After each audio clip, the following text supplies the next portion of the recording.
Hey there, let me tell you about an intriguing experience that happened to Yang Liwei, a pioneer in China's space exploration. So, Yang Liwei made history as the first Chinese astronaut to venture into space during the Shenzhou 5 mission. This was a huge deal, marking China as the third nation capable of sending humans beyond Earth's atmosphere. Now, here's where it gets interesting.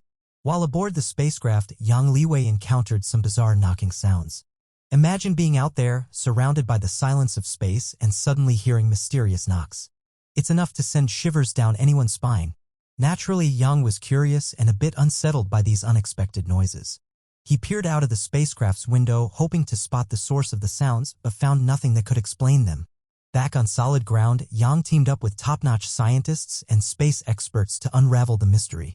One theory suggested that the knocking might have been caused by space debris colliding with the spacecraft. Another proposed that temperature fluctuations in space could have led to the ship expanding or contracting, creating the eerie sounds. What's intriguing is that similar phenomena have been reported on other Chinese space missions, hinting at a recurring issue with their spacecraft. Luckily, these incidents didn't pose any real danger to the astronauts. It's a reminder that space, despite our assumptions, isn't always silent. In fact, there have been other instances of peculiar sounds in space, like the mysterious space music heard during a 1969 test flight for the moon landing. Now, as for Yang Liwei, he's risen through the ranks to become a major general in China's Air Force. Despite his remarkable journey, he's never encountered those strange sounds again. The truth behind what caused them remains a tantalizing mystery, sparking everything from logical explanations to wild theories involving alien encounters. In the end, it's a reminder that the cosmos still holds plenty of secrets waiting to be discovered.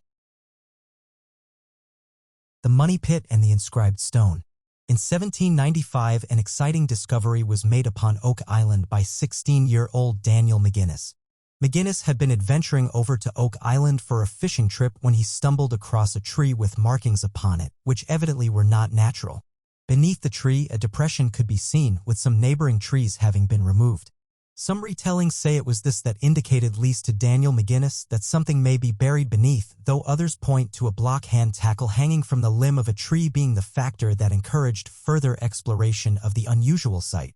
McGinnis, with the aid of two friends, got to digging. Despite the speculation as to other reasons, presumably the motivating factor to investigate the site is the piracy history of Oak Island. Between 1690 and 1730, Oak Island was described as being in the golden age of piracy, according to the Maritime Museum of the Atlantic. With Nova Scotia having very few European settlements within the 18th century, it was common knowledge that pirates would frequent the seas and lands surrounding Oak Island, and so presumably Oak Island itself.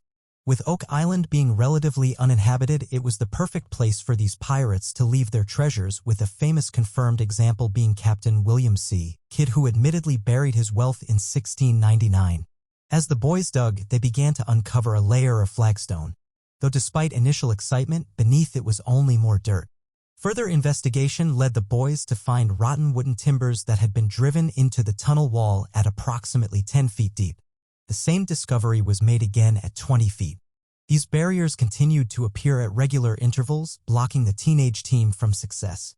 Eventually, the team decided to halt their excavation, having found very little, and returned in 2 weeks' time when their mission met a similar end. Years later, in 1804, a significantly larger group returned to conduct a formal excavation, eventually revealing a pit which many theorized was created to conceal jewels or other items of monetary value. Once the team hit 90 feet deep into the money pit, a granite stone was discovered. This stone had some rather peculiar inscription symbols that even to this day have never been successfully translated. Whilst this stone is yet to be cracked, many guesses and partial suggestions have been made, with the leading theory being that the stone's mysterious message translates to 40 feet below £2 million are buried. A translation presented by Lychee, a professor of languages at Dalhousie University. This message might simply be some hopeful souls feeling optimistic as to Oak Island's legends of treasure existing, or may give us another clue and place us one step closer to the fortune we suspect is hidden. The key to the code is believed to be found within Edgar Allan Poe's The Gold Bug, as this code appears to form the coherent sentence above. Prior to translating this sentence, the stone was allegedly used as a doorstop or as a display item in the window of a bookbinder shop to encourage people visiting. While we are yet to stumble across the £2 million fortune, it is an exciting mission and a well-kept secret of Oak Island. Ohio University Haunted Room 428. Ohio University in Athens, Ohio, the ninth oldest public university in the United States, established in 1804 and has a room believed to be so frightening it is permanently closed. Room 428 in Wilson Hall has a reputation with multiple students passing away under mysterious circumstances in the room. The building itself is not as old as the university. Built in 1965 and named after the late faculty member Hiram Roy Wilson, it has become the basis of several urban legends. In the 1970s, a male student reportedly passed away in room 428, with little revealed about how he lost his life, with some believing it is his ghost haunting the room. Since this loss of life, the room is said to have been the center of paranormal experiences. Even when the door is changed, the face returns. A second student is believed to have passed away in room 428, a female student that was practicing astral projection in the room. Her behavior apparently became unusual and an obsession with the occult grew, with many different tales of her behavior circulating. It is believed that the female student passed away in a violent way while partaking in occult practices. Some stories say that the female took her own life, while other sources say something paranormal happened. After the female passed away, the university sealed the room permanently, saying it was uninhabitable.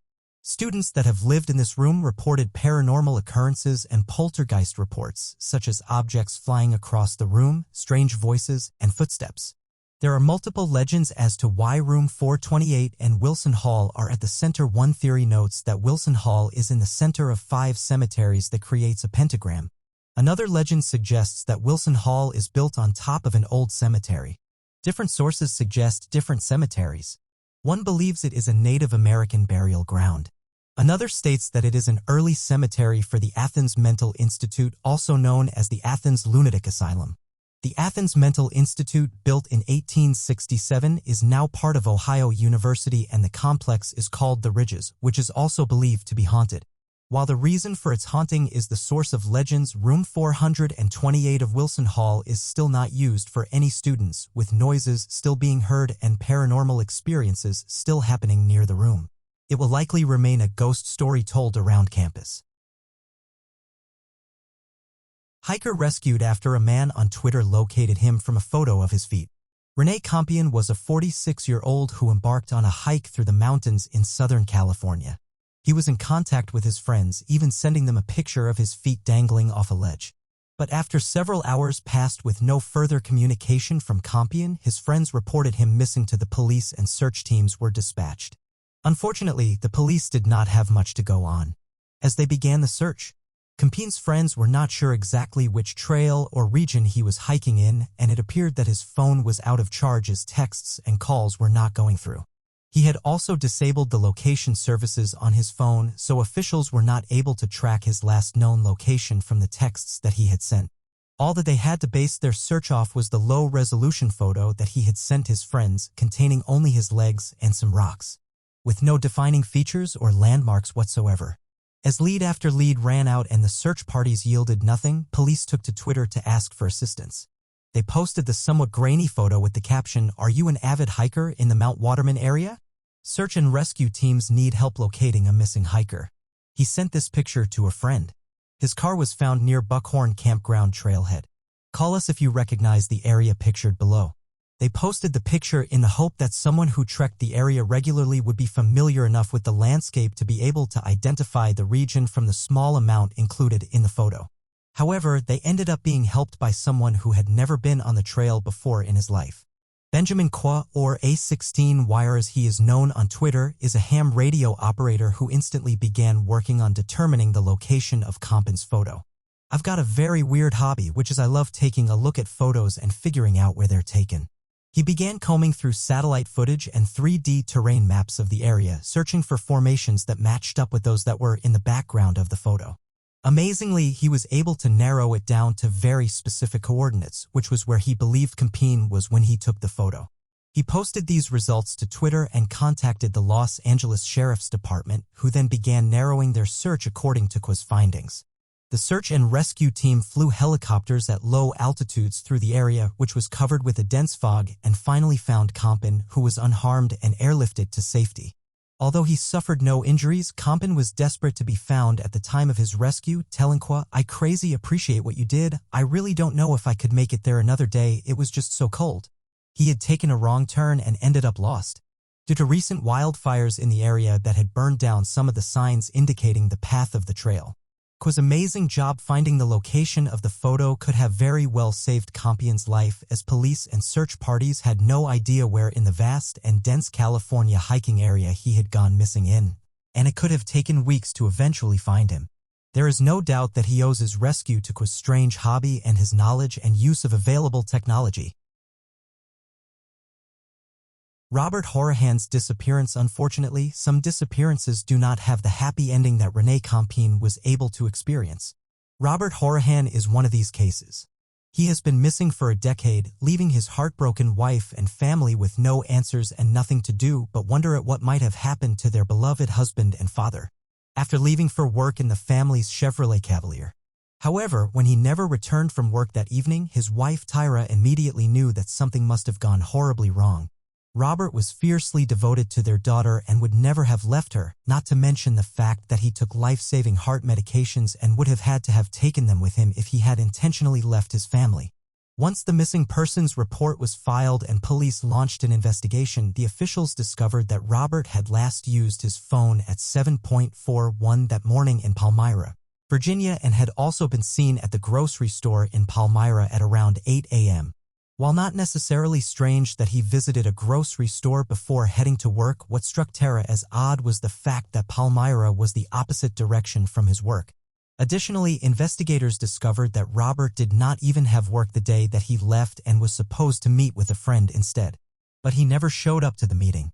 The case then went cold until his car was discovered in a parking lot in La Plata, Maryland, over 100 miles from Palmyra. The car contained some of his work tools and a work shirt, but his phone, as well as anything that could indicate where he might have gone, was missing.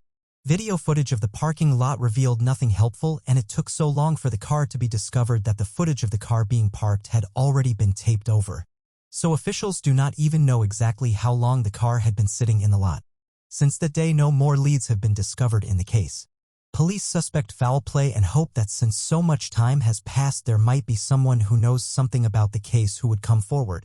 Tara has had to spend the intervening years as a single mother raising a daughter who hardly even remembers her father, and the family has not even been able to receive closure in the case. The case is still open and ongoing, as officials hope to one day be able to offer a little bit of peace of mind with the family in the form of some answers as to what happened to Robert after he disappeared all those years ago. Long-lost continent under Indian Ocean. The 7 continents across our world are among the first things every child learns in school, and it is easy to imagine they have always been the same. However, due to the shifting of tectonic plates across the Earth's outer layers, the configuration of the land and water we are familiar with today bears little resemblance to the configurations of aeons past.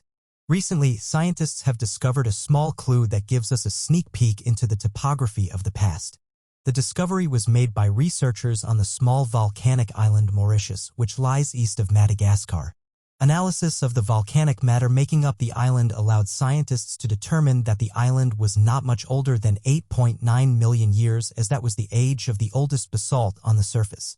However, recent analysis of beach sand taken from 2 different locations on the island revealed several tiny zirconium silicate crystals that dated much later, from between 660 million years ago and 1.97 billion years ago. So where did these ancient fragments come from, and what significance do they have for the researchers studying them? Bjorn Jonvit, one of the researchers performing these analyses on Mauritius, believes that the fragments are hundreds of millions of years older than the rest of the island, because they originate from parts of an ancient microcontinent that stood in between Madagascar and India in Indian Ocean billions of years ago. This was until the shifting of the tectonic plates caused it to break apart and sink below the waves to fuse with the continental crust. Janvit suggested that Mauritius lies above one of these fragments, and volcanic eruptions on the island caused fragments of the much older continent to be spewed across the beaches, where waves and time eroded the volcanic parent rocks into the zircons that the researchers found. To make this theory plausible, they had to rule out other locations as sources of the ancient fragments, which was not difficult to do. Mauritius is so remote that the nearest geological outcropping that could serve as a potential source of zircon is Madagascar, which sits over 900 kilometers away, ruling out wind or water transport. And so few humans have been on the volcanic island that human contamination is equally unlikely. The zircon pieces were just the first indication of the underlying continent, as their presence only indicates one geographical region to the former continent, and the researchers' hypothesis suggests several fragments spread through the area. Further analysis of the gravitational field across a broad region of the Indian Ocean revealed that in multiple places the continental crust of the seafloor is 3 to 5 times of the Earth. Scientists believe that these large masses across the seafloor, combined with the geological proof in terms of the age of the zircon found on Mauritius, strongly suggest that there was once another continent in the region. They believe that it was likely a landmass that split from the nearby island of Madagascar during a tectonic rifting event that spread the ocean floor and pushed the Indian subcontinent eastward, forming this microcontinent that scientists have dubbed Mauritia, into a large archipelago. As the plate shifted and thinned following this massive crystal event, Mauritia was eventually broken up further and sunk below the ocean's waves, leaving only remnants for humans to discover billions of years later. Seahenge in Norfolk, England. You probably have heard about Stonehenge, but have you heard of Seahenge? Seahenge was discovered in 1998 on a quiet and forgotten North Norfolk home beach. It is a 4,000-year-old Bronze Age timber circle that caused a huge amount of controversy both locally and nationally when English Heritage agreed to fund the Norfolk Archaeological Unit to remove the timbers from the beach rather than leave them. Seahenge was dubbed by the media because of its close resemblance to Stonehenge in Wiltshire. It is a rather large tree stump buried upside down with its roots up. Surrounding the tree stump were 55 timber posts which had been cut from smaller oaks in the area. For 1,000 years ago, this beach was a salt marsh and not a sandy beach. Some say that the upturned tree stump was set that way so that bodies could be laid on top and birds could pick away at the flesh and bones. Over time, the sea has encroached on what used to be the salt marsh covering the beds which were naturally preserving the timbers. The exact purpose of this circle has never quite been determined. The controversy over the structure was maybe more notable than the discovery itself. Many locals were completely frustrated when it was decided to lift the timber circle from the beach because they felt they had not been part of the important historical find and didn't want it to end up being displayed somewhere popular like London. Some of the objectors, however, were not aware of the damage that the sea could cause to the timbers, which was actually one of the main reasons for removing it. People in favor and the Norfolk Wildlife Trust wanted to move the circle because it lay on the edge of the Dunes Nature Reserve, and they knew that the crowds of people visiting the site would cause great trouble to the wildlife and the surrounding land. The timbers did end up being excavated. It was a very time-consuming process because experts and researchers had to work within the restrictions of the tide levels. This allowed them 2 to 4 hours per day. Not to mention many protesters had taken too frequently to disturbing the excavators' work. Now that the work is complete, you can go to the Lynn Museum in Norfolk where they have the original upturned tree stump, some of the original timbers, and have crafted a life-size timber semicircle Seahenge replica to give you an idea of the original size of the discovery. You will not, however, find any remnants of this magnificent finding on the beach today. Kidnapped by Bigfoot. The year was 1924. The gold rush may have been over, but that did not stop Swedish immigrant Albert Ostman from giving gold prospecting a go. After spending years in construction and logging, Ostman decided it was time for something different, and he thought he might as well get a little vacation out of it while he was at it. He had heard of a rumor of a gold mine near Toba Inlet, near Vancouver, Canada. The area was lush with trees and surrounded by mountains. The perfect getaway from his recent year-long construction job. He hired a local indigenous man as a guide to the head of the Toba Inlet. The guide was a talkative man and told Osman tales of the area. One tale even involved the rumored gold mine. According to him, there was a heavy-drinking white man who would come and go from the mine, always having gold to spare. But one time he never came back from the mine. He described the creatures as having hair all over their bodies, but they stood upright like people. And they were big, approximately 8 feet tall, big enough to leave 2-foot-long tracks. Ostman had never heard of such a creature and brushed the tale aside as folklore. Once the guide had dropped him at a site at the head of the inlet, Ostman asked him to come back for him in 3 weeks. He would camp back at that particular spot once he was finished with his prospecting trip. He worked his way over 10 miles into the wilderness on the hunt for the elusive gold mine. After some time, he came to a spot that he deemed perfect for his permanent setup. He was only there a single night when strange things started to occur. Osman awoke after a deep and heavy sleep to discover that his entire campsite had been disturbed. He hadn't heard anything the night before and simply blamed it on an animal. On night 2, his backpack had been dumped out. He noted that food had been taken. Instead of going out to look for gold, Osman hung around the camp, hoping to catch a glimpse at the culprit, but nothing showed itself. On the 3rd night, he was determined to stay awake. He needed to know what was lurking in the darkness around his site. That, however, proved to be impossible. Having obviously fallen asleep, he was awoken by something picking him up off the ground, still cocooned in his sleeping bag. After being dragged and carried for what he believes was 3 hours, Osman was finally dropped. He described hearing 4 voices, speaking in a language he didn't understand, but it was too dark to make them out. As the sun came up, however, he got a good look. There were indeed 4 of them. He described them as an old man and an old woman, along with a young boy and girl. He estimated the old woman to have been over 7 feet tall and 500 pounds. The old man was even bigger than that. He was sure his gun would not affect the large man, except for maybe angering him, so he sat and contemplated his escape. The family of Sasquatches kept him in a small valley for days, occasionally bringing him sweet roots as food. The young ones, who started out shy, eventually took an interest in him. He made them water ladles and tossed them old snuff cans to play with, and that's when he came up with his ingenious escape plan. He had once heard a story of a man blinding a bull by throwing snuff into its eyes. Next, he threw the young boy Sasquatch another snuff box, this time with a teaspoon of snuff inside. The young boy tasted the snuff and then took it to the old man. It was obvious they enjoyed the taste of it and came back for more. Osman then knew he had to get the old man to eat a whole box of snuff, and then hopefully he could get away. Because of the interest in the snuff, the old man kept getting closer to Osman, eventually grabbing a box and emptying it into his mouth. He swallowed it in one gulp before licking the box clean. After a few minutes, the old man became sick. Osman saw his opening and ran. Using his rifle, he shot warning shots as he escaped. He miraculously was not followed. He made his way down the mountain and finally into a nearby camp. He merely told the locals he was lost and did not mention the sight of the Sasquatch until much later, fearing being called crazy. Needless to say, he never tried prospecting again. Giant monoliths at Baalbek. In the modern city of Baalbek, Lebanon, are several massive monoliths known to be the largest in the world. Baalbek was under Roman rule for a period of time in which it was referred to as Heliopolis, or City of the Sun. The stones were cut and carved to be used for one of the grandest and largest temples to the Roman god Jupiter, known by the Greeks as Zeus. The temple features one of the most awe-inspiring megalithic foundations, consisting of 27 enormous limestone blocks. 3 of the largest make up the base and are known as the trilithon, with each weighing at least 1,000 tons.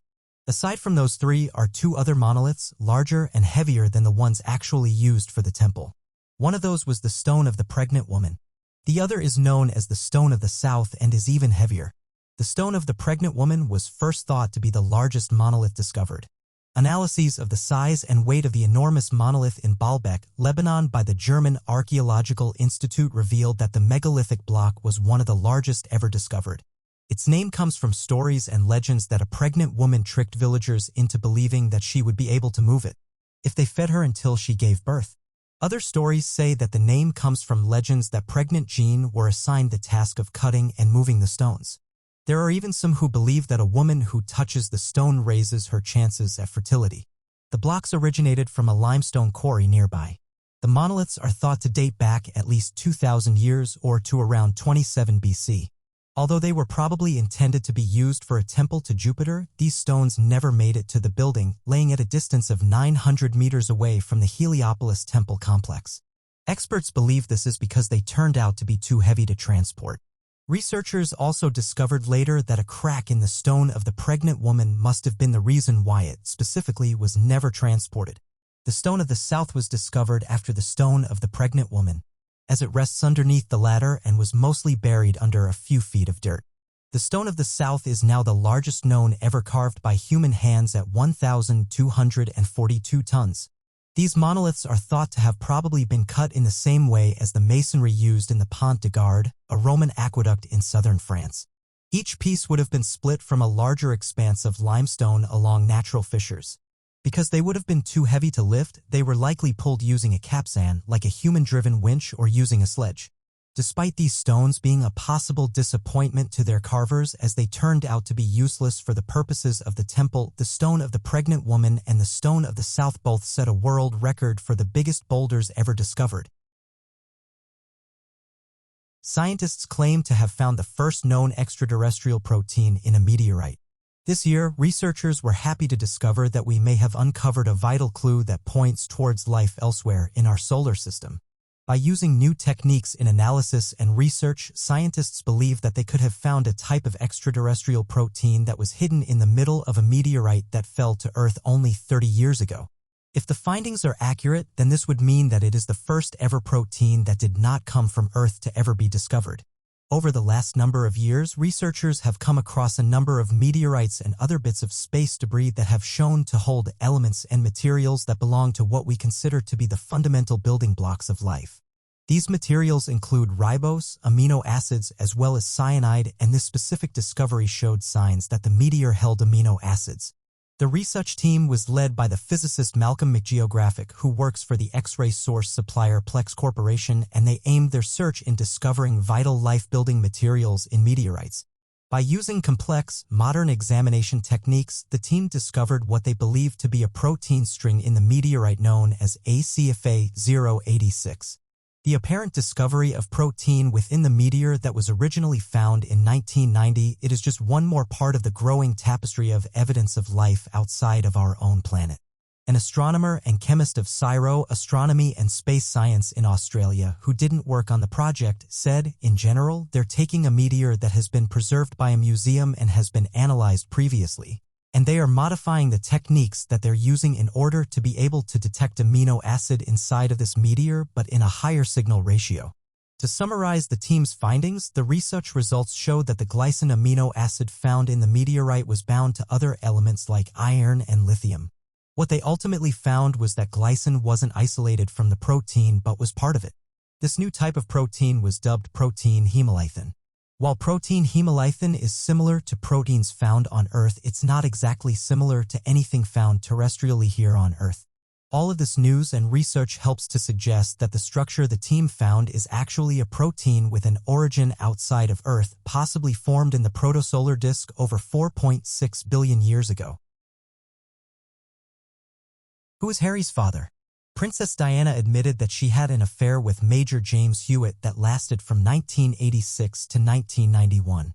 This affair occurred at the same time as Prince Charles was cheating on Diana with Camilla Parker Bowles, his current wife. Diana and James met at a courtier's cocktail party. She asked him to give her horseback riding lessons, and their relationship quickly progressed from there. It was Diana who initiated the affair one day, telling him that he gave her strength and she hated not being with him. James often snuck into Kensington Palace since Diana and Charles had separate bedrooms. He soon became a regular guest whenever Charles left on trips. Even Diana's sons, William and Harry, grew very fond of James because he was there so often. Ken Worf, Diana's former protection officer, wrote a book called Diana, Closely Guarded Secret. In the book, Ken called James a womanizer who gave Diana the attention and affection she so badly desired. He said that Diana would sometimes meet James at a cottage that belonged to James' mother, and Ken could hear them together. James says that the two would simply have dinner and relax together, just enjoying each other's presence. Their relationship slowed down in 1989 when James was sent to Germany, even though Diana attempted to pull strings so he would not have to go.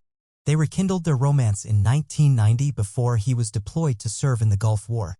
Diana could tell James was serious about their relationship from the way he spoke in his letters.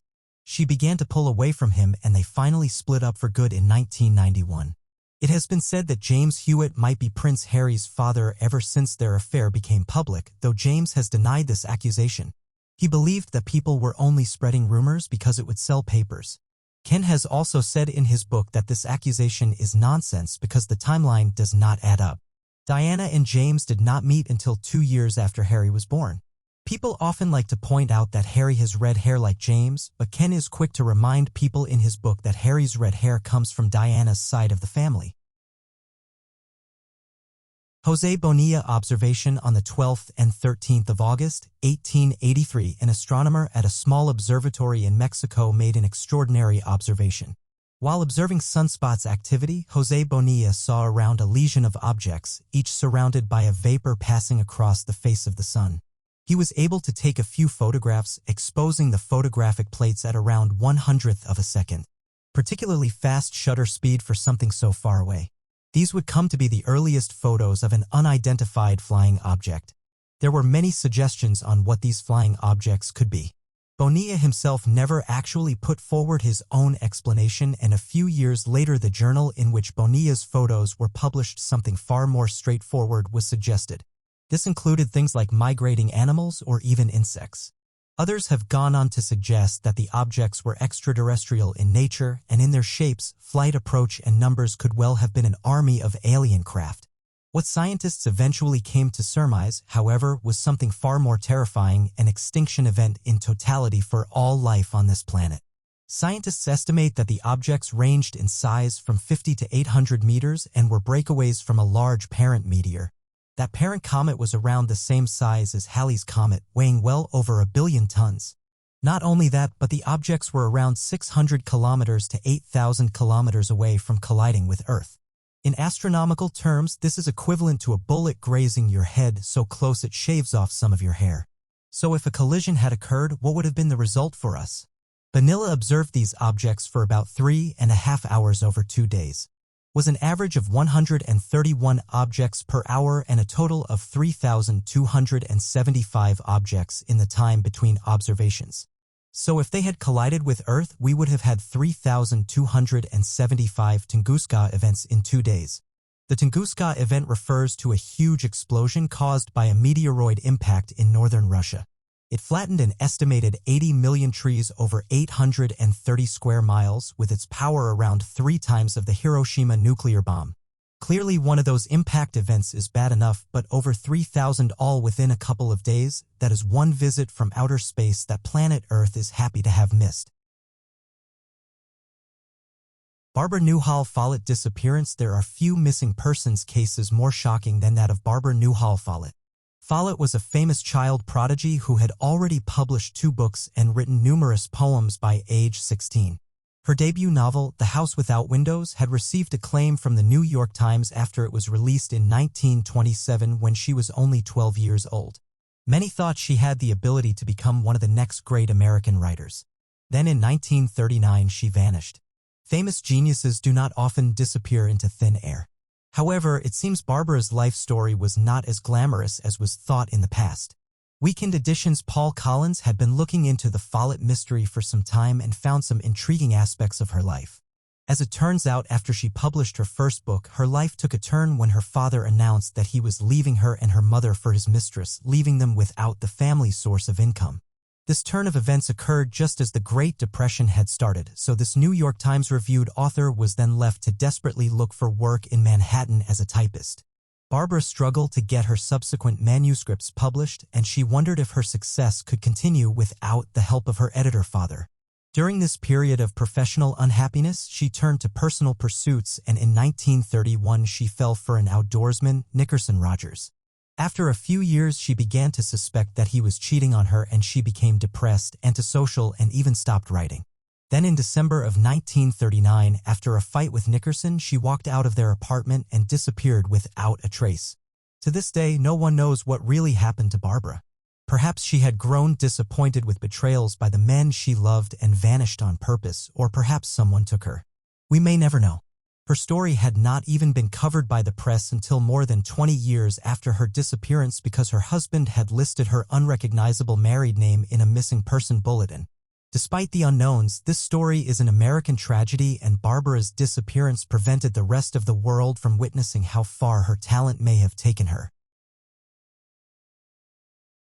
The ghost of Mount Everest. For centuries, explorers of Mount Everest have reported strange and mysterious sightings they can only attribute to ghostly and supernatural beings.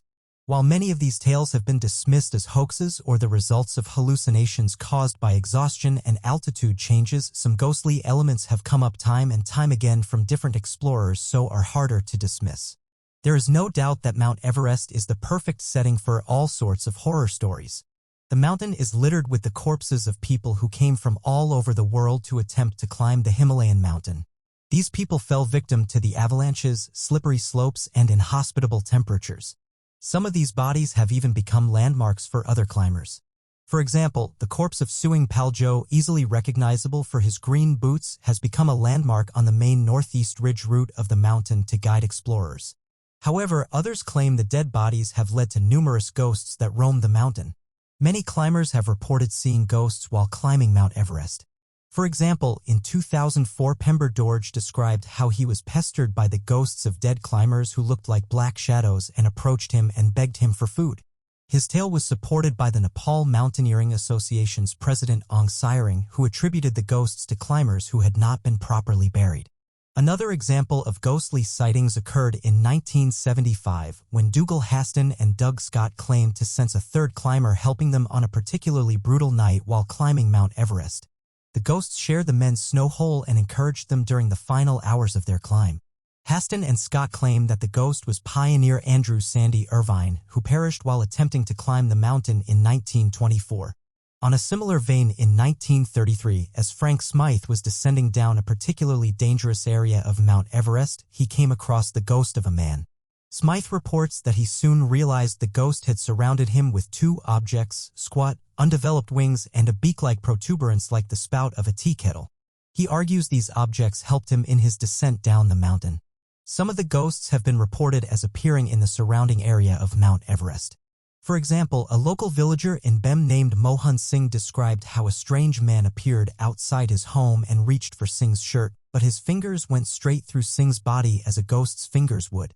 Singh described how during the encounter the man's body continuously changed sizes, growing up to 9 feet tall, then suddenly shrinking to the height of a chicken.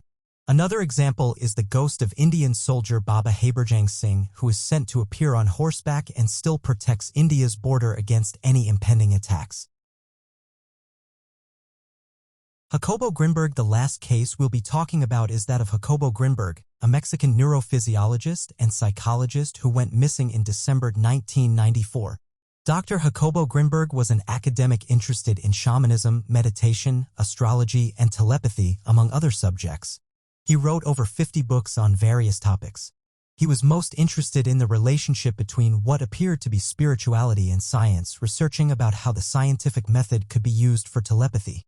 This work was often rejected by his colleagues as it edged too close to magic to have anything to do with science. He was a spiritual man who was determined to connect these beliefs with science, studying brain waves and experimenting with connections between mysticism and neurophysiology. On December 8, 1994, Dr. Grinberg went missing. He had a birthday party planned for the 12th that he did not show up to. But this was not odd to his family because he had a habit of disappearing without contact for days at a time. Any theories and conspiracies have circulated about where he went and why he left, and indeed how he disappeared. There was only one that was debunked without a doubt. His family did not believe it was possible for him to have voluntarily abandoned both his work and his daughter. The strangest theory that remains surrounding this case is that of Jacobo's wife, Tyr. The day after he disappeared, she cashed a check for $1,000 at a bank and dismissed the watchman at their country house. She told his stepmother that he had left for camps and that they would be leaving to Nepal when he returned. Making arrangements, Tyr left too, but disappearing completely and having little contact with her family outside of a few calls and that year to her mother. When her family was contacted about the missing case, they claimed to have not even known that she had been married at all. This all led to Grinberg's family believing that she must have attacked him and left, perhaps not alone, but with help. However, there was never any proof of this because evidence was never found. Investigators and officers did not find blood, trails, or a body to give them any idea of what might have happened. Although the world can seem like a dangerous place, one can take comfort in the thought that cases such as these stand out because they are unusual and not. Google Earth user spots a 400-foot ice ship off the coast of Antarctica. Google Earth is a fantastic tool that almost everyone has played around with at some point, but one particular user of the app found what they claim to be a 400-foot ice ship trapped in an iceberg about 100 miles off the coast of the freezing continent. The impressive ice formation is said to have an uncanny similarity to a cruise ship. with lines of windows and hosts of chimneys. Immediately after the Google Earth user posted their findings, the discovery blew up online in conspiracy circles with all sorts of theories arising as to what the large glacial object could be and how it got there. Many of those involved with the theorizing declared their belief that there is something either stuck or secretly hidden away from our sight in the continent. Things ranging from it being a secluded 1940s bunker to some long-gone civilization which, for one reason or another, disappeared. YouTube user Mr. MBB333 was the first to share the images on the platform and is a self-proclaimed Earth Watchman. Furthermore, he has allegedly been using Google Earth for the entire past decade, observing the globe, its reactions to space weather, and how the Earth's inner mechanics work. Mr. MBB333 claims to monitor the entire Earth, from seabed to the mountains to space and everything around us. The video in question reveals a huge block of ice amongst a snowy white background from the basic view, but when he switches to an in-depth 3D screen, the block of ice transforms, forming the shape of a ship which he measured out in estimates to be 4,000 feet in length. It looks like a random iceberg to the onlookers, but part of it looks like it's built with purpose, like an entryway. It does not look random as if it had a purpose. He states, also pointing out the symmetrical features which he believes must have been created, not naturally formed, as certain aspects of it have crisp 90-degree angles. The video has more than 46,000 views and sparked a heavy conversation down in the comments section regarding the phenomenon. Someone in the comments claimed that it is likely something that remained from the Arctic explorations. Another commenter argued that it must be a vehicle of sorts, hidden under the ice and concealed from common sight as a bunker for the elite should a global catastrophe occur. A particular user believes that the wealthy have been going out there for about 80 years and refused to tell the public of its existence until now. Another person stated that they believe that ships are built underground, also to save the powerful elite 1% population, like in the movie 2012. Many viewers of the video felt rage at the thought of astronauts, politicians, religious leaders, and the rich having an elusive escape plan should a world-shattering disaster take out the majority of the common population. The most common theory, though, was that more investigations should be done on the continent, as there might have been a secret never before known about civilization. One other person commented, much more attention needs to be given to this continent. It wasn't always frozen. Whether there is any real truth to the claims or whether any of these theories are true, we cannot know for certain. Speculation is the best we can do until more research or investigation is done into the matter. The accounts of the Sea People. Though there were many ancient civilizations that had existed during the 12th century BC, suddenly and quite unexpectedly, nearly every civilization was wiped from the face of the earth except the cities of Egypt. This phenomenon was recorded as the Late Bronze Age collapse that soon bled into the early Greek Dark Ages, as only small villages of humanity survived this sudden catastrophe.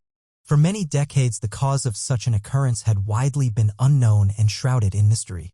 That was until the ancient language of the Egyptian hieroglyphics had been decoded and allowed us to read the historical records captured at the time by the last standing ancient civilization. This record has led to countless theories and endless debate amongst Egyptologists, classic historians, and archaeologists since its findings. By the historical accounts of the ancient Egyptians, armies of what had been referred to at the time as Sea People attacked and demolished the cities of man. In fact, the descriptions of the armies of the Sea People describe monsters and giants coming from the oceans and waging war against all of civilization. The reasoning for why this sudden onslaught had occurred has yet to be better understood. But what is all the more surprising is the vast conspiracy surrounding the events. Accounts continue of the Egyptians attempting to track the source of the beasts that appeared humanoid in nature and found hundreds of footprints leaving and coming from the beaches of the Mediterranean Sea. Today, after uncovering vast art depicting the battles, documents detailing the events, and further evidence of war and tactics used against the destroyed and forgotten civilizations of the past, the proof of the account of the Sea People appears to be overwhelming in nature. The events are so overwhelming that the discussions surrounding the event in the scientific community has been completely shut down, and further theories or attempts at uncovering the truth are treated with both disdain and ridicule. Regardless of this ridicule, however, many researchers continue to attempt to understand the mysteries of the Sea People and remain restless in their pursuits. Perhaps one day we will better understand whether these accounts are of mythology or true history. Until then, the accounts of the Sea People are shrouded in creepy events and terrifying mysteries. I discovered 1.8 billion-year-old nuclear reactor. Back in 1972, when a large amount of uranium ore was mined from the Oklo mine located out in the country of Gabon, a small nation found in Central Africa, scientists began to test the uranium deposits to catalog the amount of recovered uranium-235 that was gathered from the site and could be used for ongoing efforts of nuclear fission and nuclear reactors. Unfortunately, they quickly realized that a substantial amount of uranium-235 was missing from the ore deposits, as uranium-235 naturally forms a solid concentration of 0.072% but found a significant amount lacking from the mined minerals. As they investigated the situation, believing that perhaps more than 200 kilograms had been stolen, they quickly realized that located near the mined location was the perfect conditions to form a believed to be naturally forming nuclear reactor. Is dated to be roughly 1.8 billion years old. Scientists claim that the uranium ore was used up when a naturally formed cavern using groundwater to help stabilize the nuclear reaction was discovered underground. Theorists, however, have an alternative explanation. Given the fact that the specifications required to form a naturally made nuclear reactor require specific storage of the uranium-235, the continued influx of water and a number of steps to prevent the compounds from becoming superheated, it is believed that the location is not naturally formed and rather the use of a primitive nuclear reactor by time-traveling humans needed to create a substantial amount of energy. Today, the claim is widely debated as one of the key pieces of evidence of time-traveling humans and their influence on the past. Magical abilities of the Bosnian pyramids. The Earth might be tiny compared to other planets, but it for sure has a lot of variety. One mysterious structure that has caused many to ask questions is that of the pyramids of Bosnia. The pyramids of Giza are truly impressive, but the giant pyramids of Bosnia are just as impressive. One of the local archaeologists in Bosnia made a claim related to the Bosnian pyramids. He believes they are at least 30,000 years old, which is 20,000 years earlier than what our history taught us. The Bosnian pyramids are a massive complex of 5 different pyramids. The entire complex can be found near a small town 30 kilometers northwest of Sarajevo in Bosnia. Some of the scientists refuse to even look at them, and they claim that the archaeologist is just trying to secure funding and get more tourists in Bosnia. Of course, not all of the scientists refuse to know more. Organic fossils have been found inside the chambers that have been excavated. The find suggests that the pyramids are approximately 30,000 years old. This is surprising considering we have been taught that the ancient structures were not nearly as old as this. Just like the Egyptian pyramids, the pyramids of Bosnia also orient to the cosmic north. What makes the pyramids of Bosnia so special is the fact they are 15 times more accurate than the Pyramid of Giza. The top of each pyramid, dragon, sun, and moon also forms a flawlessly perfect equilateral triangle. Another interesting discovery is that researchers have detected and measured an energy beam that gets released from the top of the Bosnian pyramid. What surprised the researchers is that when the distances increase, the energy beam does not become weaker. Incredibly, it actually becomes stronger and more intense. Tests have been carried out, and it was reported that the energy beam has a diameter of between 5 and 9 meters. Some archaeologists have called the pyramid an energy machine. The underground chambers of the pyramids seem to feature ionization levels that are much higher than the outside. Some even suggest that the pyramid and the energy it gives off have different healing properties. UFO sighting of USS Trapong. Arctic UFO images from 1971 were released online, which quickly went viral and had UFO enthusiasts amazed. The images released were taken from the USS Trapong SSN 674 submarine as it made its way between Iceland and Norway, Main Island. Various UFO enthusiasts claim the photographs are the definitive proof of a secret U.S. aircraft test, while others online have claimed that the object seen in the photos is an alien craft looking for places to drill for oil and mine Earth's resources. Alex Mistretta, a paranormal investigator, studied the images when they were first released after they appeared in the French paranormal magazine Top Secret, according to the Black Vault. Had been taken from the U.S. submarine with the admiral on board at the time, Dean Reynolds. It's unknown how these images managed to end up being published in a French magazine, given that they were taken by the crew on board the submarine and were presumably stored in the U.S. military archives. Official records do seem to reinforce the validity of the claim, but the information is so readily available that many have called the evidence into question and claim it does nothing to certify the validity of the images. An inscription on one of the photos reads, "Official photograph not to be released, CT." Another reads, "An authorized disclosure subject, security certificate SSN 674, criminal sanction." Online commenters suggested all the images may be of a single object that has the ability to shapeshift. They are an odd selection of pictures that feature types of UFOs that have been regularly spotted by witnesses in all parts of the world, said Nigel Watson, author of the UFO Investigations Manual. Airship or long-shaped crafts have been reported since 1896, when there was a significant increase of phantom airship sightings throughout the USA. Nigel Watson notes how explorer Benjamin Trueblood found this when he began a polar expedition in 1908. The Eskimos he met were eager to talk about sighting an airship. There are numerous theories which suggest UFOs have secret bases in the Arctic. Perhaps this was some secret technology which had been launched from an underground base. There are some wild theories, but some which are also very plausible. Why was the USS Trepang in the Arctic? The USS Trepang was in the Arctic because of several reasons, which include Trepang moved to the Arctic in early 1971 for local operations in her home port. The Trepang operated under the polar ice cap to perform some extensive scientific investigations into the composition, geological record, and motion of the ice cap. USS Trepang was also in the Arctic to carry out some weapons systems evaluation and acceptance prosecutions and later carried out autonomous operations in the Atlantic Ocean. USS Trepang was placed in the Arctic to conduct several fast attack submarine exercise missions. Another reason was to participate in NATO operations, which became the first involvement of an American submarine to conduct peaceful operations with a submarine from Germany. Other missions and milestones included: Trepang was to carry out a weapons operations test on Florida's coast and complete a nuclear technical proficiency inspection before returning to London. The Trepang also participated in some operations with the Sixth Fleet when there was tension because of the Yom Kippur War in 1973 in October in the Middle East. This was before going back to London for the regular post-deployment stand-down leave time and upkeep. Participate in the Carabex 17 exercise in the Caribbean, where the vessel was to undertake a variety of exercises that included the inspection of the submarine's technical proficiency. And in March 1975, Trepang was appointed to the submarine squadron. There's no single definitive answer as to why the vessel was in the Arctic at that moment in time, but many of the military missions at the time were kept secret and away from prying eyes. Was the USS Trepang using this object as target practice? There isn't enough evidence to be taken from the photographs, which suggests that the UFO pictured was attempting to do so.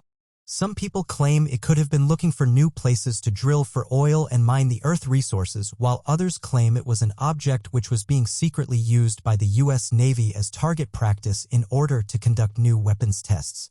Whether or not the UFO was blown to pieces by the USS Trepang's deadly weapons systems or whether it was trying to investigate the Arctic alongside the submarine is anyone's guess.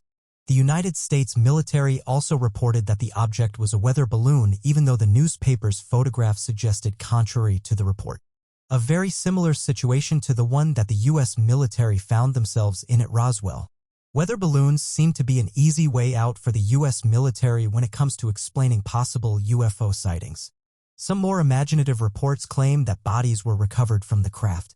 Latex skin victims with aluminium bones fell from the atmosphere and were immediately picked up by the military. The aluminium bones were said to be of alien origin. Those who had witnessed the earlier sightings at Roswell saw the military action as a government cover-up of a secret mission. As for the Air Force, the dummies were a means of experimenting with new ways in which pilots can withstand falls. According to some studies, it is said that 50 years later, after the Roswell occurrence, the military published a report confiding that the wreckage at Roswell was a portion of the Mogul Project, which was a private atomic intelligence undertaking. Likewise, in the Soviet Union, secret military missile tests were often the cause of most of the UFO sightings. In 1948, the UFO sightings went up, which prompted the U.S. Air Force to start investigations on the statements known as Project Signs. During that time, there was the tension of the Cold War. Most researchers who were involved in the Trepang sightings claimed that the unidentified flying object was a sophisticated Soviet airliner. However, some studies say that the sightings might be a craft from another world. Although there is not much evidence of what the UFOs are, most people usually wonder why there are so many sightings near nuclear spots. The Robertson panel came up with some conclusions after a thorough investigation of the UFO sightings. One is that 90% of those sightings can be associated with the meteorological and astronomical occurrences such as iron clouds, meteors, bright planets, stars, and auroras. The second abduction was that the sights might be some earthly objects, balloons, searchlights, birds, among others. The report also said that there is no security threat posed by the UFOs. A portion of this report was kept confidential until 1979, and this prolonged privacy duration fueled several suspicions of a government cover-up. Area 51 is also a place where UFO sightings are a common occurrence, and some documents showed that this area was home to different Cold War projects.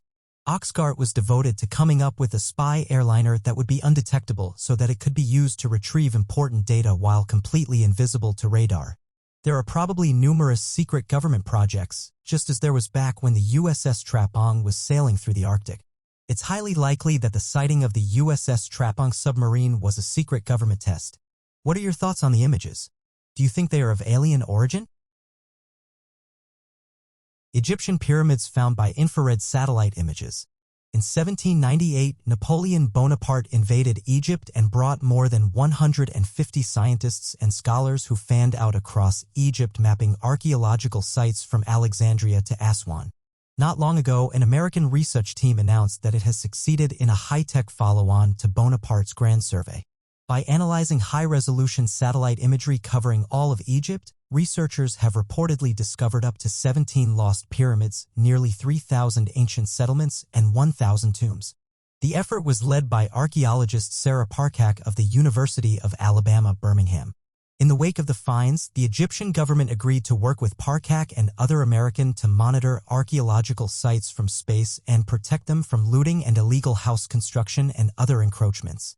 We are going to be teaching young Egyptians how to look at the satellite data and analyze it so they can keep an eye on these sites, Parcak says. Parcak began her study searching for traces of ancient village walls buried underneath Egypt's fields and desert sands. Obtaining images from both NASA and QuickBird satellites, she combined and analyzed data from the visible imagery as well as the infrared and thermal parts of the light spectrum. Through trial and error, she discovered that the most informative images were taken during the relatively wet weeks of late winter. During this period, buried mud brick walls absorbed more moisture than usual, producing a subtle chemical signature in the overlying soil that showed up in high-resolution infrared satellite images. The team found 17 buried pyramid-shaped structures, including one at Saqqara, famed for its numerous pyramids.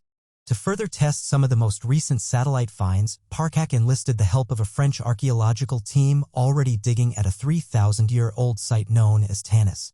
The satellite data revealed a warren of mud-brick walls, maze-like streets, and large residences that may have housed the rich. The French team chose a structure from the images and excavated there. Beneath about 30 centimeters of sediment, they discovered mud-brick walls. It's really incredible work, particularly the results for Tanis, says Peter Lacavora, an Egyptologist at the Michael C. Carlos Museum in Atlanta who is not a member of Parcak's team. You can see the entire city plan under the sands. The greatest payoff may become apparent in years to come, adds Lacavora, as the Egyptian government develops a space-based archaeological monitoring system founded on satellite data. DNA analysis deepens mystery of Himalayan skeleton lake. The skeleton lake of the Himalayas is the origin of a long and bizarre mystery. The lake, as its name suggests, is overflowing with skeletons. According to scientists, hundreds of people perished in the lake within the past millennia. Upon its first discovery, researchers believed that Skeleton Lake was an archaeological location of a 9th century in the waters. However, recently revised evidence suggests a different theory, that the skeletons span throughout the ages instead of all originating from the same time period, namely between the 9th and 19th century. DNA evidence conducted upon the skeletal remains of the drowned revealed that most of those who perished in the Indian region were of Mediterranean descent. A myriad of these skeletons have also been found to have cracks in their skulls, formed by some sort of blunt force trauma, as if something plunged onto their heads at high velocity. Niraj Rai, the Indian Birbal Sahni Institute of Paleosciences, has stated about the phenomenon. Rupkund Lake has long been subject to speculation about who these individuals were, what brought them to Rupkund Lake, and how they lost their lives. It is important to note that the lake was not property found until the conflict of 1942. The story goes that British forces discovered Rupkund Lake and believed the countless number of skeletons were the unfortunate result of Japanese attacks, which was proven incorrect once future analysis on the cadavers was completed and their bones stemmed back to the 9th century. It is now thought that perhaps two similar tragic events at different points in time caused the people to perish. The first of these events is thought to have happened somewhere between the 7th and 10th century. Likely occurred somewhere between the 17th and 20th century to two separate groups of people, possibly Southeast Asian and Mediterranean travelers or merchants. A. Dean Harney of Harvard University has claimed that the team working on the discovery were extremely surprised by the genetics of the Rupkund skeletons. The presence of individuals with ancestries typically associated with the Eastern Mediterranean suggests that Rupkund Lake was not just a site of local interest, but instead drew visitors from across the globe. If this is the case, then scientists have not the slightest idea what could have been so exciting about Rupkund Lake to attract so many people of various backgrounds who travel there. More than that, they are also unsure about what happened at Rupkund Lake to make it the skeleton lake it is today. A co-author to the study, David Reich, states it raises the striking question of how migrants from the Eastern Mediterranean who have an ancestry profile that is extremely atypical of the region today passed away in this place only a few hundred years ago. Archaeologists are still searching for the truth, baffled by the mystery. The mystery of the mostly harmless hiker has been solved. While some discoveries remain complete mysteries, others end up getting at least partly solved. One such mystery is the mystery of a hiker known as Mostly Harmless. His body was found in 2018 in Big Cypress National Reserve in Florida. The man was a well-known and well-liked hiker who had hiked all over eastern United States, where he met many different hikers and campers. Despite his well-known status, no one actually knew his real name. They only knew him as Mostly Harmless. Unfortunately, his body was found in July of 2018. Over time, this mystery became famous with many Facebook pages and Reddit threads dedicated to the story and to the conspiracy theories surrounding it. While this was happening, the Collier County Sheriff's investigators were behind the scenes trying to identify Mostly Harmless so they could inform his family of his fate. The sheriff's detectives tirelessly worked to uncover this information, and their investigation included tips from the public, DNA, and other detective work. When his body was first discovered, Mostly Harmless did not have his phone or identification on him, and the initial efforts to identify him were unsuccessful. Finally, through DNA, the authorities were able to identify him as Vance Rodriguez, a man whose family is in Lafayette. According to authorities, he worked in IT in New York and was from Louisiana. Through their investigation, they discovered that in 2017 he set out to hike the Appalachian Trail, and for several months he hiked down south with only paper maps. According to Detective David Herm, while friendly with fellow hikers, this earned him his famous moniker. He was also reserved and did not reveal his real name to anyone, even those who spent some time with him on the trail and snapping photos of him. By 2018, Rodriguez had reached Southwest Florida, which was the last time a witness saw him on the trail. Only a few months later, his body was found in a tent near Interstate 75. While first using traditional means to learn more about the deceased, after the agency posted a composite photo of him on Facebook, fellow hikers posted dozens of pictures with Mostly Harmless and told their stories of meeting him on the trail. The case was solved when a former coworker saw the photos online and contacted the agency to report what he knew. The sheriff then reached out to Rodriguez's family in Louisiana, who provided a DNA sample to confirm his identity. The sheriff stated, "We are glad to have solved this case, and we want to thank the community for their interest and for circulating the information that eventually reached the right person." While the autopsy did not indicate foul play and the exact cause of him losing his life, at least his family no longer have to wonder where he might be. Not every family gets these answers. Dead Children's Playground, Alabama's Maple Hill Cemetery. Maple Hill Park in Huntsville, Alabama, a children's playground, sits adjacent to Alabama's largest cemetery, Maple Hill Cemetery. Locally referred to as Dead Children's Playground, it's not surprising that the park is home to a host of supernatural encounters. Nocturnal visitors have reported the eerie, disembodied laughter of children, the frantic calls of mothers looking for their children, and the squeak of swings caused by more than just the evening's breeze. Photographers have captured mysterious orb shapes playing on the playground's equipment, mysterious child-sized figures, and disconcerting illuminations. It seems the children buried in the cemetery enjoyed the sight just as much as their living counterparts. Maple Hill is Alabama's oldest cemetery, having been officially founded in 1822, but reports suggest that the land was used as a burial ground for quite some time before that. The site originally encompassed only 2 acres of land, but now sprawls over 100 acres. It is the final resting place of over 80,000 people, including U.S. senators and Confederate soldiers. Many believe the cemetery's playground is haunted by the spirits of hundreds of children who died during the 1918 Spanish flu pandemic. If a playground situated amongst gravestones wasn't eerie enough, the park's perimeter is demarcated by dramatic rugged stone. Years before the construction of the playground in 1985, the area was used as a limestone quarry. After it was abandoned, thick woodland formed and would become the backdrop for some brutal and horrific crimes. In the 1960s, several children from the local area were reported missing. According to local urban legend, someone walking through what would become the playground site came across a child's skull. The abandoned quarry was searched to unearth the missing child's remains. The bodies of the children showed signs of malnourishment and healing wounds, suggesting the perpetrator tortured their victims over some time rather than committing the murders in a frenzied attack. The string of child abductions ended after the bodies were discovered, but the serial killer was never found. Many of the children's bodies recovered were given a proper burial in the adjacent cemetery. You might think that a playground tucked away in a cemetery with a dark and violent history would not be popular with its neighbors. But in 2007, when the city of Alabama attempted to remove the playground to make room for more burials, it caused outrage among local people. The park was instead refurbished with modern equipment and picnic tables and remains a well-used public facility by both the living and the dead. What is the true size of a great white shark?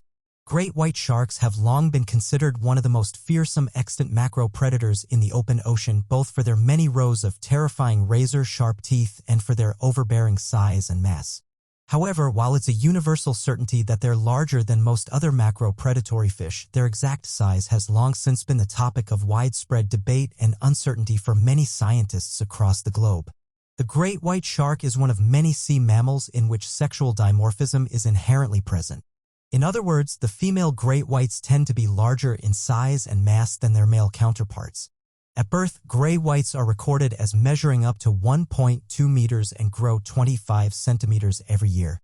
The majority of verified great white shark sightings on record indicate that, on average, adult male great whites can measure between 3.4 and 4 meters and weigh between 522 and 771 kilograms. Meanwhile, female great whites measure between 4.6 to 4.9 meters and have an average mass of 680 to 1,100 kilograms. Somewhat contradictory to this, there have been numerous sightings of larger female sharks over the years, some of them unverified while others were verified. According to J. Randall, the largest white shark reliably measured was found in Ledge Point, Western Australia in 1987 and is said to have measured at least 6 meters. Around a decade later, in 1998, the Canadian Shark Research Centre captured and verified a female shark of a similar size off the coast of Albertan, Prince Edward Island, measuring 6.1 meters. Furthermore, a white shark captured off the coast of Malta in 1987 is said to have measured an estimated 7.13 meters by John Abella. Photographic evidence of the shark dubbed Malta was thoroughly examined and was found to confirm this estimation, even suggesting that it was larger than what it was first thought. This suggests that great whites can grow up to at least 7 meters, a vast jump from the previous known size of 4.9 to 6.1 meters. Alternatively, the largest unconfirmed sighting of the great white shark has to be the case of the shark that was found trapped in a herring weir in New Brunswick, Canada during the 1930s. Records from the time indicate that this shark appeared to measure at least 11.3 meters and weighed well over 3,000 kilograms. Some argue that these measurements were not obtained in a rigorous, scientifically valid manner, suggesting that they may not be accurate at all. Later studies of the shark in question found that it may have actually been a basking shark rather than a great white, a common misidentification due in part to their similar body shapes. Fundamentally, all that this data and anecdotal evidence can tell us is that there is no clear-cut, consistent information to say how large great white sharks can really grow. Recorded and verified great white shark sightings indicate that the limit is 6.1 meters, but unconfirmed accounts say that they can grow way beyond. The disappearance of the Chakouf. Serving as the largest French Navy cruiser submarine during World War II, the Chakouf was designed to be at sea for long periods away from military bases and facilities. Commissioned by the French Navy in 1934, it cruised distant waters for 8 years before mysteriously vanishing sometime in the night on February 18, 1941 in the Caribbean Sea. The Surcouf was built to pursue and destroy enemy vessels, work with the Navy squadrons, and connect to the French colonies. It had weapons similar to a naval warship, focusing on long-range firings and high speeds. It aimed to seek out enemies and engage in combat, and had enough food and supplies for 90-day missions. It possessed torpedoes, cannons, a motorboat, a float plane, and a large space for up to 40 prisoners. Despite its formidable design, it struggled a bit with firing weapons because of the time it needed to activate weapons, difficulty calculating the angle of its roll, and the inability to see at night. In 1940, the submarine was in overhaul in Brittany, France when the Germans invaded. With only one working engine and a broken rudder, it swam across the channel and joined the British. They completed its refitting to return it to Free France. But tensions were high as both the British Royal Navy and the Free French Navy accused each other of spying for Vichy France. Nonetheless, the Surcouf returned to the French resistance and continued fighting against the Axis powers. It began its journey when it accompanied Free France convoys in 1941 to liberate French colonies, like the islands Saint-Pierre and Miquelon. In January 1942, the Chakouf planned to travel to Sydney, Australia, through the Panama Canal and the Pacific. On the 2nd of February, it made its way down from Halifax, Virginia to Bermuda. On the 12th of February, it set off for the Panama Canal. The Chakouf vanished on the 18th of February, 130 kilometers north of Cristobalcolin, a port town in northern Panama on the Caribbean side, as it made its way to the Pacific Ocean. It is believed that the submarine collided with an American freighter, the Thompson Likes, coming from Guantanamo Bay. The freighter's captain and crew reported running down something partially submerged, scraping against it with their side and keel. Some even claimed that they heard voices out on the water, but the freighter did not stop to find out what it hit.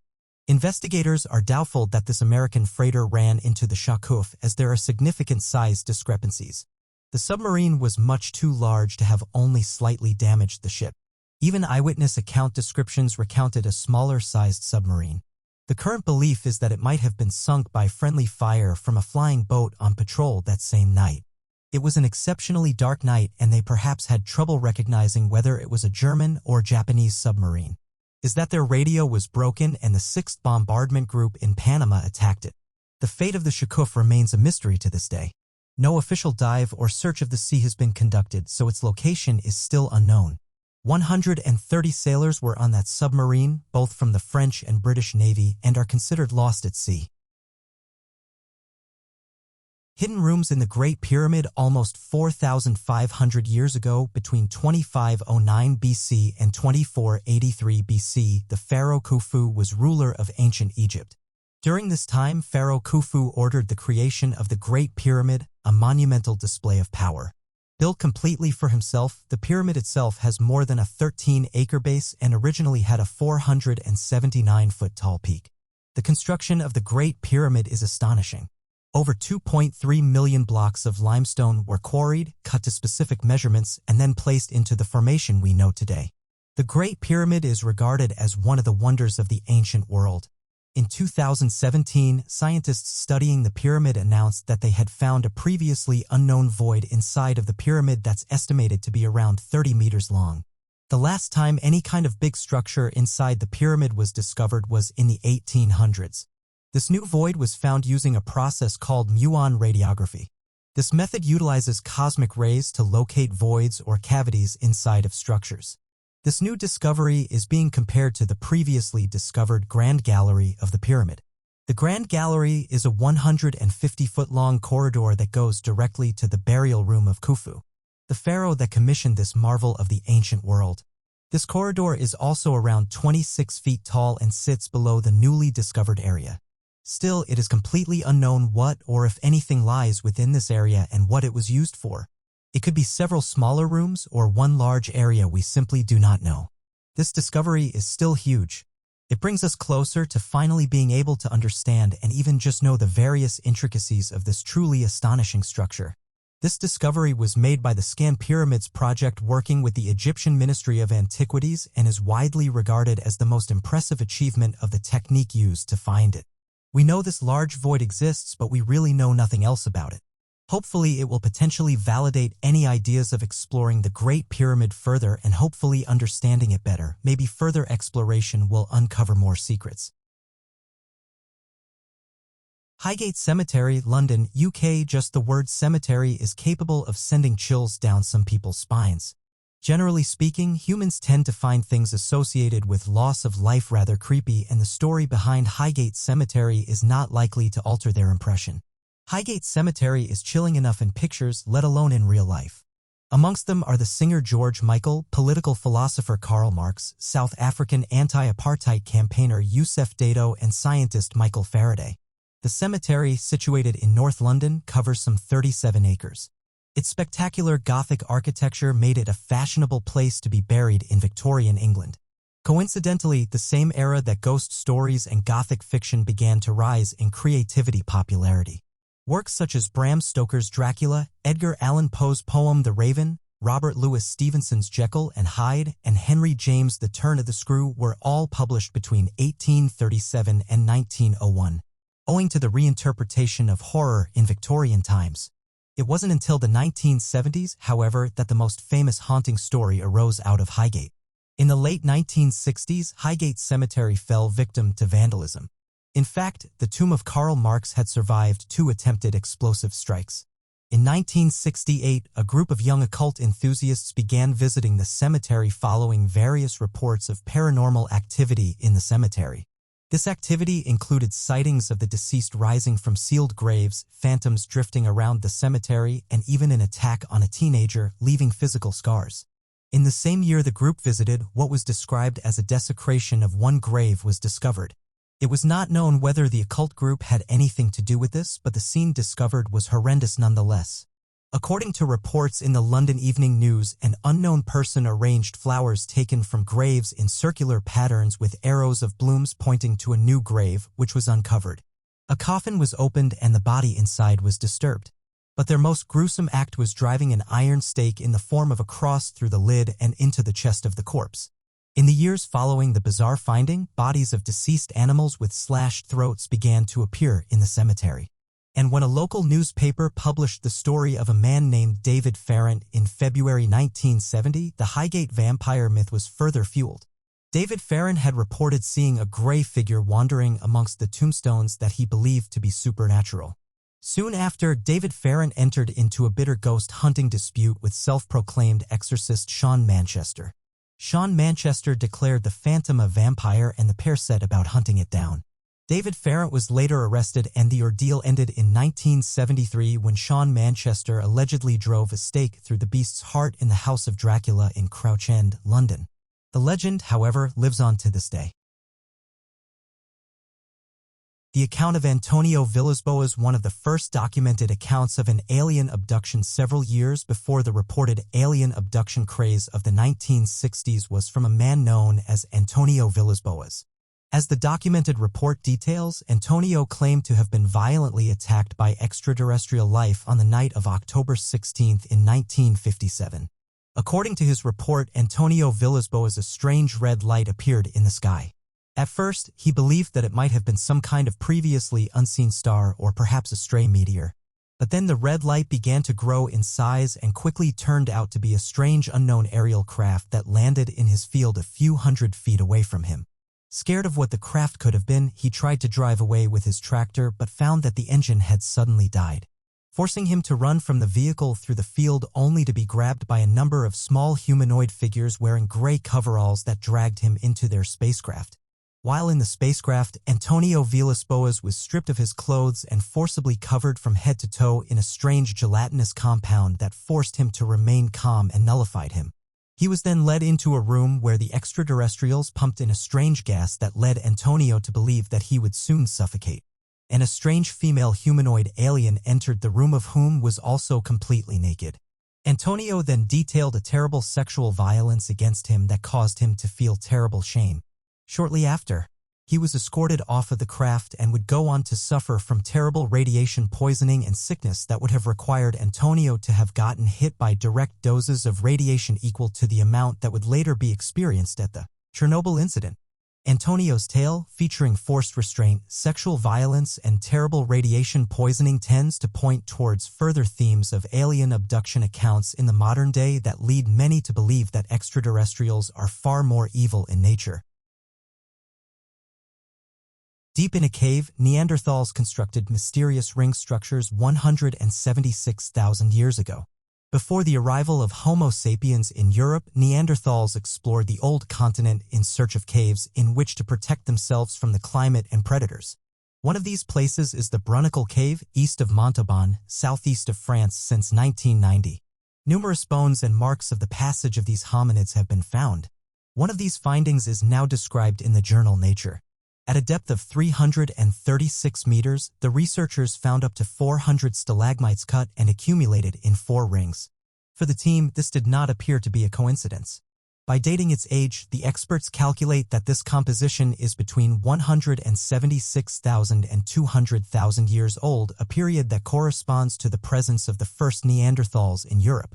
And about 140,000 years ago, the first Neanderthals before the arrival of modern man on the continent.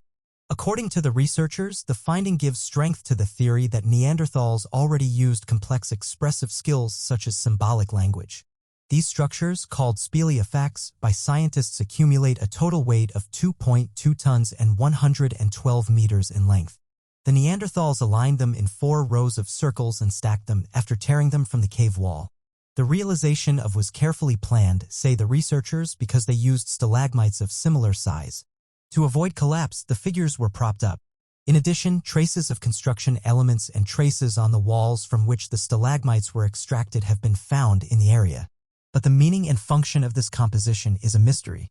Being located in the depth of the cave, where light barely reaches, the team, led by Jacques Joubert, professor of could have ritual purposes but does not rule out that the Neanderthals used the space to store the water that filtered through the walls.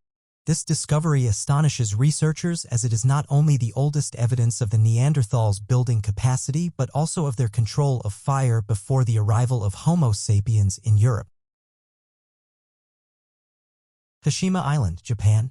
Gonkanjima, meaning Battle Island, officially named Hashima Island or simply known as Hashima, is an island off Nagasaki, long since isolated and abandoned, but no means the only abandoned Japanese island. Hashima Island is one of 505 uninhabited Nagasaki islands. The architecture of Hashimi is composed primarily of concrete buildings, inhabited now only by nature. This island is both considered a symbol and milestone in the extraordinary industrialization of Japan in modern buildings and architectural advancements. But Hashima's existence also serves as a grim symbol of past war crimes committed by the Japanese during the Second World War, primarily the now controversial belief that the island was used as a center for forced labor by prisoners of war. The island stretches 16 acres and was considered renowned. The undersea coal mines, which were built in 1887, operating during the industrialization of Japan. The peak of the island's population was in 1957 with 5,259 citizens when the island's coal industry was still afloat. By the 1970s, however, all the coal had been nearly depleted and soon thereafter the mines were shut down with the residents quickly leaving. The island was all but forgotten until the 2000s when interest in the mysterious Gonkanjima rose. This time it was its dark past that attracted people alongside with the disturbed pieces of war history that occupied the island. Slowly it became a tourist attraction with some exterior walls restored for the sake of tourism. Officially, the island was opened for tourism on April 22 of 2000. Tourism helped renew a desire for the conservation of the historic island, with the coal mine approved as a World Heritage Site in 2015. The coal mine of Hashima is considered one of Japan's Meiji Industrial Revolution sites. The island's nickname, Gonkanjima, comes from Gukkan, the word for worship, and Jima, a form of the word Shima, meaning island. The direct translation is Warship Island, later transliterated as Battleship Island in English. The reasoning behind this strange nickname actually has little to do with its military past, but more so with how the island looks. Its shape resembles the Japanese battleship known as Tosa. Coal is a huge part of the island's history, with the first coal being found in 1810. From then, the island had continuous citizens upon it, many of whom worked as miners and extracted the coal, working and living on it. In 1890, during the island's best economic booms, Mitsubishi Gashi Kaisha purchased it for the sake of extracting more coal from the undersea mines. During this time, the seawalls and artificial man-made land reclamation projects tripled the overall size of the island to allow for more workers and inhabitants. An estimated 15.7 million tons of coal were taken from the island before its resources ceased. The first concrete building was placed in 1916 and was a 7-floor apartment block meant to house miners and other workers. The concrete allowed protection against typhoons. In the 55 years that followed, countless more buildings were placed on the island, including several more apartment blocks, a school, public baths, a swimming pool, community center, hospital, and even a town hall. The island took on a life of its own, once only meant for workers, and now bustling with families and a small, dedicated community. After the start of the Second World War in the late 1930s, forcibly conscripted Korean civilians were forced to undergo heavy labor on the island alongside Chinese prisoners of war. The conditions were said to be horrific, with brutal punishments for those who tried to rebel or failed to accomplish the difficult tasks given to them. It's believed that at least 1,300 unwilling laborers perished under these work conditions on Hashima Island due to the plethora of reasons, from sheer physical exhaustion to underground accidents that come with the trade of heavy labor. Malnourishment was said to be common for the conscripted laborers and the prisoners of war. It's crucial to add that in our contemporary time, many Japanese and South Korean scholars considered this to be a false theory and deny that any such thing ever occurred. Indeed, the records are unproven, and it is important to present both sides of the theory and argument.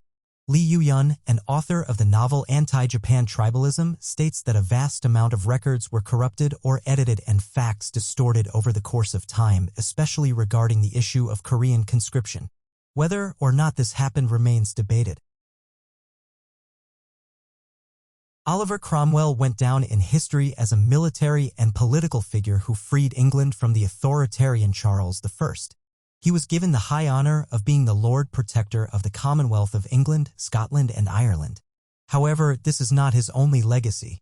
While the English praised him for his great bravery, he was despised by the Irish, who believed he was a kingslaying religious maniac. Let's dive deeper into this mysterious historical icon who, until this day, is believed to be the man who made a pact with the devil. In 1599, Oliver Cromwell was born to a wealthy family in Huntingdon, England. He grew up to be such a statesman and a respected member of the community that later on he became part of the Parliament for Huntingdon in 1628. With regard to his family life, at 21 years old he married Elizabeth Cromwell, who was a daughter of a businessman. They had 9 children together. Although little is known about his early life, he was described as an intensely religious man who believed that God is guiding his victories. He was known to be tolerant, if not a supporter of the Protestant faith. However, he hated the Catholics and they hated him back. Oliver Cromwell has committed extreme measures as a militarist, which many considered as genocidal. He was and still is widely criticized for such acts, especially in Ireland. After having slain King Charles I, not everyone was pleased with Oliver Cromwell. The Scottish people saw him as a mass murderer of men, women, and even children, and they strongly believed that he needed to be stopped at all costs. They wanted Charles II to take his place. It was a war between parliamentarians and royalists. In history books, this is known as the Battle of Worcester. After months of fighting against the underdog forces of Charles I, Oliver Cromwell knew that he was going to win the war. He had a significantly bigger army of men to fight. At this point, the royalists can only die or surrender to him. It was on September 3, 1651, when the mystifying thing happened. Oliver Cromwell was in a camp in Perrywood, a secluded area deep in the vast Feckenham forest. He, together with his captain of his own regiment, Colonel Lindsay, were taken to the woods to meet a mysterious elderly man holding a roll of parchment in his hands. Allegedly, this old man offered Cromwell to have whatever he wants for the next 7 years. And after that he, the devil, will have complete mastery over his body and soul. According to the alleged account of Colonel Lindsay, Cromwell argued with the devil and demanded 21 years instead of only 7. After this, Cromwell happily screamed and celebrated because now the battle is in his hands. Soon after that encounter, the Battle of Worcester ended with thousands of men and horses killed and a lot more captured as prisoners. However, his victory was not for long. Exactly 7 years after his alleged deal with the devil, he passed away due to multiple severe illnesses attributed to malaria and kidney stones at the age of 59. In 1659, Cromwell's son Richard, who was also his successor, surrendered to Charles II less than a year after his death. This is known in history as the Restoration, and be executed despite already being dead. Cromwell was hanged and beheaded in public, and his head was placed on a spike above Westminster Hall. The question of whether or not Oliver Cromwell's deal with the devil was for real is still left unanswered and continues to be a mystery more than 3 centuries after his death. The Devil's Rocking Chair Incident. In 2019, Zach Bagans introduced a rocking chair which he had acquired from the Museum of Ed and Lorraine Warren into his haunted museum in Las Vegas. The chair, known as the Devil's Rocking Chair, which was the inspiration behind the 3rd installment in the smash horror hit franchise, The Conjuring. However, Bagans decided to close the exhibit after realizing that the chair was seemingly behind a number of strange goings-on, both in the museum and in his own home.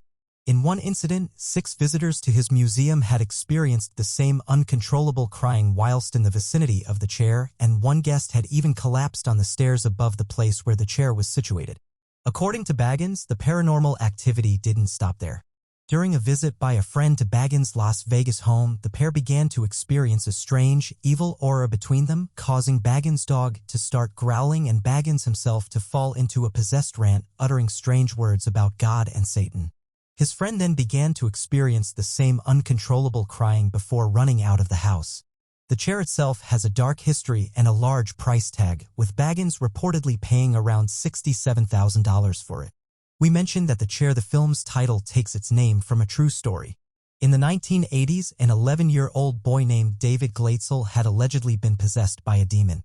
With his family desperate to heal him, Ed and Lorraine Warren asked priests to perform an exorcism on the boy.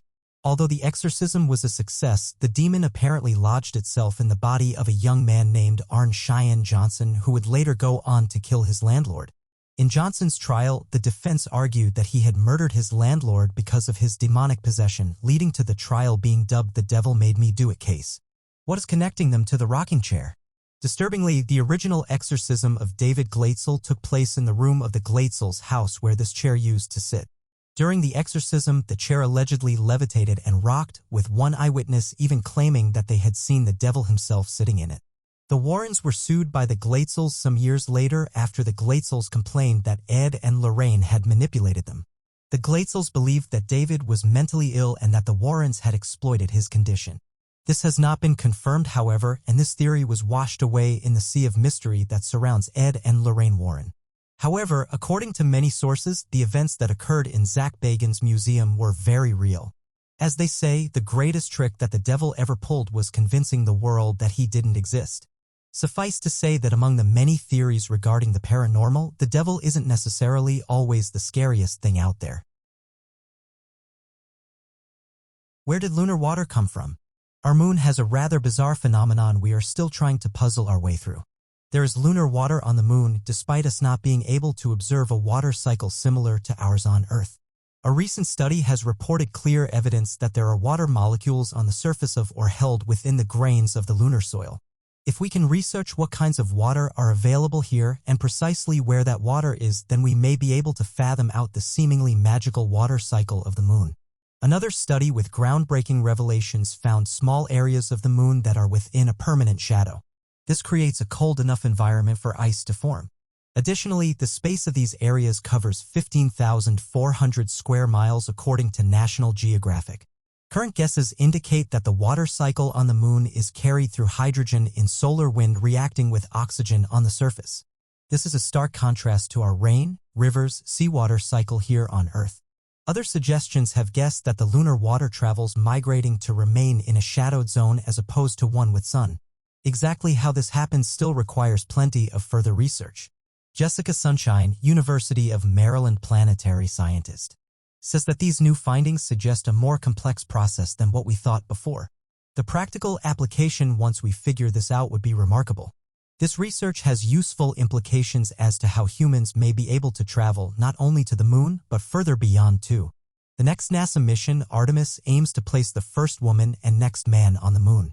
If we can understand the moon's water cycle before then we may be able to convert the water into a resourceful energy. One trial for the lunar water to withstand is the harsh climate of the moon with a high of 120 degrees Celsius and a more than chilly low of minus 133 degrees Celsius. It wouldn't be improbable for the water to evaporate, especially without a thick atmosphere. But luckily for us, even in the sun there are still traces of water, though these are faint.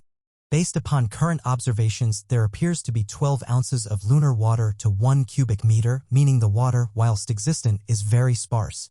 This is 100 times drier than the Sahara Desert. Whilst there is water present on the moon, we need to conduct more observations, more analysis, more research before we take action with this thrilling discovery.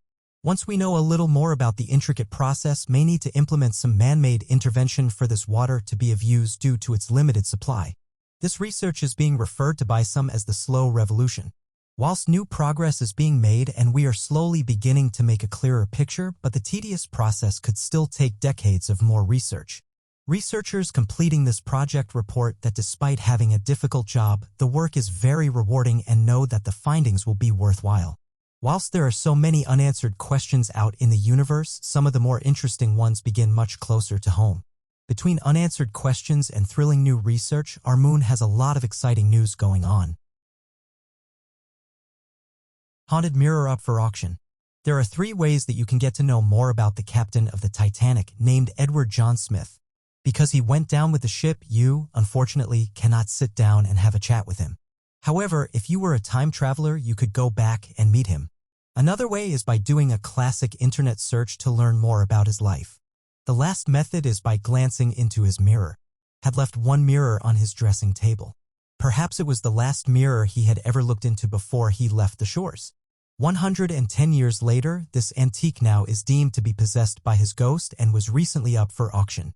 The first spirit encounter was when his mate took the mirror back home and claimed she could see his face appear annually when it came to the Titanic's until somehow ended up abandoned.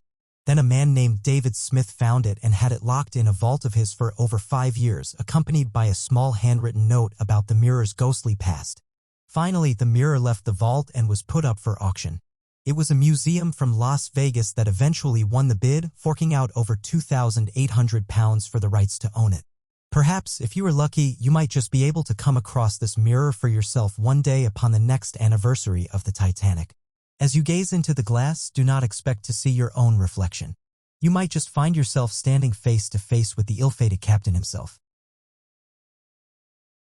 Holy Face of Genoa. Throughout history, there have been many relics and paintings that are claimed to have the accurate image of Christ's face.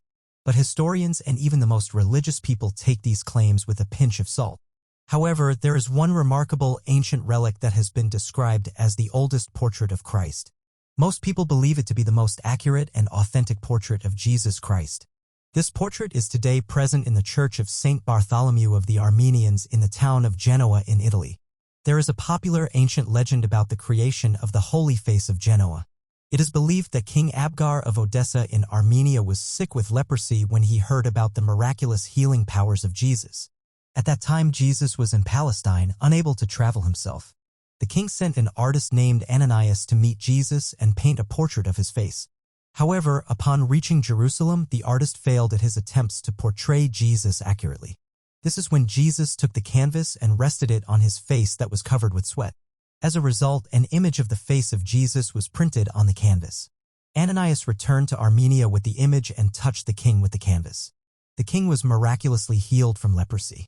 Since that day, the shroud has been worshipped as a sacred relic. The canvas with the portrait of Jesus has since been kept in a silver gilt frame that was made during the 14th century. Bigfoot's hair and the FBI. Peter Byrne, now 94, is certain Bigfoot is real. In fact, in 1976, Byrne was even able to get the FBI to test a hair sample from the alleged creature. As a young boy, Byrne was told stories of the Yeti of the Himalayas by his father. He credits this in sparking his interest in the unknown. In fact, he has an entire web page devoted to his search for the elusive creature. He claims his search has taken him to the Himalayan mountains all the way to the Pacific Northwest of the United States. He claims he has seen 14-inch footprints on multiple occasions he sure belong to Bigfoot. Once landing in the Pacific Northwest, Byrne was all in, 7 days a week. In the 1970s, an unknown sample of hair, a whole 15 strands connected by a patch of skin, was found at a campground in Washington state. This campground was the location of suspected Bigfoot activity. Byrne's group had submitted this hair to the FBI, and Byrne himself spent most of 1976 repeatedly writing to the FBI, pleading for them to test the mysterious sample. Finally, in December of that year, Byrne received a response.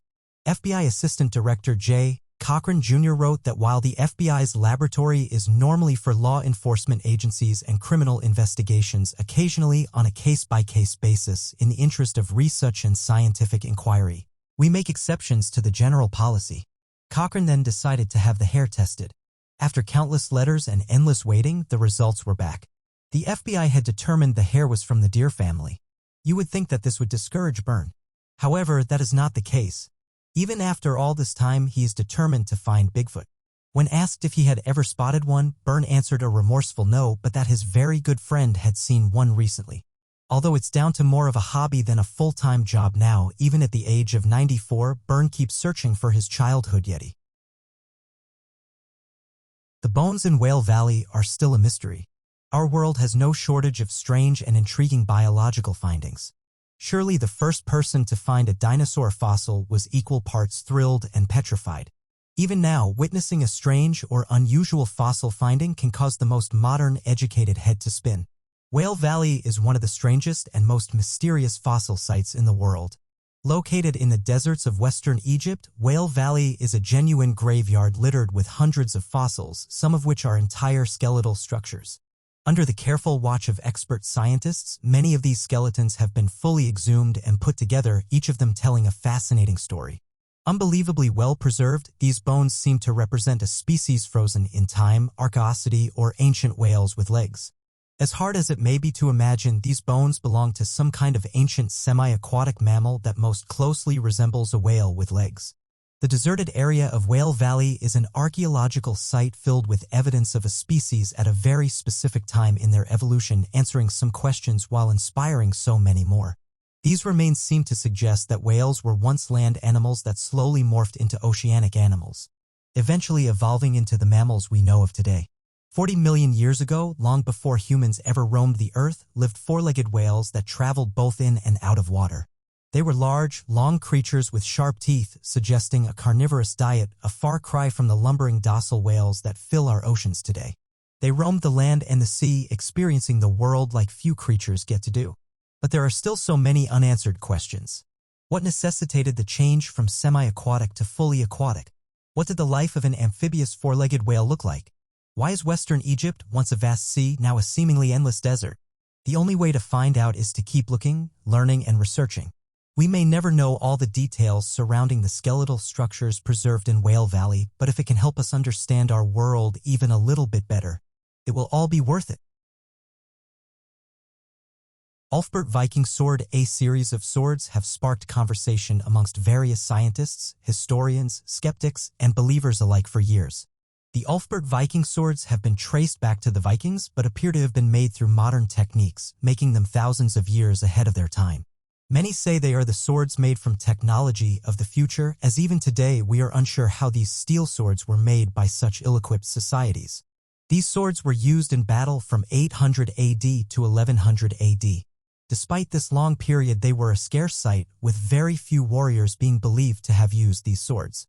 After 1100 AD, the Ulfbert are believed to have been largely untouched until they were uncovered in Europe an estimated 1,000 years after their initial creation. Ulfbert swords have been dubbed such due to the inscription alongside the blade, though no one knows why the sword term or even possible acronym has been engraved on the sword. In medieval written texts, there is no evidence of Ulfbert being used, adding to the speculation. Some believe it is a name of a place, a potential city of origin, and some think it was simply a mark of authenticity and quality in older historical periods. The aim of an ironsmith was to produce a steel that would not bend or break a steel that could be sharp but not delicate. This was evidently achieved in the making of the Ulfbert swords. More recently, scholars have researched the etymological roots of Ulfbert, concluding that it is a Frankish name. Furthermore, the cross on the sword connotes a religious connection, more specifically to the Roman Catholic Church. This research is highly complementary, as the Church oversaw the Frankish Empire in the Middle Ages, so a strong connection being made between the Frankish roots of Ulfbert and the Roman Catholic cross is logical. Another key aspect to these swords you don't want to miss is the Greek cross appearing before the name. Typically, a placement of a cross before a name was reserved to indicate a bishop or abbot. This has led many researchers to suggest that Ulfbert is the name of either a bishop or abbot, and others have put forward the idea that Ulfbert could be the name of a monastery. So far, 44 Ulfbert swords have been examined and determined to be 100% steel, and only 170 swords have been proven to be Ulfbert at all. As with any object of such high status, copycats have occurred. Objects that bear a strikingly similar resemblance to these marvelous swords have ultimately been branded mimics. So where does the magic happen? The bizarre aspect to these battle swords is that they excel what we know to be possible for the time period in which they were created. How did Vikings create swords that were clearly so strong without the facilities to do so? The vast majority of swords we associate with the Viking period were characteristically low in carbon and full of impurities, aspects of the ore that weaken the metal. Throughout the medieval period, it was not physically possible to remove ore from the steel. The equipment we use today simply wasn't available. The process involves heating a metal to north of 3,000 degrees in order to add carbon and remove impurities, though fires alone simply are not hot enough to do this. It is believed that the Vikings would attempt to hammer out impurities, though this simply wasn't effective. Yet the Ulfbert steel is more similar to modern-day steel objects than those of the medieval period. When compared against 21st century steel and other medieval steel, the Ulfbert swords showed a far purer product, with the carbon content reaching 3 times higher than anticipated.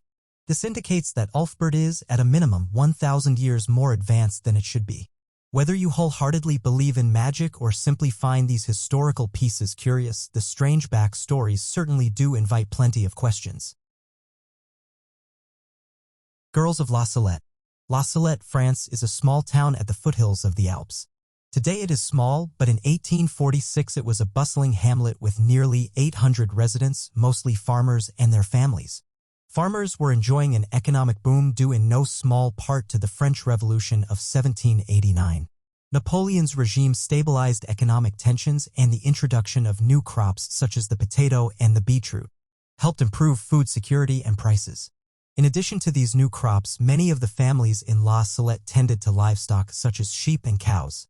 The livestock would be released into the beautiful lush pastures on the slopes of the Alps, and local children were dispatched to complete the fairly easy task of minding the herd. On September 19th, Melanie Calvat, 15, and Maxim Giroux, 11, were enjoying the sunlight of a warm fall day. The weather had not yet turned cool, and the herd of cows they were minding was grazing on the slopes about 3 miles from the nearby village. Suddenly they noticed a woman clad in strange, vibrant clothing. She was sitting on the mountainside, weeping. The woman wore a headdress topped by a crown and a band of roses, a dress that shone with beams of light, and slippers with roses on them. She appeared bathed in a pool of light so bright it seemed to be fiery, with a hammer and nails on one end and a pincher on the other. She continues to weep, but she called the children closer to her. Neither of them were pious, but they somehow knew this was the Virgin Mary herself. They approached as in a trance. Mary told the children that today's Catholics had strayed too far from the faith. She instructed them to respect the 7th day, which was to be set aside to rest and to respect the name of God. If her words were not obeyed, she said, the town of La Salette would be punished by famine, in particular a scarcity of potatoes. Of course, a French countryside gripped by the potato famine in 1845 could not handle more loss. Mary's message was timely. Melanie and Maximin dutifully took the message they received back to the townspeople, where they were quizzed individually. The stories matched, and the town's most prominent religious figures brought the apparition the attention of the local priest. Despite threats of imprisonment from the French government, the children maintained their story. The site of the apparition was carefully investigated, and several miracles were documented. Someone broke off a rock in the place where Mary had been seated, and water flowed out. The water was used to cure a local woman's illness. Attendance at Mass skyrocketed, and by 1851 a new religious order and church was founded in the little town at the base of the mountain. Missionaries of La Salette. Today, pilgrims travel from all over the world to visit the site of the La Salette apparition. The members of the order strive to spread Mary's message across the globe. Interestingly, all throughout history there appears to be a number of strange and unexplainable phenomena centered around religious gatherings and events that many find impossible to explain in the modern day. Additionally, many of these strange and mysterious religious events seem to point to the idea that perhaps our world is far stranger than we ever realized before. We may never truly understand what brings believers to such unbelievable sights. As of today, there's still whispers of these apparitions appearing to people. Whether they are genuine is up for debate, but eyewitnesses have said that they know what they saw and that whatever it was didn't come from this earth. The UK's Bigfoot. Bigfoot is a mythical ape-like creature who walks on 2 feet much like a man and supposedly inhabits the Pacific Northwest of America. Yet in recent times, Bigfoot sightings seem to have migrated from the States across to the UK. Bigfoot has reportedly been spotted in a few different locations across England and also in Northern Ireland. In fact, Bigfoot enthusiast Adam was recently investigating a supposed Bigfoot hotspot in a Lincolnshire nature reserve with his team at the British Bigfoot Research Organisation. The group, who seek evidence to prove the existence of Bigfoot, felt they were being followed the entire time they were on the reserve and said that it was as if somebody was watching them. Adam took multiple photos that day but had not noticed anything odd whilst taking them. It was only when he flicked back through them that he noticed a strange figure lurking in the woodland overgrowth. He described it was a dark silhouette figure similar to a man stood within the trees, facing myself and my team. I make no claims of this mysterious figure, but my fellow investigators think this could be genuine evidence that the British Bigfoot Organisation has waited for. Another British Bigfoot researcher named Deborah Hatswell is also convinced of Bigfoot's existence. She created a map that pinpointed all the sightings of Bigfoot in the UK. Bigfoot appearances have been spotted everywhere. Practically every country in Britain has seen some form of Bigfoot-like creature. Everywhere in the world has its own stories, and the UK is no different. Bigfoot, the black-eyed children, and the black cats of the UK have inspired generations of storytelling, myths, and legends amongst Britons. Whether these creatures or beings are real or not, they definitely make for sufficient stories to be told for many years to come. Bangar Fort, Rajasthan. Built in the 17th century in Rajasthan state of India, the Bangar Fort is known as one of India's most haunted locations. Past the ramparts into the ruins, you will find a dramatic main gate leading to multiple ancient temples, including the Hanuman Temple and Gopinath Temple, as well as numerous palaces. The other entrances into Bangar are the Delhi Gate, Ajmeri Gate, Pulbari Gate, and Lahore Gate. It was built by Bhagwant Das, the Kashwar Harula of Amber, for his son Madho Singh. The town was ultimately deserted, however, during a 1783 famine and fell to ruins. Today, the fort is known for being a breeding ground of paranormal activity. There are 2 main legends that encompass the supernatural tendencies of the area. The first involves the Sadhu Baba Balaknath. Sara refers to a holy person who has renounced worldly life. According to this legend, Baba Balaknath lived in the fort and demanded that all houses built must not be constructed taller than his. He proclaimed that if the shadow of any other house fell onto his, he would ensure the destruction of the entire town. Allegedly, the rule was not followed, resulting in the town's demise and a permanent sinister energy. The sadhu is referred to as Balu Nath. Instead of living in a house, Balu Nath lived in a nearby cave. Madho Singh needed Balu Nath's permission to construct a fortress because of his claim to the land as his site of meditation. He complied but ordered Madho Singh to ensure that the shadows of the fortress did not touch his cave or disturb his meditation. But after the sun shifted south in the winter, the shadows grew longer, and this spoken contract was breached. This woke Balu Nath up from his deep meditation, and he soon issued a curse on the town. The curse prevented roofs from ever being constructed in the fort. Today, none of the old houses have a roof remaining. It is said that any new construction in Bangar Fort leads to a collapsed roof. According to the second legend, Singhai, a wizard well-versed in the practice of black with a Bangar princess named Ratnavati, who was said to have unparalleled beauty. Singhai offered the princess a love potion in the marketplace but was refused. She threw the potion onto a large rock which then rolled onto the wizard, crushing him, causing him to pass away. In another version, Singhai cast a spell on a bottle of perfume Ratnavati's maid was buying in the village. If Ratnavati used the scent, she would fall in love with him. When the princess learned about the spell, she threw it out the window and the potion struck either Singai or, in the other stories, a boulder that then rolled onto the wizard. Before he passed away, he cursed the inhabitants of the fort. Next year, the curse took hold for the princess and the townspeople when the Mughals invaded and took the life of them. Due to the town's disturbing alleged past, the insidious atmosphere remains to this day. The fear of the fort is so prevalent that it is hard to imagine how the townspeople that the Archaeological Survey of India has prohibited anyone from entering or remaining in the fort past sundown. Currently, people unknown to the area are banned from entry without special permission because they are so prone to getting mysteriously lost. Creepy warnings are posted all over the town to discourage entry at night. One sign reads, "It is believed that the soul of Singai still searches for his princess in the night." Another creepy phenomenon is that due to the curse placed on the roofs in the fort, new constructions have allegedly led to numerous fatal collapses. Visitors have also seen unexplained shadows, strange lights, and the apparition of a little boy looking out the window in one of the houses.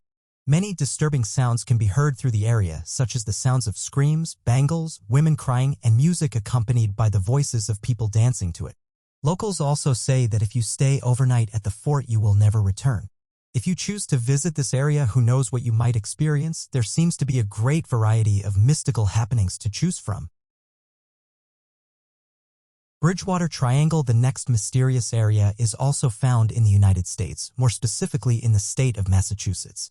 Just 30 miles outside of Boston, you'll find the Bridgewater Triangle, which encompasses 6 towns: Raynham, Taunton, Brockton, Mansfield, Norton, and Eastern. A paranormal researcher by the name of Loren of paranormal activities were reported in the area. The Hockomock Swamp is one of many mysterious landmarks in the area. An 8,000-year-old Native American burial ground was found at this site, and archaeologists couldn't believe what happened when they opened the graves. It is said that the tombs bubbled before vanishing. The swamp is still known as a superstitious site where spirits dwell, which is known for unusual carvings on the face of the rock. There have been many speculations as to how the carvings got there, but nothing has been confirmed. The Anawan Rock is also located within the swamp, and it's said that the angry spirits of Chief Anawan's warriors haunt the surrounding area. Profile Rock is yet another landmark with a paranormal reputation. With carvings of a North American face on the rock, the natives believe it to be, and legend says that Native American ghosts dance around the rock. If the mysterious rock carvings are not enough, there have been various UFO sightings within the Bridgewater Triangle. The first report was in 1760, which would most likely make it the first documented sighting on the planet. There were many more sightings in the 1900s, adding to Bridgewater Triangle's mysteries. Mysterious creatures have also been said to wander through the Bridgewater Triangle. Reports of Bigfoot-like creatures surfaced in the 1970s, and when further investigated, experts were unable to come to a conclusion. Other creatures have been seen in the area with no explanation. With just about every ounce of unusual activity within the Bridgewater Triangle, it wouldn't be complete without a few ghost stories. Ghostly phantoms have been spotted many times, making the triangle even more spooky. That so many paranormal acts have taken place or been recorded in one area. Do you believe the ghost stories, or do you think that some stories have been embellished over time for dramatic purposes? The University of St. Andrews, Scotland. The University of St. Andrews, Scotland is so well known for being haunted that it is the centre of numerous ghost tours. St. Andrews is the oldest university in Scotland and the third oldest in the English-speaking world. Teaching began in 1410 and the university was formally constituted in 1413. Plenty of time to acquire some ghosts. The historic town of St. Andrews is known as one of the most haunted places in Scotland, with reports of ghosts ranging from monks, mysterious women, and even a ghost ship. There are a total of 200 haunted locations and 400 spectres believed to haunt St. Andrews. The White Lady is one of St. Andrews' most famous ghosts and is believed to be one of the ladies-in-waiting of Mary, Queen of Scots, or a former nun who now roams the abbey ruins or the cathedral, which is very close to the university. The university has its own ghost, believed to be Patrick Hamilton, a 16th-century student and teacher, the first martyr of the Scottish Reformation. The spot where he passed away is believed to be cursed, and you will notice students dodging his initials in the cobbles on the street beneath the bell tower of St. Salvador's. Patrick Hamilton was executed in 1528 at the age of 24. He was tried as a heretic and his life was taken at the stake for his Protestant beliefs. The ending of his life was not quick and reportedly lasted for over 6 hours, with executioners struggling to light the fires with damp wood failing to ignite and a slow-burning fire. There are a few local traditions and myths added to Patrick Hamilton's loss of life. The university notes that the mysterious face carved into the stonework of the college tower above the gateway is that of Patrick Hamilton. It is believed that as he passed away, his face was burned into St. Salvador's tower. Students also refused to step on the initials PH in the spot where he was executed, as rumors state that Patrick Hamilton will curse them to fail their exams. Some students have experienced strange things at execution site, such as the sound of cracking and the smell of burning flesh. The monk that verbally condemned Patrick Hamilton as he was slowly burned, Alexander Campbell, is said to have passed away shortly after, and that he is the lone figure that roams Blackfriars Chapel in the center of St. Andrews. The mysterious sky disk. The Nebra sky disk was originally discovered by two men back in 1999 that were treasure hunting with a metal detector without a license in the state of Saxony-Anhalt. This led to the treasure hunters unearthing the disk, 2 bronze swords, 2 hatchets, a small chisel, and a number of fragments of spiral bracelets throughout the region. Well aware of their finds without that of a treasure hunting license, the two men quickly decided to sell the artifacts to the black market in order to cover up their looting and make money in the process. This decision led to them selling the entire find for 31,000 Deutschmarks to a private collector in Cologne. The find would then go on to exchange hands within the black market community for several years, leading to the value of the piece being sold at more than 1 million Deutschmarks throughout Germany.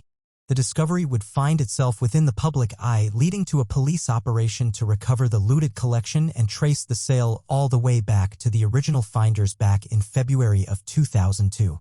This led to the two men working out a plea deal with the government by showing them the original excavation site, which led to them only receiving roughly 4 to 10 months in prison. Unfortunately, the two men would later try to appeal, leading to them receiving 6 to 12 months of prison time. The Nebra sky disk is described as being a small disk, a mere 12 inches in diameter and weighing close to 5 pounds in total. The dating of the disk was found to be from the middle of the 2nd millennium BC, making the artifact roughly 4,000 years old.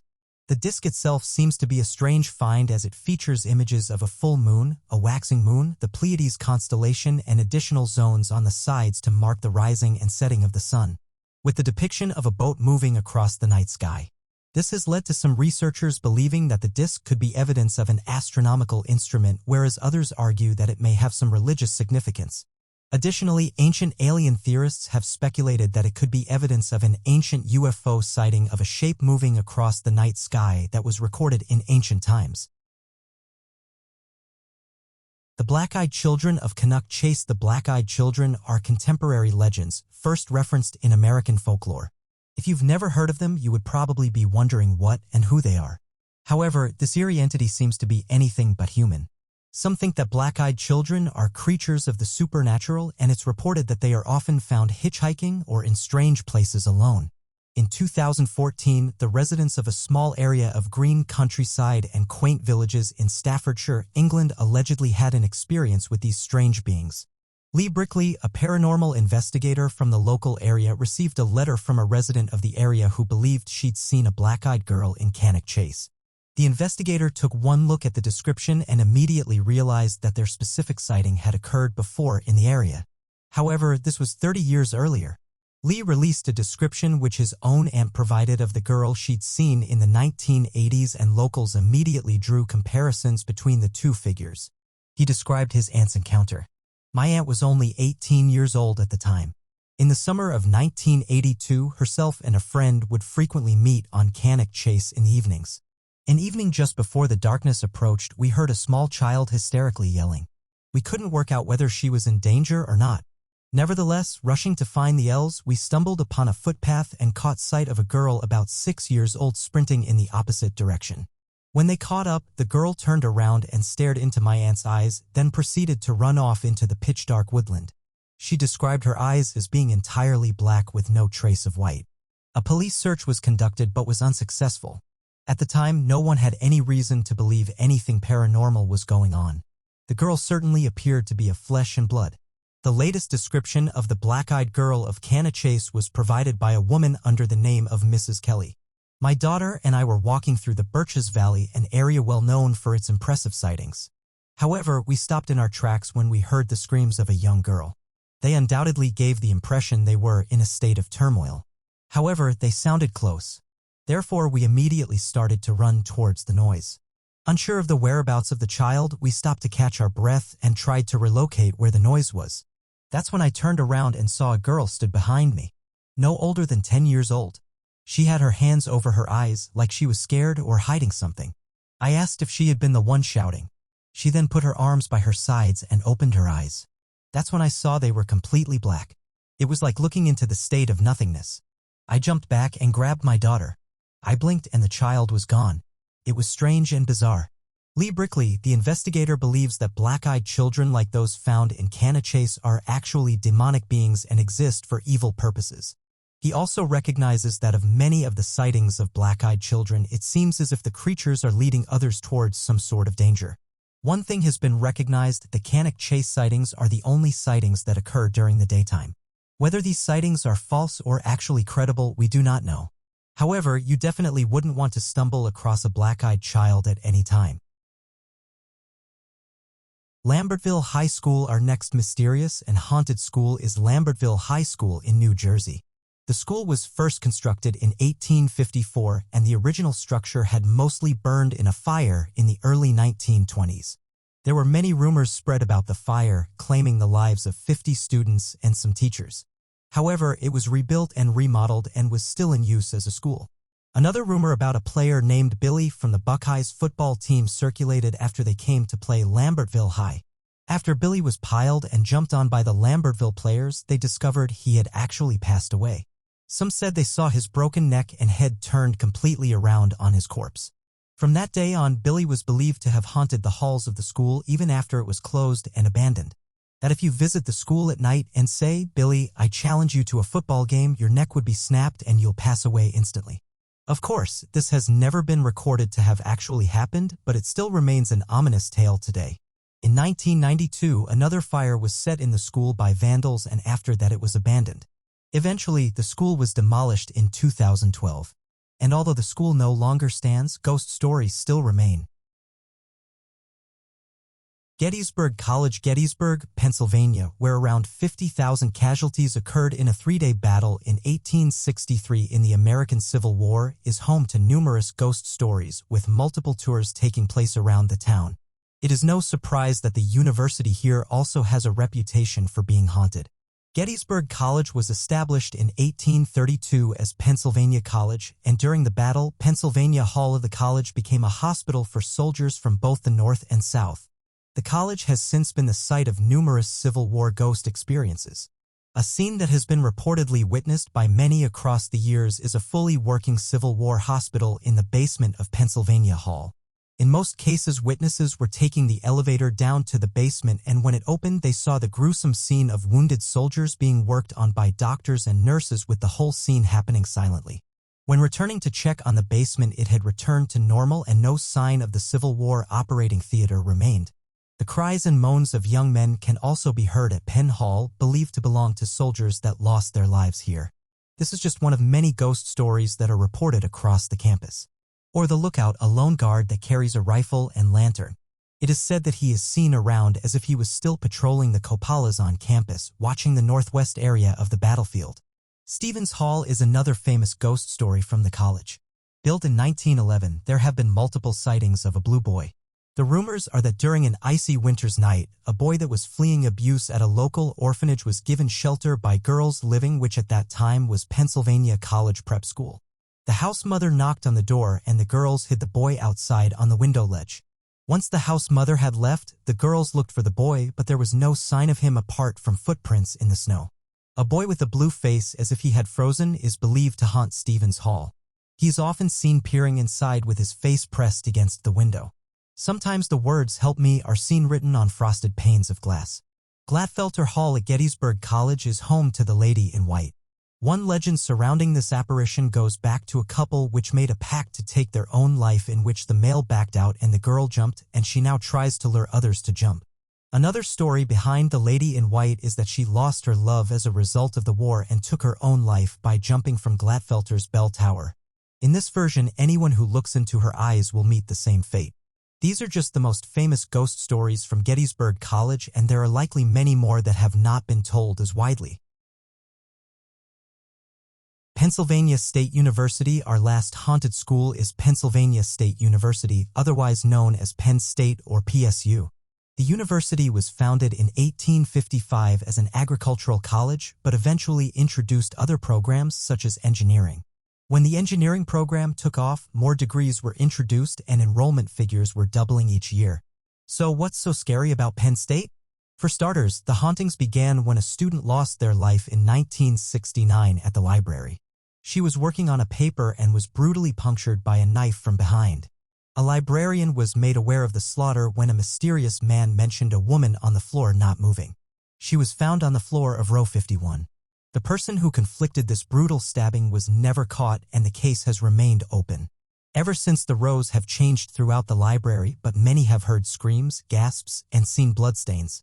However, there doesn't seem to be an explanation for the sounds or the blood. Besides the library, Penn State is also said to be home to another ghost. Atherton Hall is one of the oldest buildings on campus, and students believe that Frances Atherton, the late wife of the school's former president, is haunting the building. Students have claimed to see doors open and close without a person there to do it, as well as seeing her ghost looking out of the window from the top floor. There have been many other supposed ghosts found on campus. In fact, students have also heard the footsteps of a house mother who patrolled the floors at night after curfew to make sure no one was coming in late. Current students who live in the building have said they hear footsteps randomly late at night. Unfortunately, the haunting doesn't stop there. Schwab Auditorium is another hotspot for paranormal activity. The theater is also believed to be home to the ghost of a former janitor. Unusual activity such as hearing heavy footsteps, doors creaking open, and finding objects mysteriously relocated is enough to convince many students of the ghost's existence. With so many haunting stories and experiences taking place at Penn State, the former student formed a paranormal research society in 2006. The purpose of the club was to investigate paranormal cases to try and make sense of them. The group became popular within the school and eventually caught the media's attention, and they had their own reality series on television. Eventually, the club was handed off to younger students who continued to study the unusual events that take place at the university and surrounding areas. At this point, nothing groundbreaking has been discovered, but with many eyes watching and learning about paranormal activity, they just might arrive at some answers one day. Have you seen a ghost or had similar experiences? Are there any haunted places where you're from? For those who believe in ghosts and have seen them for themselves, these places are unbelievably frightening. There are also many non-believers who visit and have a scary interaction with the supernatural forces. Although we can't exactly prove their existence yet, there's no telling what we'll discover in the future. We might just have to wait for ghosts to appear before our eyes in order to fully believe. Dr. Story Musgrave. Our second bizarre story is that of the strange objects captured by Dr. Story Musgrave in space. Franklin Story Musgrave, known as Story Musgrave, was born in 1935 in Stockbridge, Massachusetts. One of 7 children, Musgrave grew up to become a physician and a NASA astronaut, despite having come from an extraordinarily dysfunctional family full of abuse and alcoholism. In 1996, he became only the second astronaut to fly on 6 space flights. A highly intelligent individual, he holds 6 academic degrees, making him the world's most formally educated astronaut. In 1998, Musgrave held the record for the oldest person in orbit at age 61. With a huge variety of interests and a highly diverse range of career experiences, Musgrave has obviously had a very interesting life. One of the most curious tales of his space career was one involving a strange sighting from his spacecraft. Musgrave has said to have seen on at least 2 of his missions something he can only describe as a snake-looking being at least 6 to 8 feet long, looking rubbery due to internal waves, and Musgrave believes the snake follows you for long periods of time throughout space. Musgrave believes that the snake must have been white in color in order to reflect sunlight and appear to swim due to the velocity of the nearby spacecraft. Due to the lack of gravity in space, items like the snake are able to glide freely in what Musgrave calls an extraordinary ballet. The only theory that Musgrave has to explain the strange object is that it may have been an uncritical rubber seal from the main engines. Interestingly, Musgrave has a strong belief in the existence of other life forms, a belief that was crystallized on his many space voyages.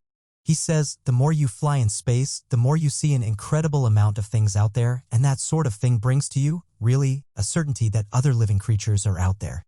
In other interviews, he has said, I feel that they're everywhere out there, and they're doing interstellar travel. We'll think differently about ourselves once we accept that. Now 84, it is unlikely that for his bizarre sightings while in space. However, the fact that such an intelligent and accomplished individual believes with such conviction that we are not alone in the universe is a comfort to those who adamantly believe that humans are not the only species inhabiting the universe. The 13-year-old's car discovery. Griffin Lake in British Columbia, Canada, is a deep blue expanse sitting below stunning mountains amid beautiful Canadian countryside. Snowy peaks stand majestically at the end of the lake, with the scenic retreat making a perfect countryside getaway location. But in 2019, Griffin Lake became the subject of a mysterious discovery, one that had evaded Canadian police nearly 30 years. Max Warenka was a normal 13-year-old boy from Alberta, Canada. He enjoyed the outdoors and had spent time in the past filming his adventures with his GoPro camera. In August 2019, Warenka had been out paddleboarding on Griffin Lake when he spotted something strange lurking below the surface. A group of people who had been staying in cabins on the lake shore also came to have a look, and they deduced that they were seeing the shiny underside of a car. Bemused as to what a car could be doing at the bottom of the lake, Warenka and his family reported the discovery to the police. After doing some Googling, the group realized that a group of 4 people had been rescued from a sunken vehicle in Griffin Lake in 2007, assuming that the car was simply left over from that. A pretty cool discovery nonetheless. But the Royal Canadian Mounted Police came to the lake to check it out anyway. When the police arrived, the presumed car did not appear so clearly, so the police asked Max to dive into the lake with his GoPro to see what he could find. Lo and behold, the car was still there, in full, and there was a human body in the driver's seat. It quickly became apparent that the car wasn't the one in the 2007 rescue, but one that had been at the bottom of the lake for potentially some time. The police divers team arrived a few days later and confirmed the body in the car. Analysis revealed that the body was that of Janet Ferris, who had disappeared on her way to a wedding in the Griffin Lake area. Police were quick to rule out foul play and rather concluded that it was likely Janet swerved trying to avoid an animal or something else and lost control spinning into the lake. Though the truth will never be fully known, for Janet's family, however, are welcome comfort to finally knowing where their relative was all this time. Egyptian mummy's unusual mudshell. Mummies wrapped in strips of linen are a well-known phenomenon of ancient Egypt. However, these burial methods were usually reserved for the very wealthy, and less is known about how the working class buried their loved ones. That is until CT scans of a mummy dating back to around 1200 BC gave a few hints. The mummy is encased in a dried mud shell in between the standard layers of linen wrapping. This caked mud method is incredibly interesting, as archaeologists have never encountered a preservation technique using mud before. They plan to study this mummy carefully to determine what the mud could have accomplished. But their first guess is that it was used as a way to preserve and prepare the body for burial in a way that was both affordable for the common man and resembled the methods used by royalty and the very wealthy. The body is also damaged, and archaeologists theorize that the mud could have been used to repair damage to the mummy after grave robbers fractured the legs.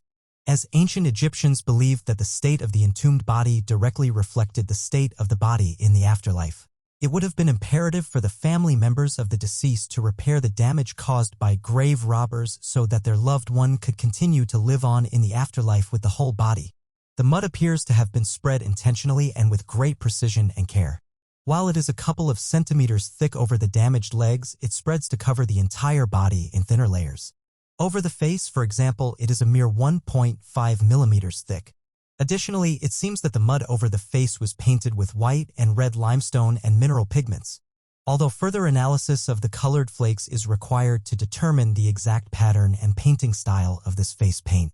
Some believe that it might have been an attempt to imitate the painting of elaborate masks that were placed over mummies' faces before enclosing them in sarcophagi for burial. Some archaeologists speculate that this potential imitation of the burial of higher individuals in society was also why the mud layer was applied in the first place, as it seems to resemble the resin layer placed on the mummies of pharaohs and members of the royal retinue, as social status was largely determined by how closely you could come to the expensive metals, jewels, and materials that the pharaoh wore. Resin layers, preservation, rituals, and even mummification in general were incredibly expensive, and the mud layer might have been a way to emulate a much more lavish burial. However, at this point, all of these theories are merely speculation, as it is not even clear whether mud-caked individuals ranked in society. They could have been very rich or incredibly poor, and whichever side of the spectrum that they end up being on could make one of the theories incredibly more probable than the others.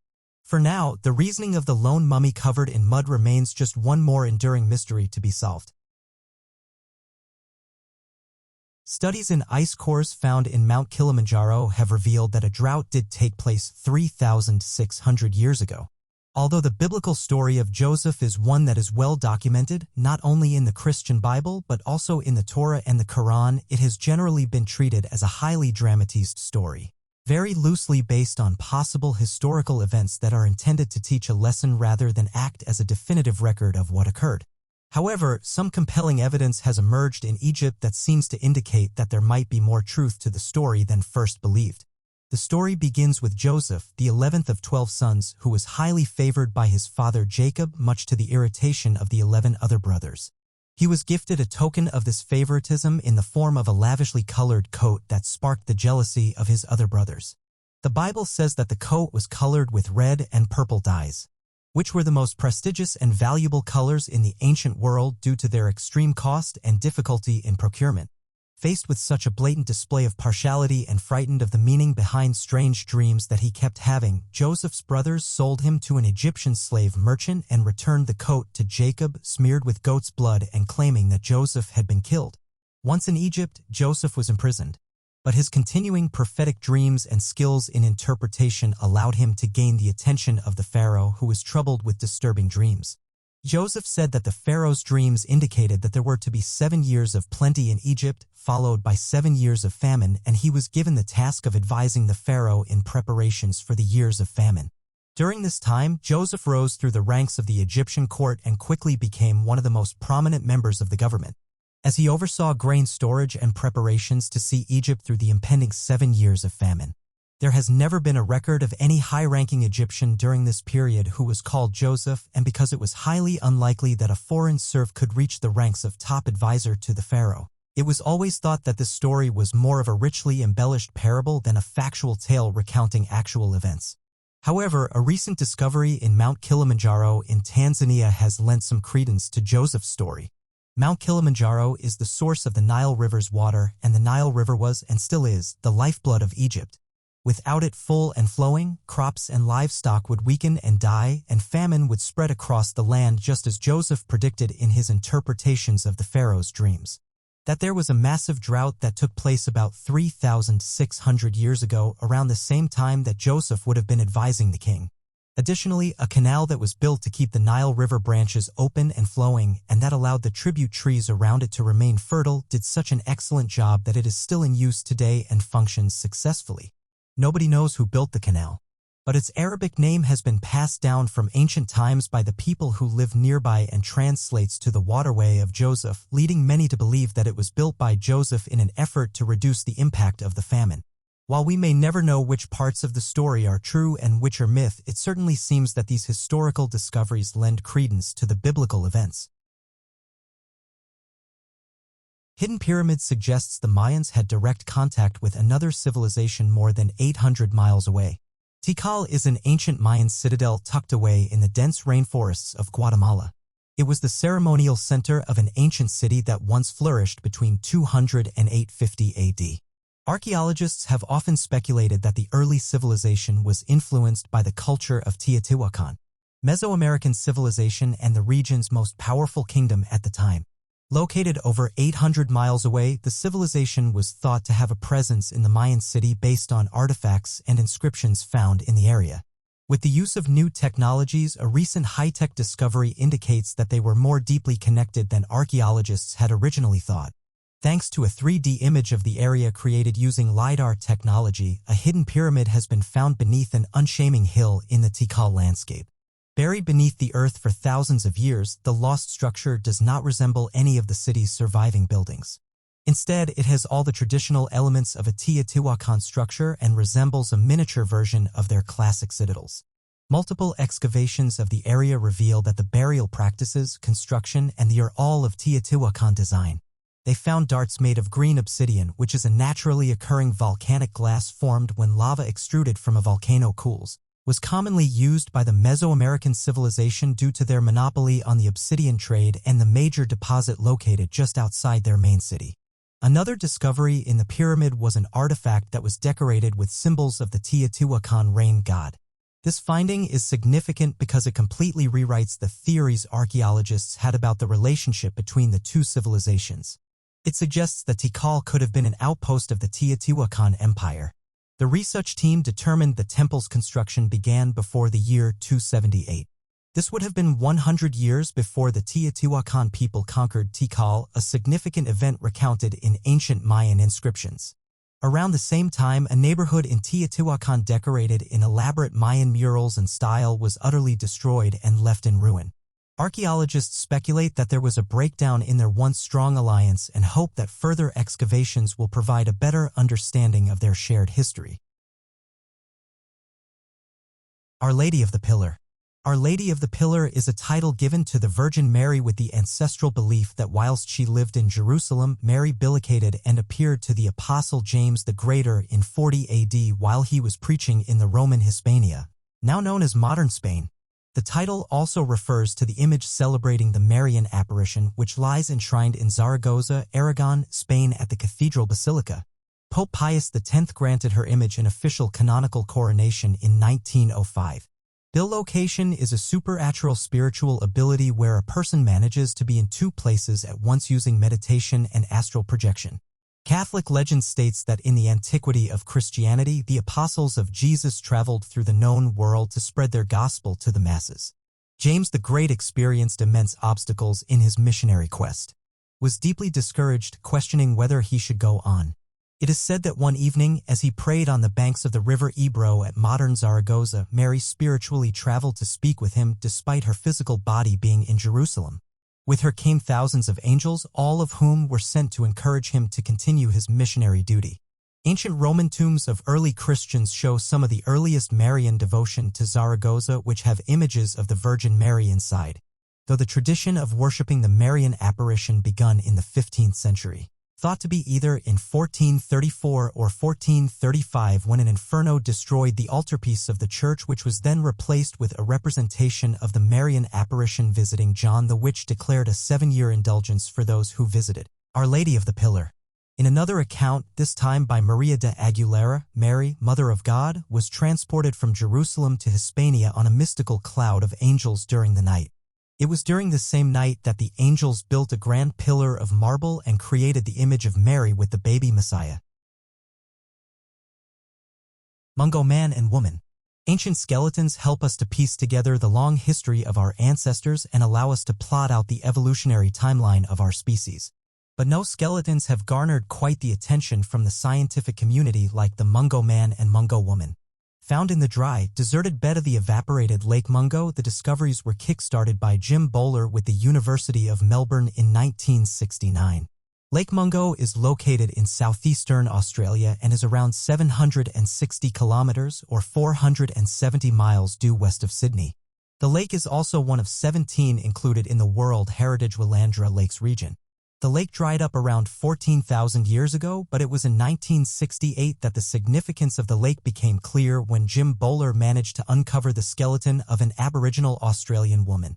Carbon dating showed that the skeleton was 40,000 years old, making them the oldest remains to have ever been found in Australia and demonstrating that humans had been on the continent for longer than we had originally believed.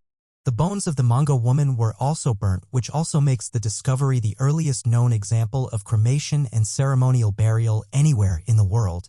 The Mungo man was similarly found to have come from the same period as the previous skeleton. Since the massive discovery, even more human bones and cultural objects have been discovered in the crescent-shaped sand dunes of Lake Mungo. The reason why this area is so significant to archaeologists is because it offers a detailed fossil record of Aboriginal life in the region. Scientists are able to observe how people adapted to the changing climate of the day as well as the drying of Lake Mungo. Some of the other archaeological finds include stone tools, food waste, and fireplaces. Amazingly, in 2003, a series of footprints left by the Wallandra people were discovered and were dated to being 20,000 years old. Today, the Mungo discoveries are an invaluable archaeological resource as well as a significant cultural and spiritual reference point for Aboriginal Australians. In a modern context, we can see that descendants from the country's original inhabitants, such as the Pakanji, Nyampa, and Muti people, have an intrinsic right and claim to the Australian continent. NASA finds ancient organic material, mysterious methane on Mars. NASA's own Curiosity rover has stumbled across organic material preserved within sedimentary rocks on Mars up to 3 billion years old. Whilst many people hear organic molecules and assume this equates to life and biological sustainability, NASA has been quick to disclaim that whilst this is exciting, this is not the only possible explanation. The molecules found on Mars certainly contain carbon and hydrogen, with the likely possibility of accompanying elements such as oxygen and nitrogen yet to be found.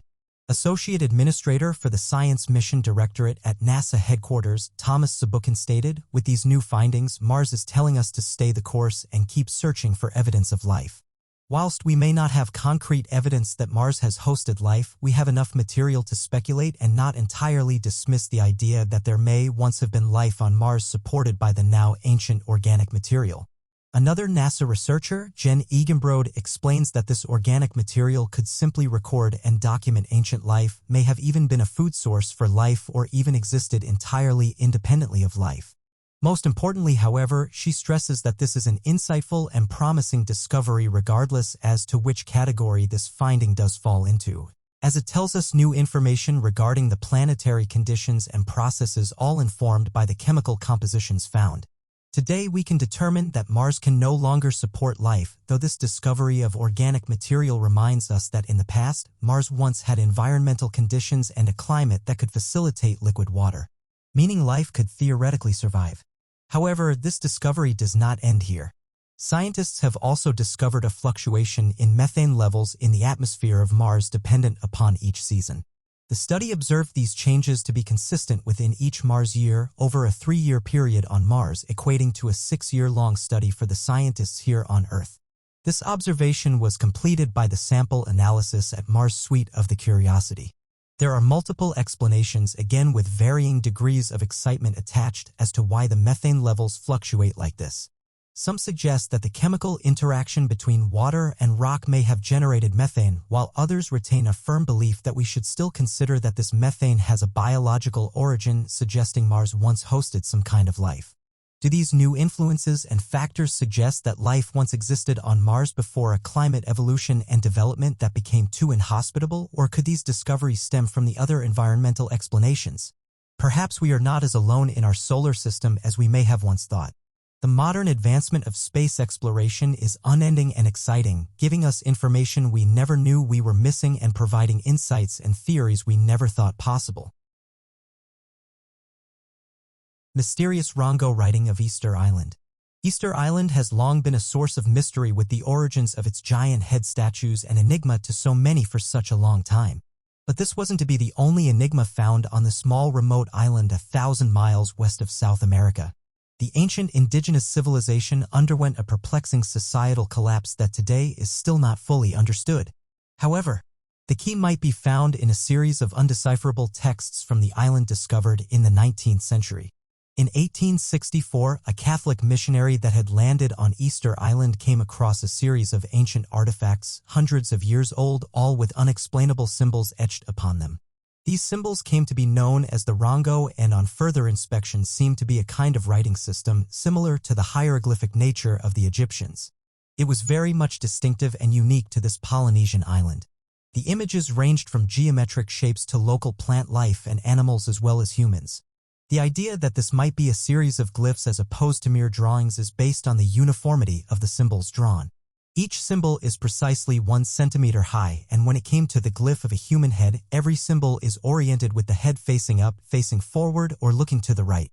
Was also an orientation to the writing known as reverse booster feedon that went from left to right, bottom to top. The glyphs were found on numerous objects such as a chieftain's staff, a statue of a birdman, and 2 cultural ornaments, but the longest continuous text of glyphs were found on 26 irregular-shaped wooden tablets. They were intricately inscribed with the images neatly lined up. The lines ran across some of the tablets with the inscriptions written in between, and other tablets had grooves with the glyphs etched into those channels. The etchings carved into the wood seemed to be made by a set of specific writing tools, perhaps small shark teeth or obsidian flakes. The Rapa Nui Easter Islands indigenous people are still in existence today, however. So how would this language of theirs be seemingly lost in time? There are several things that make translating the etchings so difficult. The 17th century collapse of the island's ancient civilization created a disconnect between generations, and indeed the cause of such a societal collapse is still a puzzle with no clear answer. Our further drawback is the limited number of texts and other contexts with which to understand them. Unlike the Rosetta Stone, which allowed a contextual and comparable understanding of Egyptian hieroglyphs with ancient Greek, there is no such artifact available to this ancient Rapinui language. Some researchers say that the Rongo-Rongo was not a fully developed writing system, but one might call proto-writing a set of symbols conveying information without containing any truly linguistic content, or rather a series of symbols communicating limited information.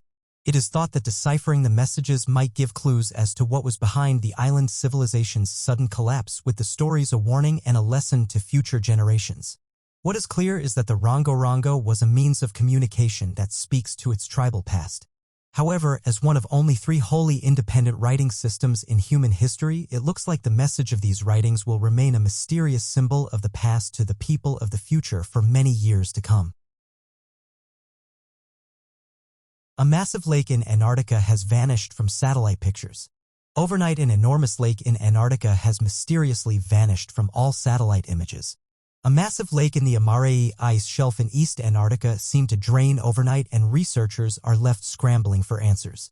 The lake was covered by ice for the majority of its existence until mid-2019, when the majority of the ice melted. During this time, the lake held somewhere between 600 and 750 million cubic meters of water. This lake held more water than the Sydney Harbour in Australia. To the shock and amazement of researchers and scientists around the globe, the 600 to 750 million cubic meters of water simply vanished. When the discovery was made, researchers began scouring through historical satellite images to find the exact date the water had vanished. Images provided by NASA were the main source of information used during this inquiry. While no one knows for certain how this amazing mystery came to fruition, the leading theory is that the water somehow returned to the ocean. The prominent hypothesis for how this occurred can be explained by the existence of ice shelves. The theory follows that at the bottom of the lake was a shelf of ice which served as a sort of plug drain for the lake. The ice shelf cracked under the mounting pressure of the water within the lake. And when the shelf cracked, the water was released through the gap, which flowed back into the ocean. Through extensive research, it was found that the lake went from being filled to entirely drained within 3 days. Roland Warner, who served as a leading researcher on the phenomenon, claimed, "We believe the weight of water accumulated in this deep lake opened a fissure in the ice shelf beneath the lake, a process known as hydrofracture, causing the water to drain away to the ocean below." Members of the research team collectively agree that global warming may cause more ice shelves to break shortly. An excerpt found in the published study regarding the drained lake stated Antarctic surface melting has been projected to double by 2050, raising concerns about the stability of other ice shelves. Since this astonishing discovery, the lake appears to be slowly filling back up with water. It has been theorized that the ice shelf froze back over, which has allowed water to be retained in the once drained lake. James Tedford disappearance. In the winter of 1949, 56-year-old James Tedford went missing and was never to be found again. The military veteran, living in the sleepy town of Fletchertown in Vermont, had a normal, quiet life living with his 28-year-old wife, Pearl. This normalcy changed when the 1940s conflict arrived and Tedford went off on his next tour of duties. By all accounts, he and Pearl had been happy with no known problems, especially problems that would lead either of them to purposefully run from their lives. Pearl was the first of the two to vanish. One night when James was back home from duty, he returned to the house to a half-prepared meal. Initially, James believed she had simply stepped out of the house for a moment and would soon return. However, when the late evening arrived, he grew worried and began asking neighbors if they knew about Pearl's whereabouts. Apparently, she had been in high at the Amako store in town and did not look to be distressed. Her disappearance was a shock, as it could not be determined why the seemingly happy woman would vanish. Pearl's disappearance was a shocking blow to James. He allegedly became depressed and grew increasingly reclusive, staying alone at home all day long. He later moved into the Soldiers' Retirement Home in Bennington, Vermont, about an 8-hour bus ride to the only relatives James had left in St. Albans, Vermont. One day when he was making the bus trip to St. Albans, he disappeared. Even more strange, he seemed to disappear from a moving bus as it had not taken any stops along the way. According to witnesses, he was last seen sleeping in his seat, and then by the time the bus had reached its destination, he was no longer there. James and Pearl's disappearances seemed to defy logic. The seemingly normal happy couple vanished within a few years of each other without any clues as to where they may be. Even more mysterious is the location of James' disappearance. In the years following James' disappearance, more shocking missing persons cases began to creep up in the Bennington region of Vermont. The area has even been named the Bennington's Triangle because of these mysterious disappearances. These include a missing hiker, an 8-year-old boy who vanished from his mother's truck, and a 53-year-old who disappeared while walking back to her campsite. Scientists say Andromeda has swallowed other galaxies and ours is next. The Milky Way's sibling galaxy, Andromeda, has devoured countless smaller galaxies in its 10 billion-year lifetime. It should be no surprise that as the closest galaxy to it, we are destined to become Andromeda's next meal. The galaxy is set to collide with our Milky Way in a mere 4 billion years. Granted, none of us will be alive to witness the event. But cosmically speaking, 4 billion years is but a handful of time. Who knows what will become of the Earth by then, or of us? Perhaps our descendants will be alive to witness the cataclysm, or perhaps humanity will fall long before then. Regardless, Andromeda will swallow us. Researchers have dedicated themselves to studying Andromeda's previous cosmic meals via analyzing the cloud of gas that surrounds the galaxy. This research showed that Andromeda has undergone 2 prior large feeding events. The first occurred in the ancient period of our cosmos, whereas the second happened within at least a few billion years of our existence. Scientists used the Pan-Andromeda Archaeological Survey with a telescope atop of the Mauna Kea in Hawaii, owned by Canada, France, and Hawaii. The PANAS is designed to recreate Andromeda's structure as it was billions of years ago in its components and evolution. This field of the industry is often referred to as galactic archaeology.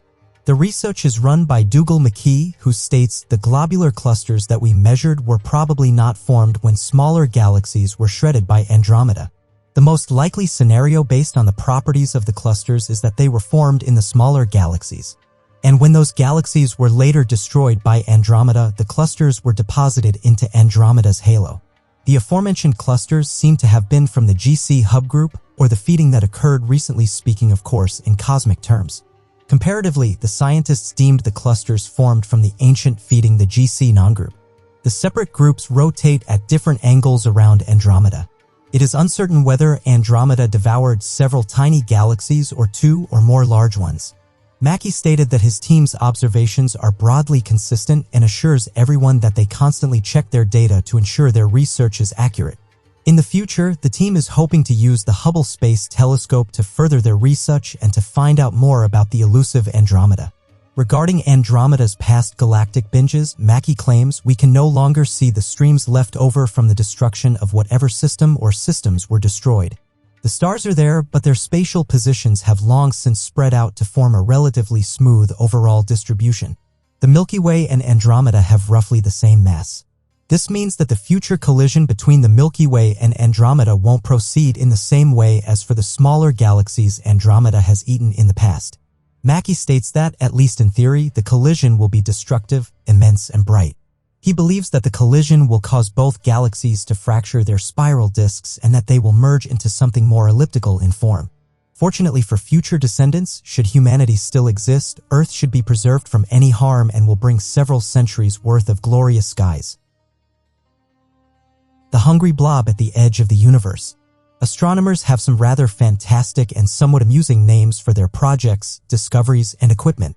Whether you are giggling at the European Southern Observatory's VLT, that's Very Large Telescope, or impressed at the naming of TESS, NASA's Transiting Exoplanet Survey Satellite, there's about to be another astronomical object's name that will stick in your head. A blob. The Very Hungry Blob was discovered in 2009, though it has been sitting in our universe for much longer. So while the Very Hungry Blob is a great name, the real name is the Lyman Alpha Blob, and we have a lot of questions about exactly what it is. Astronomer Masami Uchi, working in the observatories of the Carnegie Institution for Science in Pasadena, California, was the lead researcher of the team who wound up spotting and pinpointing the blob. Uchi and his team that have been seen are a series of small galaxies merging together to form one larger, far bigger galaxy. This is not the only suggestion going around, however. Some have suggested that cold gas moving into the galaxy is essentially feeding it, allowing it to grow, and other astronomers have suggested that the glowing blob is a cloud of gas rising in temperature as a result of a nearby supermassive black hole. What makes this observation all the more interesting is how far it is from Earth. At the time of discovery, it was the fourth most distant object we had ever observed. This is a staggering 12.9 billion light-years away. Given how long it takes light to travel, our observations are essentially looking back in time, as by the time we are observing this blob, it will have aged a great deal and certainly will not look like this anymore. In fact, this blob is about 12.9 billion years old, bringing us right back to just after the formation of the universe, which is estimated to be between 13 billion and 14 billion years old. Uchi and the research team managed to see by looking at the infrared light that was coming from space. This is a wavelength outside of the visible light spectrum and can be described as feeling like heat. This strange blob clocks in at a diameter half the size of our own Milky Way. So if it is a larger galaxy forming, it was still small in size when we made these observations. However, scientists do not anticipate it remaining small for too long. Predictions and estimations all seem to indicate that this blob is a small galaxy having a growth spurt. It had the equivalent of 40 billion suns inside it when it was first observed, though could easily have a great deal more now, absorbing and taking in more stars as it goes. A strange blob dating back to the start of the universe is a peculiar discovery, though it goes to show just how much we are waiting to find. Ultramassive black holes. One of the most mind-boggling elements of space is its sheer size. Not only does space itself stretch infinitely away from us in all directions, but the objects within the ever-expanding cosmos display proportionately massive sizes. And when it comes to large objects within the universe, generally black holes will take the prize. Black holes themselves were already almost unbelievably large. So when researchers discovered a class of black holes set apart from the rest by their even larger size, scientists could not believe it, dubbing them supermassive black holes. But it did not stop there. Now there is an even larger class of this mysterious space phenomenon called ultramassive black holes that dwarfs even the unbelievably huge supermassive black holes. But what are ultramassive black holes and why are they just so massive? This is a question that researchers have been attempting to answer since the discovery of ultramassive black holes, but it is a question that does not have a simple answer. A video by Kurzgesagt aptly declared that ultramassive black holes are perhaps the largest single bodies that will ever exist, which is an incredibly strong statement considering the sheer size of the various objects in space. They are not just slightly larger than even supermassive black holes, they absolutely billions upon billions larger than our own sun. In fact, they are so large that they could easily fit multiple solar systems within them. Ton 618, the largest ultramassive black hole so far discovered, clocks in at 66 billion times the mass of the Sun, which is a number almost beyond comprehension. These black holes are usually found in the early days of our universe when slightly different rules applied, but this presents a problem for astrophysicists. According to our timeline of the universe, there was simply not enough mass in these early stages to generate and fuel ultramassive black holes of such epic proportions. At this early stage in the universe formation, there were just the beginning spirals of galaxies with only a few stars interspersed among the swirling gas clouds, which was simply not enough matter to generate black holes dozens of times the mass of the Sun. In a word, ultramassive black holes should not exist and were formed under impossible circumstances. Despite the complexity of the circumstances, researchers had continued to attempt to solve the mystery of how these gargantuan structures were formed. But it seems that every time a theory is proposed, it is quickly disproven as yet another example of the unnatural element of such large black hole formation. For now, having discovered the presence of ultramassive black holes must suffice as researchers to continue to peel back the layers behind how they could have ever formed in the first place. NASA is monitoring a huge escalating anomaly in Earth's magnetic field. The Earth's magnetic field is an incredibly important aspect to our planet that we do not often talk about, not outside of science lessons at least. The magnetic field can help us keep on track, keeping our compass needles pointing north, but it also keeps our planet habitable by deflecting solar winds that otherwise would threaten to strip away the ozone layer. You might not discuss the magnetic field on a regular basis, but it's a truly valuable player in maintaining life as we know it at home here on Earth. Lately, however, something strange has been happening to that valued player, with NASA feeling the need to actively monitor and track an anomaly found in the magnetic field where the magnetic intensity seems to have dropped. There seems to be a huge area in the magnetic field which is notably less magnetic than it should be, and Southwest Africa has been impacted thus far. This unusual occurrence, known as the South Atlantic Anomaly, has been toying with the minds of scientists for years now. The American Space Agency has a number of satellites and spacecrafts orbiting in space, many of which orbit Earth. The concern here is that with the magnetic field being weakened, there is a greater exposure to the charged particles headed our way from the Sun. Life on Earth, it will have a significant impact on the spacecrafts in orbit of Earth. As they circle our planet at their low orbit altitudes, these crafts will inevitably pass straight through said anomaly. We believe that during these periods where they pass through, the lessened strength of the magnetic field can cause some disturbances in the technology used within these satellites. They can short-circuit, malfunction, and all manner of similar problems where they are struck by high-energy charged protons from the Sun. Typically, if a satellite is hit by one of these particles, then the impact is not usually too severe, usually only what is considered a low-level glitch. However, there is the risk that a large amount of data can be lost when this happens, or even cause permanent damage to crucial elements of the machinery. Between all these possibilities and the increased threat these charged particles propose, it is more necessary than ever for the operators to shut these crafts down before they make it into the area impacted by the South Atlantic Anomaly. NASA has begun to keep a closer eye on this, looking at both how best to protect our resources in space and at understanding the science hiding behind this complex phenomenon. Geophysicist Terry Sabaka from NASA's Goddard Space Flight Center in Greenbelt, Maryland, said this magnetic field is actually a superposition of fields from many current sources. It is the current assumption that the primary source of this is the molten iron in the Earth's outer core, approximately 3,400 kilometers below the surface of the Earth. This molten iron moves, and that movement produces electrical currents that contribute to our magnetic field. It seems as though the lack of consistency in this movement could be where the anomaly is seemingly arising from. Another contributor could be the African Large, Low Shear Velocity Province. This is a huge mass of dense rock around 2,900 kilometers underneath the continent of Africa. This seems to also disturb the generation of the magnetic field, propelling the drastic weakening. Furthermore, the tilt of Earth on its magnetic axis only heightens the impact of this. The way in which the large, low, shear velocity province impacts the South Atlantic anomaly was explained further by NASA Goddard geophysicist and mathematician Weijia Kwong, who said, "The observed SAA can also be interpreted as a consequence of weakening dominance of the dipole field in the region. We still have plenty to attempt to unravel about this strange occurrence, with some suggesting it is dividing and plenty of questions that remain unanswered. Nonetheless, this has been impacting our planet for many years and will continue to do so in the future, though we are yet to see how that will impact our space exploration. As we have continued observation and monitoring, our understanding, actions, and predictions will hopefully become more accurate and better informed." An asteroid barely missed Earth in November. Asteroid 2021 UA1. Asteroids are fascinating, and many are absolutely zero cause for concern in terms of hitting or harming the Earth, but every once in a while there will be one or two which come in just a bit too close for NASA's liking. Small asteroids a few meters in size pass between the Earth and our Moon's orbit several times a month. Asteroids less than 1 meter in diameter hit the Earth's atmosphere and explore pretty much every day.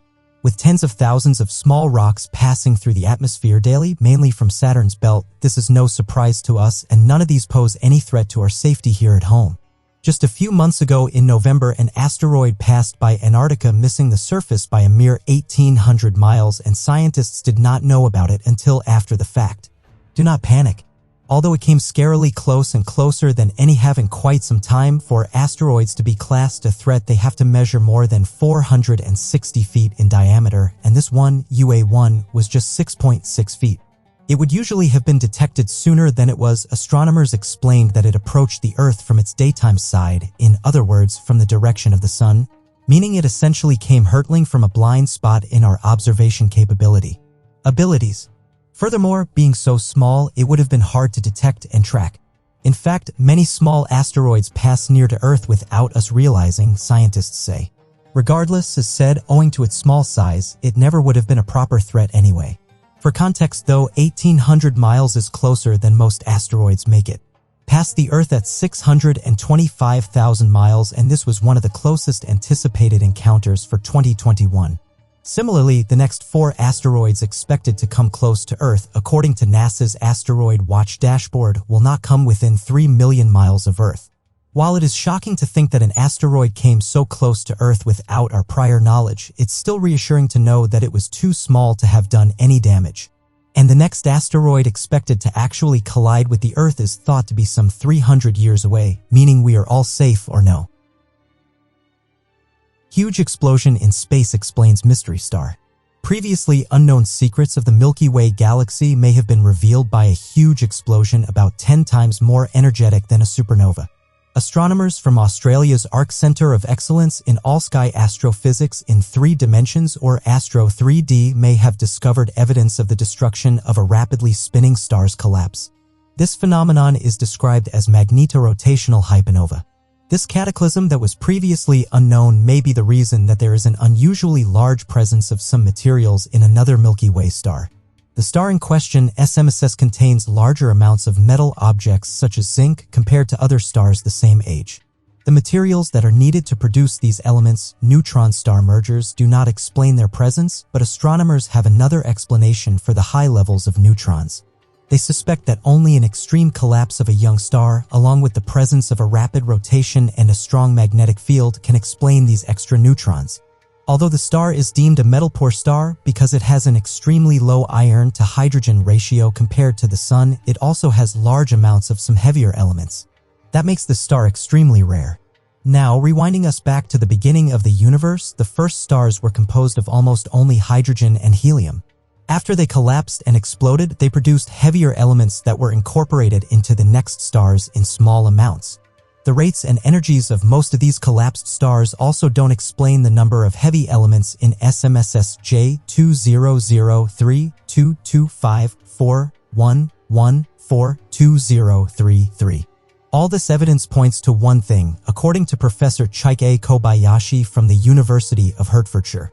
The professor explained that this core collapse explosion of a strongly magnetized fast-spinning massive star indicates that there was a different kind of hypernova producing all stable elements in the periodic table at once. Although hypernova have been known of for decades, this discovery is the first time it has been mixed with strong magnetism and rapid rotation. According to astronomer Dr. David Young, it's an explosive end for the star. We calculate that 13 billion years ago, J20032541142033 formed out of a chemical soup that contained the remains of this type of hypernova. No one's ever found this phenomenon before. This discovery is a giant step towards finding an explanation for the formation of heavy elements in a young universe and is incredibly exciting for the field of astronomy. Even today, with all of our technology and knowledge, we are still uncovering amazing secrets about the universe around us. Hundreds of billions of galaxies in the universe. The Milky Way galaxy is undoubtedly the most famous galaxy. Its existence brings on the question just how many galaxies exist. Counting galaxies, the vast collection of stars that populate our universe, seems like an impossible feat. The first deterrent is simply how many there may be. Once we get to counting multiple billions of galaxies, the maths gets a little tricky. Another deterrent to finding the real number are the limitations of our instruments. In order to get a good view of space, a telescope needs to have an aperture about the diameter of the primary lens, and to avoid distortion from Earth's air, it must be located above the atmosphere. Despite the difficulty of counting galaxies, scientists have not been deterred. An example of astronomers attempting a count is how they used an image made from the combination of 10 years from the Hubble Space Telescope called Hubble Extreme Deep Field, or XDF. The telescope focused on a patch of sky for 50 days of repeated visits. Through many hours of collecting faint light, the XDF was able to detect thousands of galaxies, making it the most in-depth image of the universe ever taken at the time. The Hubble Space Telescope had been an incredible source of information for astronomers in its 19 years of shuttle. In its 5th year, astronomers pointed the telescope at a region called Ursa Major, and in just 10 days of observations it found about 3,000 galaxies in one frame. Hubble was also pointed twice at a spot in the Fornax constellation and at a portion of the ultradeep field. With each experiment, thousands of galaxies were detected, due to the sheer number of billion galaxies. However, some experts expect the number to increase to 200 billion once telescope technology improves. NASA spacecraft expected to find over 12,000 planets by 2024. Astronomers and scientists have been fascinated with the idea of other planets for decades, and new technologies have allowed us to discover, locate, and name thousands of planets that exist beyond our own solar system. And the search continues even now, with NASA's $287 million exoplanet hunting spacecraft tests expected to discover 12,000 exoplanets by 2024. An exoplanet is any planet that exists outside of our solar system, and their existence has fascinated humans for years. Set into motion only a few short years ago, the Transiting Exoplanet Survey Satellite is a space telescope designed for the express purpose of finding these exoplanets spinning in our universe. The TESS mission is the most ambitious exoplanet discovery mission to date, covering 400 times the space that the Kepler mission covered. So far, TESS has discovered almost 5,000 planets, including everything from ice worlds to gas giants. TESS has also located numerous super-Earth planets with a mass higher than our Earth's but lower than that of Neptune and Uranus. TESS has 3 scheduled missions. And using data based on TESS's previous discoveries, researchers at the Massachusetts Institute of Technology estimate that the spacecraft will discover thousands of other exoplanets. The total estimation comes to a whopping 12,500 planets that TESS is set to discover. And although the sheer number of planets is exciting, one of the most intriguing things about TESS's missions is that the spacecraft is likely to encounter numerous Earth-like exoplanets. That is, planets with a similar atmosphere and environment to our own. The research has not revealed anything yet. Some researchers are hopeful that TESS search will find the possibility of extraterrestrial life on these Earth-like exoplanets, such as alien microbes. But if learning, reading, and researching about outer space has taught us anything, it is how little we truly know in the scope of the universe. Despite centuries of studying and searching, we still know next to nothing about our celestial surrounding. Oldest planet, PSRB 162026b. As we talk about another cosmic being of an extremely old age, we come across the nickname Methuselah once again. This time, rather than the oldest star recorded, it is PSRB 162026b, known as Methuselah or the Genesis planet. An exoplanet, that is, a planet which orbits a star outside of our solar system. It is thought to be 12.7 billion years old. Having been formed about 1 billion years after the Big Bang and creation of the universe, NASA credits its survival as out of the ordinary. Orbiting a pair of deceased stars and also near a crowded cluster of over 100,000 stars, many other planets in this environment would have already been torn apart by surrounding gravitational forces. Not only is this Methuselah the oldest planet and a miraculous survivor, but it was also the first planet discovered to orbit 2 stars and also the first planet ever found in a globular star cluster. Being so old, PSRB 162026b is evidence that planets were in fact able to form rapidly after the universe's own birth, and suggests that there could be other planets which formed within the first billion years that we did not know to look for. On the flip side, with some of the youngest exoplanets recently discovered clocking in at a mere few million years old, the range of cosmic beings in our universe is truly vast and varied. With so much more to discover close to home, far from home, and everywhere in between, who knows what else is out there?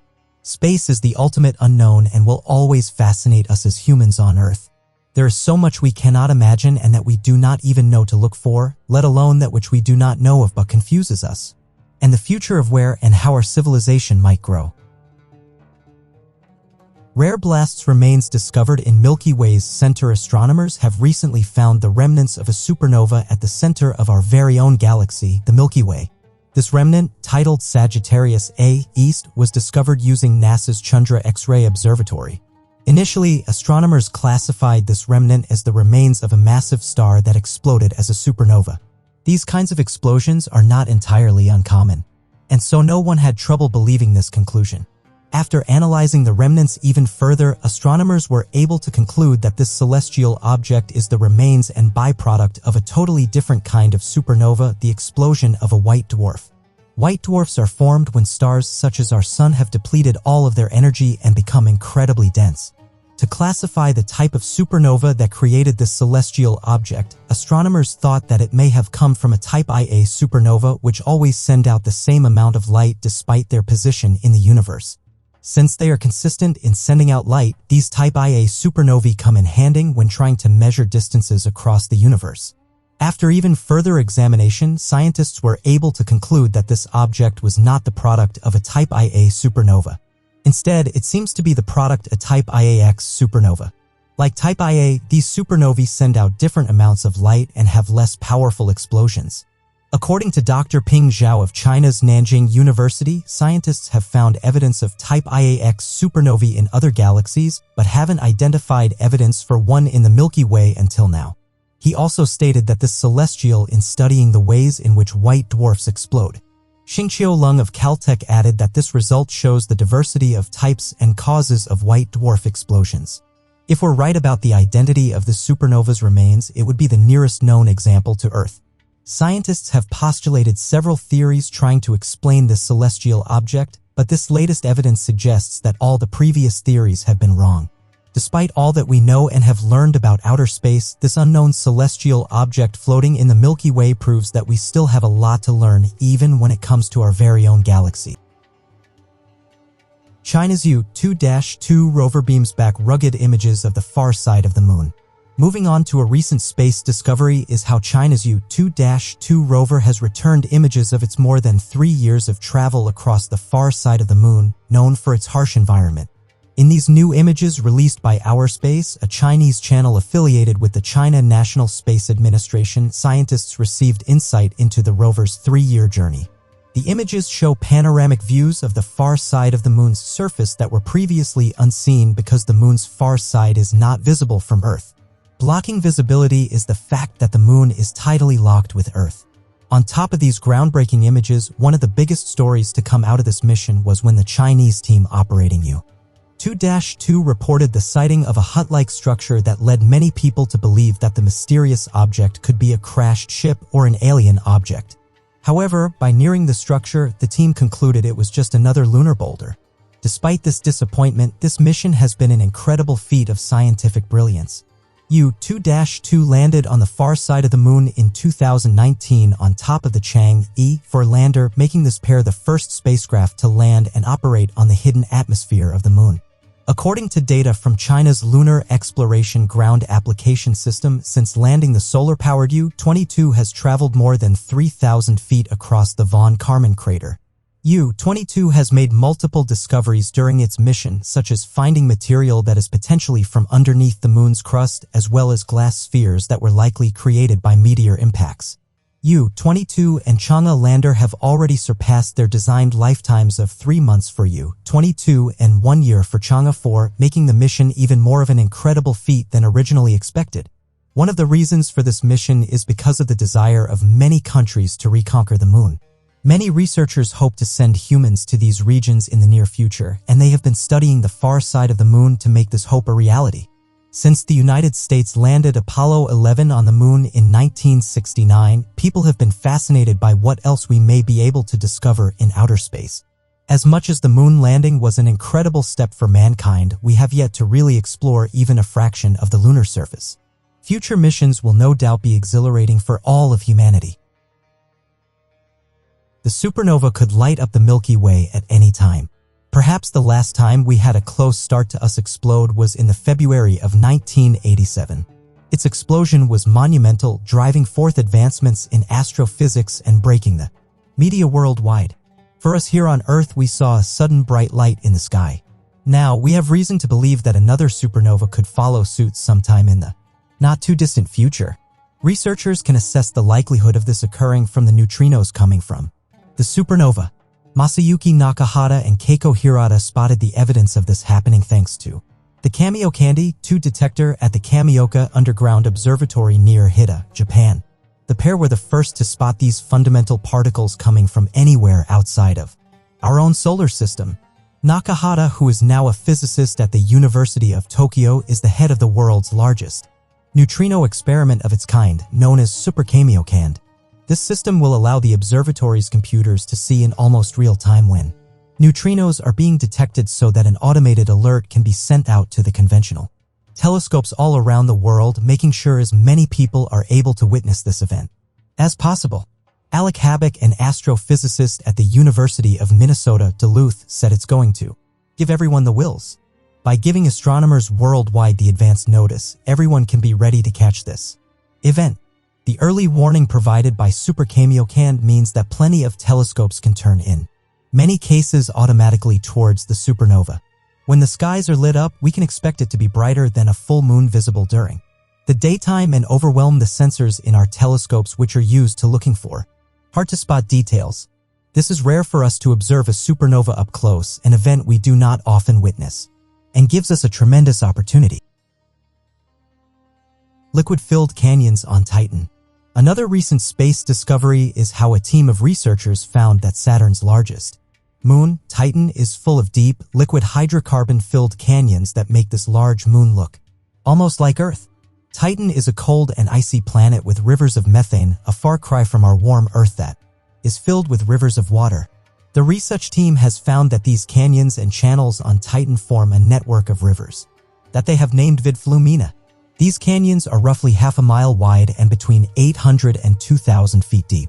Similar to how the Amazon River flows into the Atlantic, these rivers on Titan flow into its largest sea, Ligeia. While researchers know that these rivers are filled with liquid methane hydrocarbons, more researchers needed to fully understand how the rivers flow. These observations would not have been possible without the data collected in 2013 by NASA's Cassini spacecraft that studied the topography of Titan. Yet despite all of the information, scientists have been able to uncover most of the secrets of these canyons remain a mystery. Another mystery about these canyons is just how they were created. Scientists form on Earth due to erosion. This may not be the case on Titan, though. It is also possible that geological activities facilitated the creation of the canyons, but again, scientists cannot be certain. According to Valeria Pagliarelli, the lead author of the research paper that describes Cassini's finding on Titan, it's likely that a combination of these forces contributed to the formation of the deep canyons, but at present it's not clear to what degree each was involved. What is clear is that any description of Titan's geological evolution needs to be able to explain how the canyons got there. Although scientists can theorize about the origins of Titan, there is still a lot to uncover. Adding more to the mysteries about this moon, scientists suspect Titan to be a potential area for alien life. They suspect this so much that there are plans for NASA to send an autonomous submarine to explore more of Titan. Despite the new data uncovered by the Cassini spacecraft, there is still much to learn about Titan, its canyons, and what they mean for humans on Earth as well as the universe itself. Out there beyond our skies, and even sometimes in our backyards, there are constant discoveries that uncover mysteries that were previously incomprehensible to us. New discoveries continue to force us out of our comfort zone and make it clear just how much more exploring needs to be done before we even begin to understand what is around us. Missing black hole with 10 billion solar masses. When it comes to space, there is one thing that we have all heard about: black holes. Books, movies, and TV love to feature this celestial phenomenon. Though our grasp of understanding is rather tenuous, it seems that a black hole exists at the very center of each galaxy, drawing anything and everything into it with its unparalleled gravitational pull. As such, it seems that keeping track of black holes would be the easy part. If they are so huge, monumental, and powerful, how could one go missing? Even so, that is exactly what happened with this black hole. About a decade ago, Dr. Mark Postman, a member of the Space Telescope Science Institute, was surveying surrounding galaxies with the famous Hubble Space Telescope. While surveying, Dr. Postman found a supergiant galaxy now referred to as A2261 BCG with no black hole at the center. Indeed, the finding was exceedingly strange. An expert of galactic nuclei at the National Optical Infrared Astronomy Research Laboratory in Tucson, Arizona, Todd Lauer, added that the absence of the black hole was really unusual. According to everything we know about black holes, this supergiant galaxy must have one. At its center, this black hole is expected to house 10 billion solar masses, while the black hole at the center of our own galaxy, the Milky Way, has only 4 billion. It seems impossible and unfathomable that a black hole of this size has simply evaded notice or attention. So what exactly is happening? Using the ideas postulated by three astronomers, Mitchell Begelman, Martin Rees, and Robert Blanford, one theory says that A2261 BCG originally had two black holes that eventually combined and turned into nothing. Of course, if the burst was unequal on both sides, the impact could have sent one of the black holes flying through the galaxy. However, after analyzing and surveying A2261 BCG even further, scientists found something interesting. The diffused core of the galaxy seems to house 4 little knots of light, causing some to think that the black hole's gravitational pull is keeping them there. Sarah Burks Ballard of West Virginia University led a surveying team with the hopes of untangling what the 4 knots could be. They found that 2 of them were most likely 2 smaller galaxies existing inside the main galaxy. Hubble was unable to provide enough details on the other 2 knots to reach a sound conclusion. Luckily, Hubble's successor, the James Webb Space Telescope, was launched in late 2021. Astronomers are hopeful that a telescope of this power and magnitude will be able to describe the 4 knots in detail and tell us the location of the missing black hole. Despite how improbable it seems that a black hole housing 10 billion solar masses could evade detection for so long, it just goes to show that outer space holds more mysteries than we ever thought.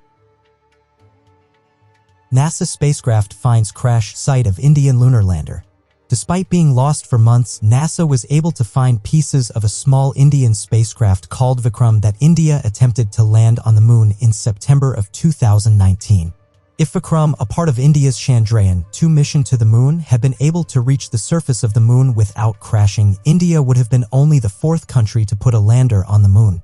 Unfortunately, Vikram diverted from its planned descent trajectory and crashed. Despite claiming to have located the lunar lander the day after the crash, India never published images of the landing site. While the NASA spacecraft, the Lunar Reconnaissance Orbiter, passed over the mission's landing site multiple times after the crash, finding the impact scar proved challenging. NASA scientists have noted that it is possible Vikram was hiding in the shadows. The crash reignited interest in the moon for many people, including Shanmuga Subramanian, an Indian computer programmer and mechanical engineer. He noted, "The crash landing of Vikram rekindled an interest in the moon not only for me and others also. I think even if Vikram had landed and sent some images, we would have never had such interest. For the first few days I was scanning the images randomly and there were a lot of false positives." In his free time, Subramanian took an active part in the search for Vikram's crash site and took into account the last known velocity and position of the spacecraft to determine where he should have been looking. After scouring the moon's surface, he was able to detect a white speck about 2/3 of a mile from Vikram's planned landing site. Amazingly, Subramanian reported his finding to NASA scientists on Twitter, who confirmed his discovery and began searching the surrounding site. They found the landing point was about 2,500 feet from the piece of debris Subramanian had spotted. One of the most fascinating aspects of this story is the fact that Shanmuga Subramanian, a computer programmer, was credited by NASA for finding the Vikram lander on the moon's surface. This tells us that with the amount of information now available on the internet, regular people can make discoveries from the comfort of their own homes that even NASA cannot. This is something that was never possible before. Scientists think they have detected radio emissions from an exoplanet. Searching for and investigating found exoplanets is becoming an increasingly prominent aspect of astronomical research. Exoplanets are planets that, just like those in our solar system, orbit a star. Though they orbit a star other than our Sun and lie a little further away.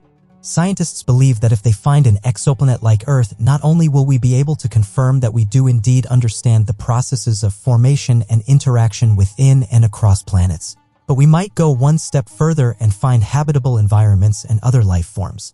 All the research conducted is invaluable. So far, the search for exoplanets has been led by TESS, NASA's Transiting Exoplanet Survey satellite, which has found more than referred to as candidate exoplanets. Scientists then follow up, and from this 159 exoplanets that were found by TESS have been confirmed.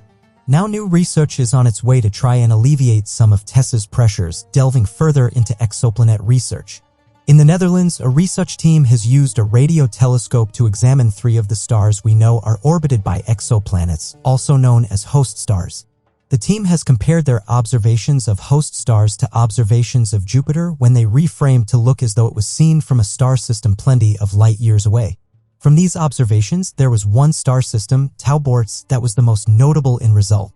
We have confirmed there is one exoplanet in Tauborts already, though this does not mean there aren't more awaiting discovery. That there are ways to detect exoplanets through radio waves for the first time. If this proves to be successful and accurate, then there is the potential to understand the impact of magnetic fields in exoplanets and, by extension, understand more about exoplanets themselves. Jake Turner, an astronomer at Cornell University and lead author of the research project, said, "We present one of the first hints of detecting an exoplanet in the radio realm." He continues to explain, their current hypothesis is that the radio emissions were coming from the planet itself, not any other nearby celestial objects. He explains that to have come to this conclusion, the team had considered the strength and polarization of the radio signal and the planet's magnetic field, and that all these measurements fall in line with theoretical predictions. Despite this being the current theory, the team cannot be sure of the source of the radio wave just yet. More research, more observations, and more data is necessary to determine if the team's hypothesis is indeed true. The planet, named Tauborts b, is in the Tauborts star system and can be found in, you guessed it, the Borts constellation when viewed from Earth. So the new wave of research kicked off, starting from Jupiter.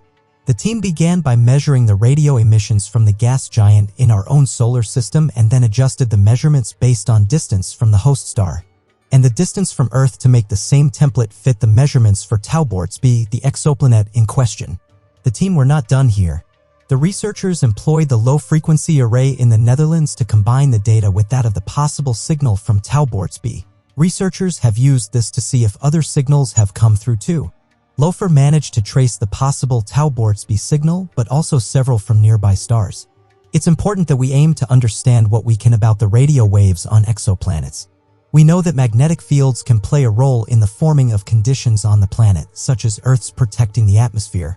This is vital information, but looking directly for it is difficult at best, and so radio emissions can give us hints and tips to help crack the code with a little more ease and certainty.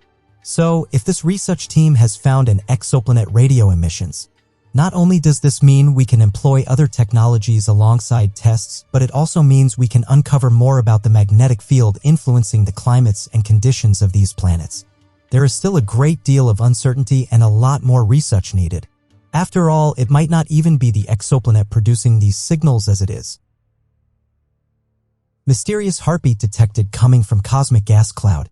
A heartbeat is, of course, what keeps us all alive, animals and humans alike. Throughout the natural world, we show we are in tune with one another, with our surroundings, and with ourselves through the rate of our heart. This brilliant phenomenon is now being used as an analogy describing the synchronized pulses of a strange cloud of gas and a black hole way up in outer space. Is there some form of intrinsic connection between the two? What is causing this strange heartbeat to occur at all? Scientists have discovered that a cosmic gas cloud seems to have a heartbeat in which it is emitting a gamma ray that is yet to be explained. A statement released from the DESI National Research Center in Germany reported how an international team of astronomers made use of data obtained from the Arecibo Observatory in Puerto Rico alongside measurements gathered from NASA's Fermi Gamma Ray Space Telescope. From this information, the research began to take off, having pinpointed whereabouts the gas cloud was. It can be found in the constellation Aquila, more colloquially known as the Eagle. This gas cloud is pulsing, or seemingly beating, to the same rhythm at the same time in complete synchronicity with a black hole. This black hole sits 100 light-years away, leading the researchers to believe there is some form of link or connection between the two celestial objects. A quasar is the brightest thing we know to exist within our universe. A microquasar is, as the name would suggest, a small version of this. Typically, they consist of a large black hole bringing the huge source of light as it engulfs stellar objects surrounding them. Forms one aspect of a microquasar system called SS433. Also part of SS433 is a star 30 times the mass of our Sun. This star and black hole orbit one another within the microquasar system, with the black hole gradually taking in matter from the huge star. This constant pulling of matter ends up with a disk forming around the black hole. Jian Li, the lead author of the study this international research team conducted, said that this material accumulates in an accretion disk before falling back into the black hole like water in the whirl above the drain of a bathtub. He goes on to explain that some of the matter does not fall down the so-called drain that is the black hole, but rather it is launched at a high speed as two narrow jets from one another in opposite directions, one above and one below the accretion disk. This jet is made up of particles moving at incredibly high speeds. Combined with strong magnetic fields, these jets cause X-rays and gamma rays to be emitted, both of which were then detected by the Fermi Space Telescope. Researchers have explained that the jets shoot out into space along an uneven path, spiraling instead of firing in a straight linear direction. This is thought to be a result of the accretion disk wobbling as it rotated. The microquasar sways over a 162-day period, mirroring the behavior found in the data gathered for the gamma ray that was leaving the gas cloud with a heartbeat. The research team suggested the cloud, named Fermi J1913-0515, had a heartbeat as a result of the microquasar, and that this SS-433 system may be what was powering the rhythmic beating. The one thing that is still baffling researchers is how there is an influence upon the microquasar from so far away.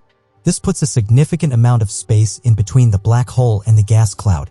Researchers, although they have made this connection, are unclear how the two items have become intertwined in such a manner.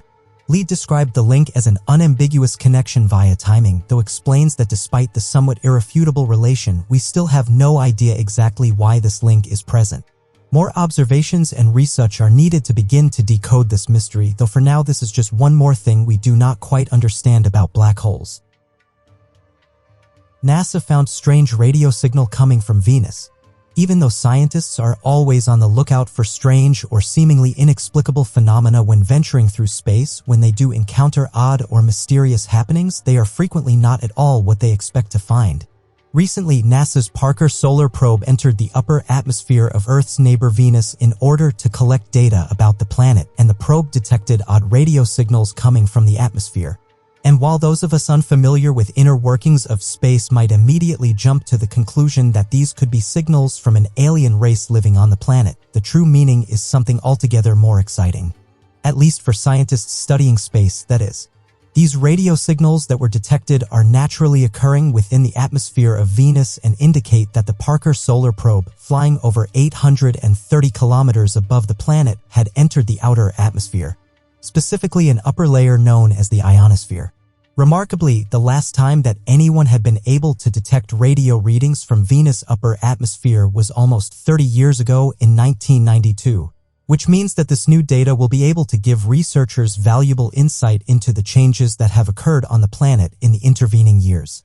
This is especially valuable as the unforgiving heat of Venus' atmosphere makes the planet incredibly hard to explore and study.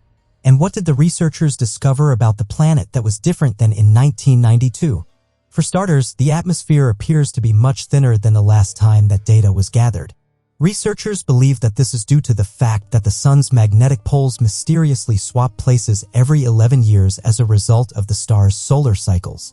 Before the magnetic poles switch, the sun's magnetic field weakens and then flares back to its maximum strength before fading again into the next switch. Because the earlier 1992 measurement was taken during a time in the solar cycle when the magnetic field was close to the maximum, and the current reading is while we are approaching the solar minimum. Scientists hypothesize that the ionosphere of Venus is changing with the solar cycle and may be greatly influenced by the sun's magnetic fields. Although why this is happening is unclear, scientists hope that future data gathered from the planet will help to clue them in. So why is this radio wave analysis of Venus important? Researchers are very interested in discovering more about our sister planet, as the composition and size is remarkably similar to our own. However, there are several marked differences that make Venus totally inhospitable for all possible life forms. Digging into these differences and how Venus was able to become so different from our lively, flourishing planet has always been very interesting to scientists. But the aforementioned atmosphere and 462 degrees Celsius temperature makes it incredibly difficult to get close enough to gather data, and landing anything on the planet is entirely out of the question. Currently, these brief snippets of information in the form of mysterious natural radio waves are all that researchers have to go on when attempting to unravel the mystery of Venus, and they consider themselves very lucky to have the small amount of information at all. Hopefully, future excursions like the one with the Parker Solar Probe can have similarly, which can add to the research and knowledge surrounding the mysterious planet Venus.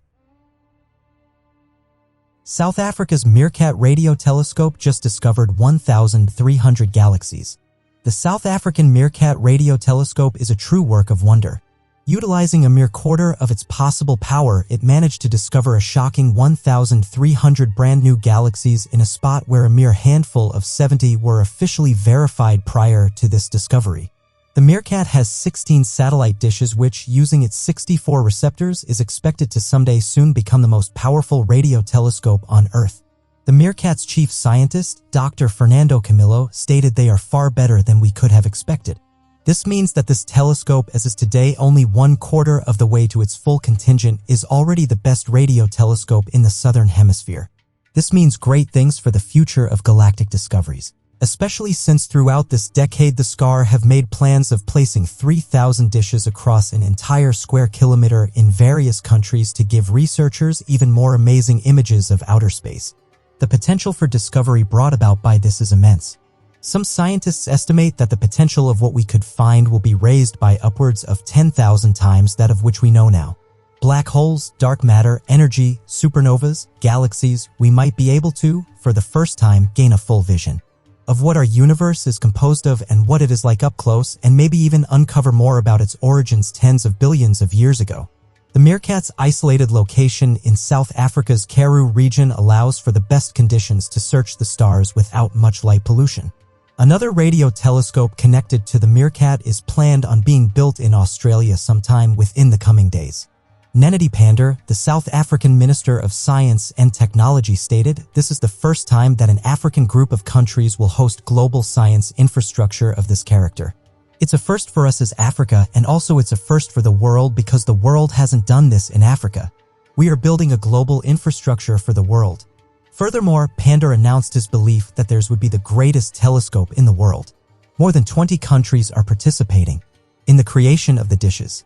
SCAR managed to raise and invest $205 million into their telescope research and development, most of which has been primarily funded by the curious public and fellow scientists who wish to see the project flourish and thrive. Astronomers discover spider stars that tear apart other stars. There are plenty of different kinds of stars out there, from the complex life cycle each star goes through to the different ways we categorize them. The pretty, twinkly stars above us have a lot more to them than it seems. However, a team of researchers from across the globe seem to have uncovered what is being described as a spider star, and it is not exactly friendly. These stars are highly energetic. Their pulses and patterns of activity in the sky are regular, meaning they are distinctive in observations, making them stand out and catch the eyes and attention of astronomers worldwide. Stars have a complex life cycle, so let's give it a quick recap. After a supernova, a supergiant star collapses in on itself, leaving behind either a neutron star or a white dwarf. These are both incredibly dense leftovers. Now, the interesting part is that when there is a high enough amount of electromagnetic radiation, the star can spin at a rapid pace, resulting in a pulsar. Pulsars have strong magnetic fields and regularly release radiation with each pulse that takes place. The regular bursts that come from these pulsars are quite convenient for our eagle-eyed astronomers. The researchers can keep an eye on these unusual stars by observing the cosmic ray outbursts released every time the star rotates. The regularity makes for even predictable data, so much so that some have suggested making some form of celestial GPS based off of these pulsars. Some pulsars are even more unique. The best, or rather strangest, of these stars have a rotation every 30 milliseconds or less. Pulsars that rotate with such a rapid speed are called spider stars. Spider stars do not sound overly cute or pretty, and they seem to live up to their name. These spider stars are usually found in binary systems, meaning systems where two stars are bound together through gravity and orbit one another. When one of these stars is a spider-style pulsar star, unfortunately for that star's buddy, the companion star is typically broken down by the activity of the pulsar. The proximity to one another means the spider star can easily tear apart its partner in their binary system. A complete destruction of its partner earned the spider stars the violent nickname Black Widow stars, a nod to the female spiders who eat their male partner after having mated. Another subcategory of spider stars is the redback, which eclipse signals when the companion star in the binary signal moves in between the pulsar and the Earth. from an international astronomy team describing the discovery of 8 binary millisecond pulsars. The team managed to spot these stars using the Arecibo Observatory in Puerto Rico. There are 8 pulsars that have been uncovered. 3 of these stars are black widows, 1 is a redback, and 1 pulsar cannot be classified at all, falling in between the 2 known subcategories. Could this middle-sized pulsar be an indicator of something completely different that we are missing? Could we be right on the edge of discovering something new altogether? Only more research will tell us. HD 164595 HD 164595 is a star in the Hercules constellation that is strikingly similar to our Sun. The 2 stars are both classified as Class G stars due to their size and characteristics, and while our Sun obviously has numerous planets orbiting in its fiery gravitational pull, it appears that HD 164595 only has 1 planet, which makes a complete orbit every 40 days. Any time that a star and planet combination appear to resemble the characteristics of our own. A scientific organization known as SETI, or the Search for Extraterrestrial Intelligence, carefully observes it as a possible location of life beyond our solar system. And while stars of this nature and their respective planets generally just continue as they always have without giving SETI much to go on, HD 164595 is a little different. The star made headlines and raised the proverbial antennae of alien life watches in 2016 when a very strong signal was detected coming from that region. The signal, which traveled the 94 light-years between the Earth and the star, was still incredibly strong when it reached a Russian telescope trained on the star. An international team of researchers and astronomers immediately banded together to study the star further and attempt to determine what could have caused the signal and if it could mean that the planet-star duo housed extraterrestrial life forms. Douglas Vakosh, an astronomer who is heavily involved in the study of the potential for alien life, said in an interview with CNN that the signal from HD 164595 is intriguing because it comes from the vicinity of a Sun-like star, and if it's artificial, its strength is great enough that it was clearly made by a civilization with capabilities beyond those of humankind. While it is hard to imagine a civilization that is dozens and dozens of times more advanced than we are, the truth is that it's highly likely that this could be the case, as our own technologies would not be able to generate a signal of the strength seen emanating from HD 164595. However, researchers do wonder if it is indeed a signal generated by alien life forms. Why would they be targeting our solar system? Some suggest that we might be just as much of a mystery to them as they are to us. Since our own signals would not reach them, it is possible that they do not know we are even here in the first place. And while the implications of the signal being artificial are huge, experts and SETI researchers do admit that the chances of this being a call from aliens is very slim. Without corroboration from an independent observatory, a putative signal from extraterrestrials doesn't have a lot of credibility, admitted Vakosh. The greatest limitation is that it hasn't been replicated. Before we can give any credence to a signal as coming from extraterrestrials, we need to see it repeatedly to make sure it wasn't just a transient phenomenon. And while the SETI researchers hold out hope that the signal comes again, or the alien life forms reach out or signal in another way, the unsettling fact is that our own technologies are not advanced enough to answer the question of extraterrestrial life once and for all. If aliens do exist somewhere out there, then they are going to have to come to us, and if the signal truly was just a fluke, never to be repeated, it will likely go into the records as just another inexplicable element of space, creating one more unsolved mystery. Curiosity rover captures tiny mineral flower on Mars. We have carried out a lot of research into understanding the places around us in space, and the red planet is no exception. Life on Mars is a thrilling concept we have spent decades looking for. Unfortunately, this is not what scientists have stumbled across, despite initial thoughts. This discovery is exciting nonetheless, and certainly worth making note of. Curiosity rover, one of NASA's rovers on Mars, captured a photograph on the 25th of February 2022 showing us a beautiful, detailed photograph of what looked like a tiny flower on Mars' surface. In reality, the dainty 1 centimeter wide flower is a mineral deposit, despite its striking resemblance to a coral or a sponge. Though Curiosity took this shot near Aeolis Mons, sometimes better known as Mount Sharp, during Gale Crater, which spans 154 kilometers, these little mineral flowers are scattered and somewhat common all throughout Mars. This floral-shaped rock has been named the Blackthorn Salt. It's a diagenetic feature which, according to Abigail Freeman, a planetary scientist and the deputy project scientist for the Curiosity rover, means that it was created from minerals in the rainwater that was once on Mars, having previously mixed with Martian rock, back when Mars had liquid water. Essentially, these minerals are formed through a combination of rock types brought together thanks to the rain. She explained that there are diagenetic features around Mars that show up in a similar size to this, though they don't always have the dendritic, branch-like flowered shape form that the blackthorn salt does.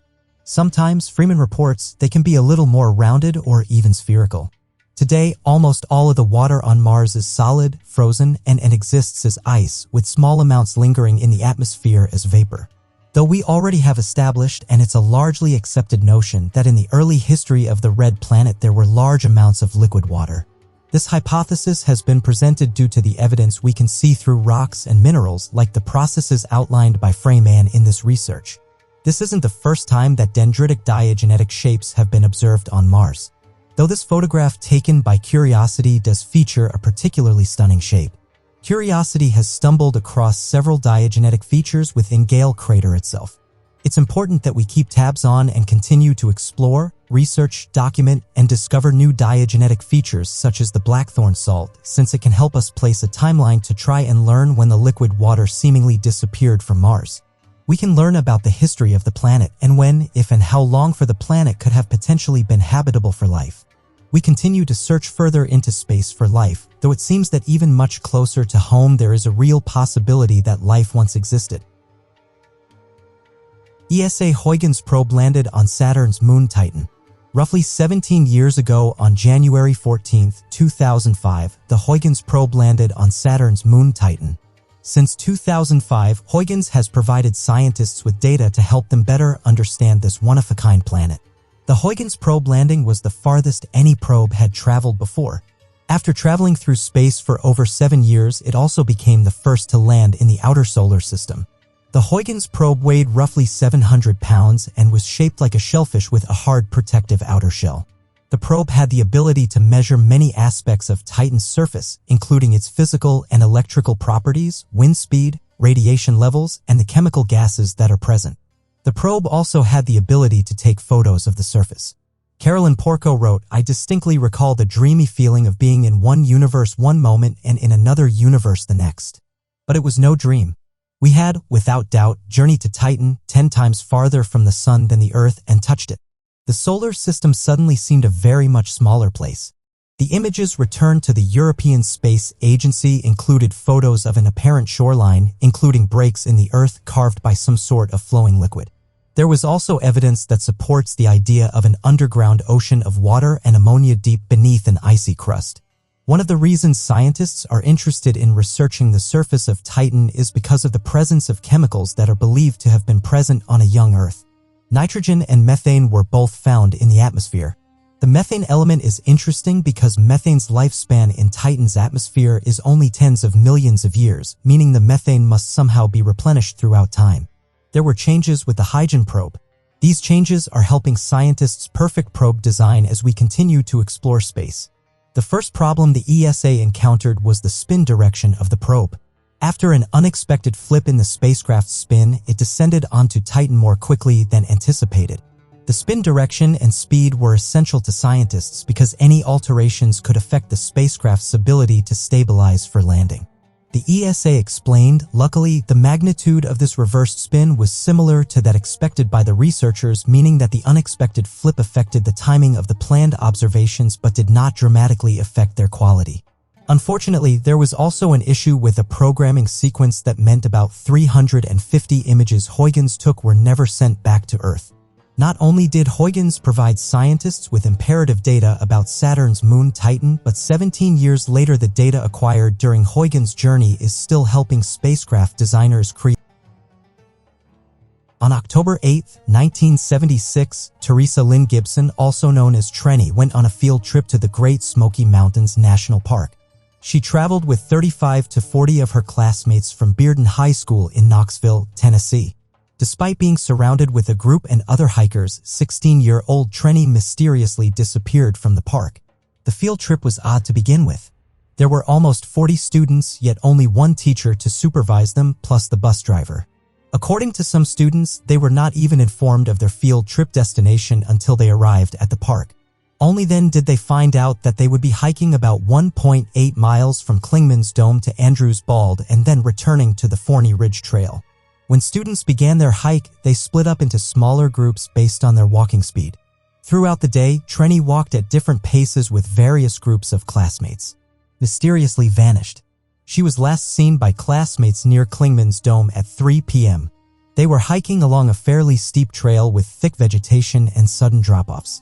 Apparently, she glimpsed something on the right side of the trail and left the path. That was the last time anyone saw her. Rescue teams began searching for her in the late afternoon. The weather and fall foliage made it difficult for search and rescue to use helicopters, and instead they used tracking dogs to pick up her scent. There were around 6 teams of bloodhounds and German shepherds that searched and picked up her scent near the juncture of the Clingman's Dome Trail and the Appalachian Trail. They followed her scent past Clingman's Dome Tower up until 1.5 miles from a newfound gap. The scent then disappeared along the roadside. Multiple theories have arisen and suspects investigated. Some believe Trenny was in Clingman's Dome Observation Tower while the initial search was being conducted because it was never inspected. Once the searches left, she traveled to the roadside where she got into a car, either voluntarily or against her will. There are some reports of cigarettes and beer cans found along the roadside. Trenny's classmate, Robert Simpson, was implicated as a suspect since her hairbrush was discovered in his car, but police quickly dismissed the idea. Trenny's parents, Robert and Hope Gibson, informed the police of a previous break-in by a young man who Mrs. Gibson shot at. After being shot, he threatened to hurt their daughter. Although the authorities investigated this man, there were no leads for them to follow. Searches were conducted extensively through October and then again from April 18th to May 5th, 1977, but to no avail. Searches resumed in 1981 as well, but they never found anything. Kim Pouncey, a friend of Trenny's, gave an interview in November 2017 for an episode of Appalachian Unsolved where she expressed her doubt of an abduction. She believes Trenny left of her own accord and had someone waiting for her in the park, that she had planned it because she wanted to leave and get away. After so many searches, the rangers of the national park were convinced that she was not in the park. Her body was never found. There are no current suspects, leads, or evidence. It's strange that a young girl could vanish while on a popular trail in the middle of the day surrounded by people. Whether she orchestrated her own disappearance or was kidnapped will remain a mystery. Christy Lynn Vorak was living with a foster family in 1982 when on Halloween of the year she went missing. There was a reported sighting of her at a bus stop that evening in Seattle, Washington, but investigators were unable to confirm whether it was actually her. Vorak was a 13-year-old white female at the time of her disappearance. She was described as being 5 feet 3 inches and 110 pounds with brown hair and hazel eyes. In order to assist with finding her, age progression photographs were created to attempt to visualize what she might look at ages 29 and 43 if she was still alive. A distinguishing feature that was noted was the middle finger on her left hand, which was shorter than the rest as a result of a birth defect. Vorak's mother still believed her to be alive, although authorities were not convinced of this. It was believed instead that she may have been a victim of Gary Ridgway, also known as Green River, although this too was never confirmed. This is thought to be questionable as, unlike Ridgway's other victims, she was younger and not known to be a runaway. The only evidence that may have linked Vorak to the Green River is that she apparently roamed around the streets of Tacoma, near the area where many other young women were taken advantage of and where many lives were taken. Vorak was added to the list of his victims in May of 1993. This case, like the first two, also remains unsolved. One can only hope that both Song and Vorak are somewhere safe and will be discovered eventually and return home to their families and friends. We can only hope that the perpetrators are discovered and brought to justice so that their families and friends can find resolution and peace. The mystery of the Marlborough. It is not uncommon for ships to be tossed to pieces at the mercy of violent storms brewing in the deep sea or spit onto unseen coral reefs and shredded by the underlying rocks. Occasionally, a ship will simply disappear and leave the family members of her crew to wonder at its fate. This appeared to be the case with the Marlborough, which was a large, iron merchant ship that went missing in 1890 after setting sail from New Zealand in January, on its way to bring wool and frozen meats to London. In those days, it took many months to make the treacherous passage across open seas. Occasionally, the ship would fall prey to the submerged icebergs hidden off the coast of Cape Horn or some other dangerous hazard lurking in the open sea and would never be seen again. So when the Marlborough still had not arrived at port in April, it was assumed lost at sea, not an uncommon fate for merchant ships at the time. The case became instantly more mysterious when the Marlborough turned up again 23 years later in 1913 off the coast of Cape Horn, with the skeletons of her crew scattered curiously all over her deck. The reports of the sailors who found the remains of the ship reported that about 20 skeletons were found on board and in a lot of different locations. One was found alone, directly under the wheel, and another one found alone on the bridge, with 5 more nearby. No less than 3 skeletons were found by the ladder leading below the deck. The largest group found in a single area consisted of 10 skeletons in what is known as the mess room, the main social quarters of the ship. The most mysterious part of the discovery of what remains of the Marlborough was the placement of the skeletons. Because they were scattered throughout the ship as though going through their normal operating routines, they must have all passed away abruptly from the same thing and all at the same time. The bodies in the hatchway suggest that they may have been running from something, although the other bodies throughout the ship were all out being rounded up by pirates and dying.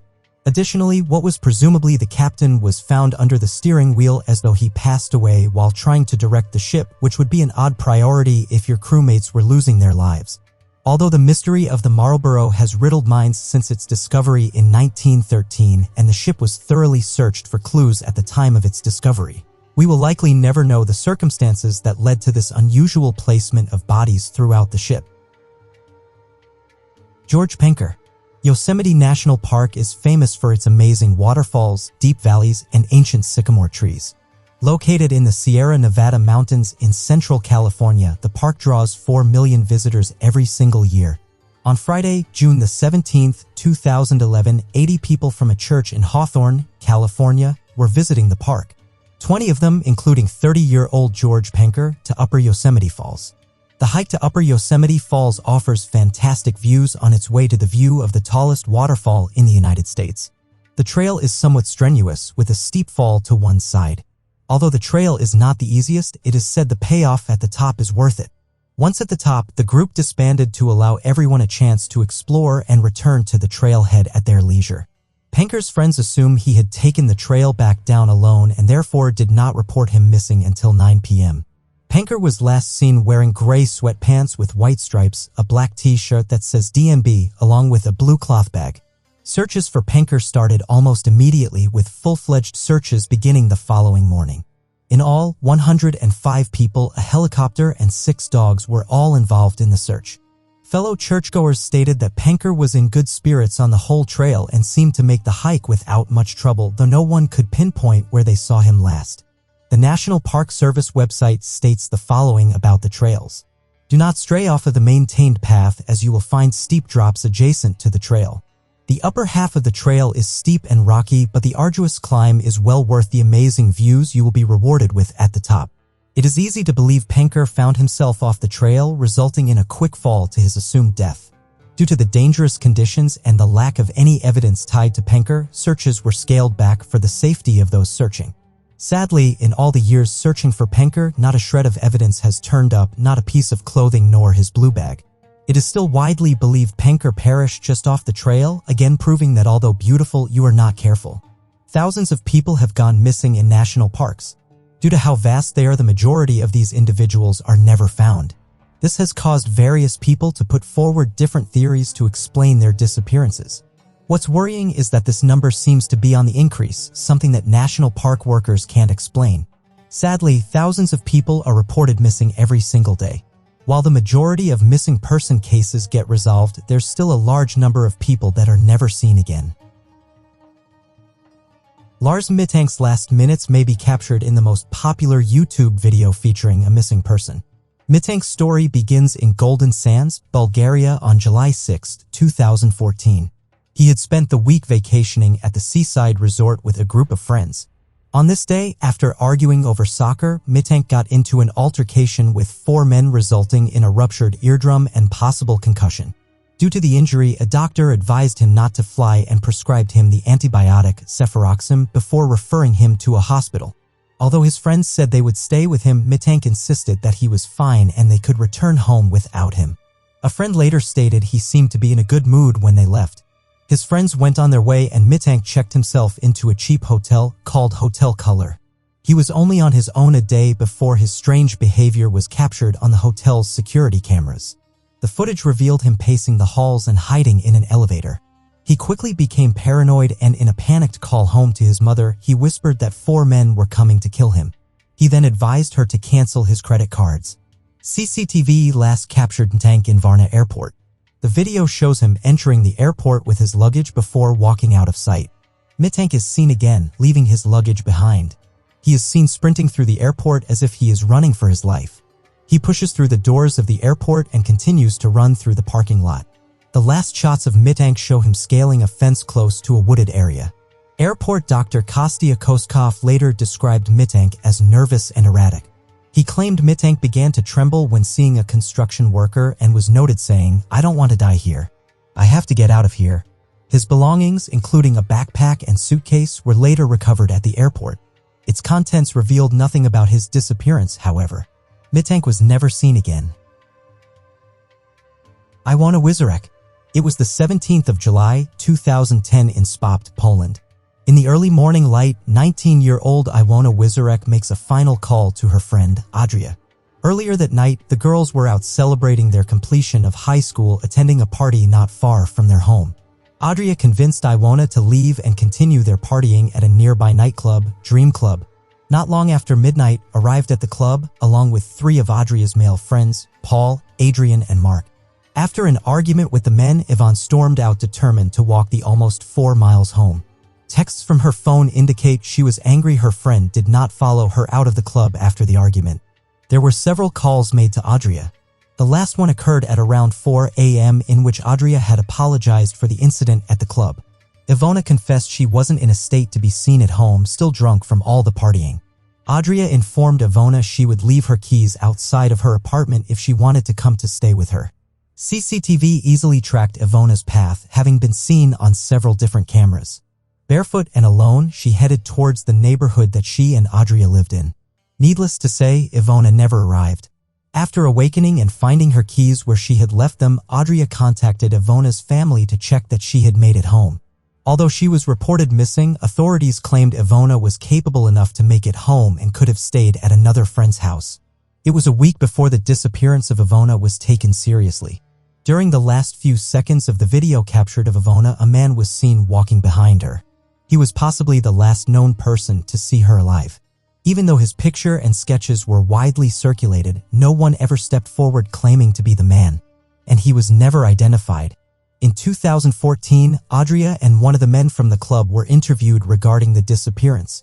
Although both of them corroborated the time Ivona left the club, neither of them could maintain eye contact with the camera.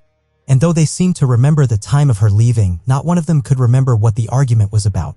This strange behavior has led some to believe that perhaps Adria and the men know more about her disappearance than they were telling. In Poland, Ivona's disappearance has not faded away. Some 12,000 pages on a forum remain active searching for Ivona, sharing pictures of her and asking for someone to step forward. Some fear she has been sold into human trafficking. Even with hundreds of people from the area interviewed, no sign of Ivona has ever turned up. Carol A. Deering. The Carol A. Deering was built in Maine in 1919. It was the last ship to be ever made by G.G. Deering Company, and it was designed to carry large amounts of coal. On August 22, 1920, the ship set sail to Rio de Janeiro with Captain William H. Merritt, his son Sewell, and a 10-man crew. A few days into the trip, Captain Merritt became very ill. They made a stop in Lewes, Delaware, so the captain and his son could get off, and they were replaced with Captain Willis B. Warmell and Charles McClellan. They made their way to Brazil and delivered the coal without any problems. While in Brazil, Captain Warmell visited another captain and told him he didn't trust the crew on the Deering. He had many concerns with them and he only trusted the engineer Herbert Bates. When the ship reached Barbados, Captain Warmell spoke with yet another captain about how troubling his crew had been, especially McClellan, who treated the rest of the crew badly. The captain he spoke with, along with 2 others, heard McClellan say that he would get Captain Warmell before they made it to Norfolk. While sailing through a storm off Cape Thea, the ship lost its anchors and chains. On January 29, 1921, the Deering came to the Cape Lookout lightship and tried to radio for help, but the radio at the lightship was out. Thomas Jacobson, the lightship's keeper, said someone tried using a megaphone since the radio was out, but the man had broken speech and didn't seem to act like an officer. He also said the crew was going around on the quarterdeck where crewmen usually weren't allowed to be, and they also seemed confused. 2 days later, C.P. Brady spotted the Deering from the Cape Hatteras Coast Guard station. The ship was stuck with its sails still set on the edge of Diamond Shoals. Due to bad weather, rescue ships couldn't get near it until February 4th. By the time the rescue crew got to the ship, it was taking on water and had been abandoned. Strangely, almost everything inside the Deering was damaged, but it didn't seem to have happened completely by accident. It appeared that the binnacle box had been forced open and broken with a sledgehammer found nearby. The ship was missing various things such as navigation equipment, life rafts, and the crew's personal items. They also found food left on the stove, leading them to believe they were preparing food at the time the ship was abandoned. The Deering was damaged beyond repair and was destroyed. The government launched an investigation to find out what happened, but no official conclusion could be made. The ship had been sailing away from any bad weather and there was no evidence of piracy. Many believed there may have been a mutiny, which would explain the man Thomas Jacobson saw trying to get help. They also considered the idea that when the ship got stuck, the crew got away on lifeboats and were swept out to sea. None of the crew was ever found, and neither was any wreckage or lifeboats. The story of Carol A. Deering is one of the most popular mysteries among sailors. It is now often referred to as the ghost ship of the Outer Banks. Many people have theories about what happened, but it is likely that no one will ever know the truth. Derek J. Lou King. Don't try to follow me. Those are the final words of 24-year-old Derek J. Lou King. Found scribbled on a note in Lou King's abandoned car, it is the final piece of evidence in his strange disappearance. Lou King grew up in Virginia before moving to Knoxville, Tennessee to attend college at Johnson University. After graduating, he took a job as an orderly at Peninsula Behavioral Health Center. Described by his roommate as having a servant heart, it raised a red flag when Lou King failed to show up for work on the morning of March 15, 2012. This uncharacteristic behavior caused Lou King's family to leave Virginia for Tennessee to look for him immediately. A quick search of his computer found searches for the nearby Smoky Mountain National Park as well as reservations for a hotel. The hotel, located in Cherokee, North Carolina, had footage of Lou King leaving his room on March 17, 2 days after he failed to show up for work. Inside the hotel room, Lou King left a Bible and a bottle of alcohol. Determined to find him, Lou King's family set out to search the area for themselves. By accident, the family came upon Lou King's abandoned Ford Escape. The vehicle was in the newfound Gap parking area located along the border of Tennessee and North Carolina. Contents of the vehicle seemed to suggest Lou King had plans of a long hike or even camping. With him, he had a pickaxe, compass, lamp, pocket knife, knife sharpener, tent, sleeping bag, 100 feet of black parachute cord, granola bars, and a survival belt containing a multi-tool, flashlight, and a fire starter. There were also pages from a military survival guide, along with his wallet still full of cash. The last clue was the note. "Don't follow me." Some assumed this was a sure sign that Lou King was planning on leaving and never returning. Lou King's father noted that his behavior had changed recently. Lou King began smoking and drinking. He complained about where he was in life and about being unsatisfied with his job. His family was firm, however, that Lou King was not depressed and would not kill himself. Ignoring the note's request, search and rescue teams began to search the woods in the newfound. Interviews with hikers in the area turned up nothing. Even though it was a beautiful day and the park was busy, no one remembered seeing Lou King. This led investigators to believe that Lou King had either avoided the crowds intentionally or left the trail almost as soon as he stepped foot on it. Trails in the area are well marked, but it is incredibly easy to get lost if someone ventures off of them. Search teams scoured the woods looking for any sign of Lou King. There were no obvious signs of his presence. Many searches led to rhododendron thickets that he could not have passed through without obvious evidence of him being there. Some believe Lou King went missing while scouting the trail, fully intending to come back for his gear. Others think he planned to take his own life, but the purchase of nearly $1,000 in camping gear would prove frivolous if this was his intention all along. So what happened to Derek Lou King? Why did he have an arsenal of outdoor gear but didn't bring it with him onto the trails? Did he write the simple forward note indicating he had no intention of returning? The search for Derek Liu King is not over. Despite years of searching, no sign of him has ever shown up. The 13-year-old's car discovery. Griffin Lake in British Columbia, Canada, is a deep blue expanse sitting below stunning mountains amid beautiful Canadian countryside. Snowy peaks stand majestically at the end of the lake, with the scenic retreat making a perfect countryside getaway location. But in 2019, Griffin Lake became the subject of a mysterious discovery, one that had evaded Canadian police nearly 30 years. Max Warenka was a normal 13-year-old boy from Alberta, Canada. He enjoyed the outdoors and had spent time in the past filming his adventures with his GoPro camera. In August 2019, Warenka had been out paddleboarding on Griffin Lake when he spotted something strange lurking below the surface. A group of people who had been staying in cabins on the lake shore also came to have a look, and they deduced that they were seeing the shiny underside of a car. Bemused as to what a car could be doing at the bottom of the lake, Warenka and his family reported the discovery to the police. After doing some Googling, the group realized that a group of 4 people had been rescued from a sunken vehicle in Griffin Lake in 2007, assuming that the car was simply left over from that. A pretty cool discovery nonetheless. But the Royal Canadian Mounted Police came to the lake to check it out anyway. When the police arrived, the presumed car did not appear so clearly, so the police asked Max to dive into the lake with his GoPro to see what he could find. Lo and behold, the car was still there, in full, and there was a human body in the driver's seat. It quickly became apparent that the car wasn't the one in the 2007 rescue, but one that had been at the bottom of the lake for potentially some time. The police divers team arrived a few days later and confirmed the body in the car. Analysis revealed that the body was that of Janet Ferris, who had disappeared on her way to a wedding in the Griffin Lake area. Police were quick to rule out foul play and rather concluded that it was likely Janet swerved trying to avoid an animal or something else and lost control spinning into the lake. Though the truth will never be fully known, for Janet's family, however, a welcome comfort to finally knowing where their relative was all this time. The pensioner who vanished. James Pruitt, a 70-year-old resident of the sunny state of Tennessee, was reported missing from the Rocky Mountain National Park in early March 2019. Alarm bells were first raised when his car was found desolate at the Glacier Gorge trailhead on the early morning of March 3rd. Upon further investigation, rangers uncovered that Pruitt had not been in contact with before his disappearance since February 28th, as a matter of fact. Naturally, this confirmed the rangers' suspicions and search efforts got underway swiftly later that day. However, as always seems to happen in these situations, the odds were against the search party from the off.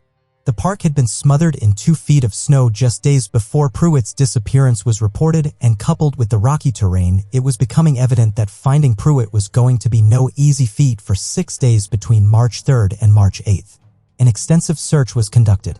Rangers trawled the park and a variety of specialized teams were also deployed utilizing dogs and even aerial reconnaissance. The search encompassed 15 square miles of lakes, glaciers, and gorges, yet James Pruitt was still nowhere to be found. Owing to the persistent bad weather, search efforts were called off in mid-March, although the story does not just end here.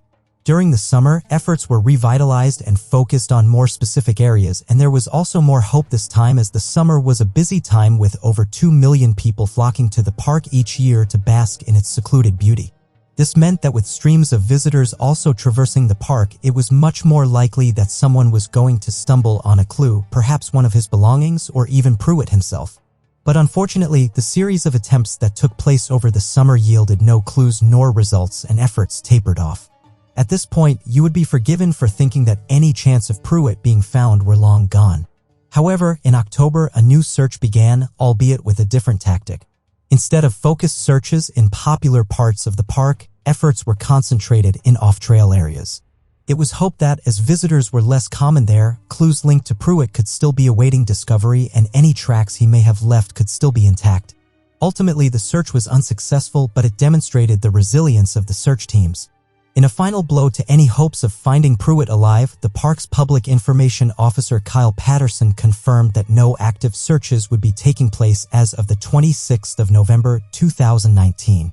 Instead, relying on members of the public to report anything they think might be relevant. As of 2021, Mr. Pruitt is still considered missing, with the occasional Facebook post reminding the public to keep their eyes peeled for clues. With that said, any hope of uncovering the truth of his untimely demise has long been extinguished.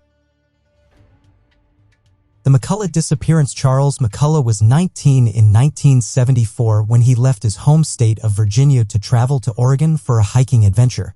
Charles, or Chuck as he was affectionately known, had seen some friends before planning a trip to Crater Lake National Park in Oregon for a few days of walking amongst the stunning, snowy mountains, beautiful sunsets and sunrises, and the crystal blue waters of the lake itself. Charles was a keen photographer, and despite weather conditions in the park tending to be poor in January, the month of his trip, Charles ventured on alone into the wilderness. Crater Lake National Park is covered in deep snow during the winter months. The park is still open and visitors can take guided snowshoe tours and even ski in the mountains. However, the conditions can be extreme and traveling alone is not recommended. Actually, the deepest lake in America at a massive 594 meters deep at its deepest point. Charles told his friends that he would be gone for around 2 days before returning to their house for the remainder of his trip. However, he did tell them that if he was not back by the 1st of February to call the police and report him missing. This would turn out to be a valuable piece of information. The days passed and the 1st of February was drawing nearer, with no sign of Charles returning. The day swiftly came and his friends began to worry, calling the police and reporting him missing. The authorities powered through the worsening conditions, but to no avail. A mass search team found no evidence of Charles, with some assuming that he had changed his direction and that they might be looking in the wrong place. However, with nearly 2.5 meters of snow, the search was not getting any easier. And despite the park thawing out as spring drew near, neither Charles nor his body were anywhere to be seen. There had been reports of people spotting Charles in the Diamond Lake area, a 45-minute car ride from Crater Lake, and a park ranger reported that he had given Charles a lift to the entrance of the national park on the 30th of January. What had happened after he dropped Charles off, however, the ranger did not know. Until in 1976, 2 friends from Texas stumbled across chilling human remains after taking a wrong turn on their hike. The remains were confirmed to be those of Charles, but they were scattered strangely with a lot of the bones still inside Charles's clothes. The weirdest thing, however, was that the remains were found 12 miles from where the park ranger had dropped Charles off on the 30th of January. How had he traveled so far in such awful conditions? The skull that was recovered showed no blunt trauma, and investigators concluded that Charles had frozen to death after removing his clothes in what scientists call paradoxical undressing, feeling hot when you are freezing cold. Charles's family did not accept the explanation and were sure that foul play had occurred somewhere along the line. After all, why were the remains in such a secluded place? Charles's brother wrote in 2016, "If only those broken off shin bones could have talked to us, what do you think they'd say? I bet they'd say something like this: I hitched a ride with this creepy guy who stole my camera equipment and money and shot me in the head. Then on a clear day in the dead of winter, he hauled my body into the remotest part of Crater Lake, took my shirt and boots off and set me up on a log and left, figuring the animals would destroy the evidence by spring." Haunting, tragic indeed, and still utterly bizarre. We will never know what happened to Janet Ferris, James Fruitt, or Charles McCullough. The disappearance of Keith Reinhard. The tiny village of Silver Plume in Colorado has a population of just over 200. It was the location solitude that enticed Keith Reinhard in 1988 to take a 3-month sabbatical from his job as a sports writer, leave his wife and family, and get some much-needed respite and work on his novel. Reinhard also saw the tiny village, which boasted mountainous areas, as an opportunity to overcome his lifelong fear of heights and get in better shape. When he arrived in Silver Plume, he leased a small shop to sell antiques and photographs to maintain him financially. It was then that Reinhard learned about the previous owner of the shop, a man called Tom Young, who on July 31st of the previous year went for a walk with his dog and never returned. A month into Reinhard's stay at Silver Plume, the bodies of Young and his dog were found prompt against a tree in the wilderness. Both had been shot dead. Since Young had purchased a gun several days before he disappeared, the police ruled that Young had shot his dog and then committed suicide. However, local villagers who had known Young disputed the conclusion that Young would ever hurt his beloved dog. Rumors started to float around that something more sinister had occurred to Young. Reinhard was taken by the case, and the similarities between himself and Young. Not only had they both at one point owned the same store, but if Young had killed himself, then both were going through troubled times. He decided to base the main character in his novel on an amalgamation of Young and himself called Guy Gypsum. Reinhard's daughter, Tiffany, said that her father struggled to separate fact from fiction, and this possibly explains what happened next. 1 week after Young's body was found, Reinhard set off to climb to the top of the nearby Pendleton Mountain. Climbing the mountain was a 6-hour hike, and Reinhard had set off in the late afternoon, meaning he would be walking through the tough rocky terrain at night, which was known to be inhabited by wild animals. This was particularly alarming given Reinhard's lack of experience climbing mountains and his prior fear of heights. Reinhard did not return that night, and the next day over 100 men equipped with trained dogs and helicopters began to search the site for him. The search became one of the biggest in Colorado history and was only called off when a plane involved in the search crashed, killing one and injuring another. Reinhard was never found. Following his disappearance, people began to question what had happened to Reinhard. There were two main theories. The first theory was that Reinhard had been attempting to mimic what had happened to Young. In the last page of his novel manuscript, he had written about how the main character was setting off to walk towards the lush, shadowless Colorado forest above. Reinhard might have been trying to live the events of the character before writing it down. Some even believe that Reinhard is still alive, but after learning about the crashed plane that had been searching for him decided to flee. In fact, there have been multiple reports of sightings of Reinhard in countries like Mexico since his disappearance. The second theory is that Reinhard was a victim of foul play. Reinhard's own son Kai supports this theory. He believes that Young was harmed by somebody and Reinhard suffered the same fate. He suspects that the shop that both men had owned might have put them at risk. Others argue that if Young had been killed, the person who killed him would view Reinhard and his interest in Young as a threat, so would want to cause him harm. Disappearance of Jared Negret. Jared Negret was a 13-year-old Boy Scout who has not been seen since July 19, 1991, when he was separated from his troop of climbers in the San Bernardino National Forest. Tragically, the expedition was Negret's first overnight backpacking trip with the Boy Scouts. As an inexperienced climber and described as being slightly overweight, was a tough task. Negret grew tired at about 1,000 feet from the top and was told to remain behind while the others completed the hike. However, when the troop returned, Negret was nowhere to be seen. The troop leader immediately led the 5 other scouts back to the base camp and then hiked about 5 miles in the dark to get help. A massive search was launched, consisting of San Bernardino County Sheriff's deputies and rescue teams from as far away as Sierra Madre and San Dimas. They searched the 130-square-mile area of San Gorgonio Wilderness and on the third day focused their search on a 6-square-mile area where one of Negret's footprints was discovered. In this area, searchers also uncovered beef jerky and candy wrappers they believed to have belonged to Negret. The most interesting discovery, though, was Negret's camera. On the camera, there were 12 snapshots. All but one were landscape shots. However, the final image was a close-up self-portrait of Jared showing only his nose and eyes. The photograph had been taken using flash photography as Negret appeared terrified in the image. Some have even claimed to see a pair of eyes behind Negret as if he was using the camera to scare off a threat. It is believed that Negret lost his life by succumbing to the elements or by suffering a fall down the mountain. But over 30 years later, there are no traces of remains of the boy, and Negret's final remain unanswered. Jacobo Grinberg. The last case we'll be talking about is that of Jacobo Grinberg, a Mexican neurophysiologist and psychologist who went missing in December 1994. Dr. Jacobo Grinberg was an academic interested in shamanism, meditation, astrology, and telepathy, among other subjects. He wrote over 50 books on various topics. He was most interested in the relationship between what appeared to be spirituality and science, researching about how the scientific method could be used for telepathy. This work was often rejected by his colleagues as it edged too close to magic to have anything to do with science. He was a spiritual man who was determined to connect these beliefs with science, studying brain waves and experimenting with connections between mysticism and neurophysiology. On December 8, 1994, Dr. Grinberg went missing. He had a birthday party planned for the 12th that he did not show up to. But this was not odd to his family because he had a habit of disappearing without contact for days at a time. Any theories and conspiracies have circulated about where he went and why he left, and indeed how he disappeared. There was only one that was debunked without a doubt. His family did not believe it was possible for him to have voluntarily abandoned both his work and his daughter. The strangest theory that remains surrounding this case is that of Jacobo's wife, Tyr. The day after he disappeared, she cashed a check for $1,000 at a bank and dismissed the watchman at their country house. She told his stepmother that he had left for camps and that they would be leaving to Nepal when he returned.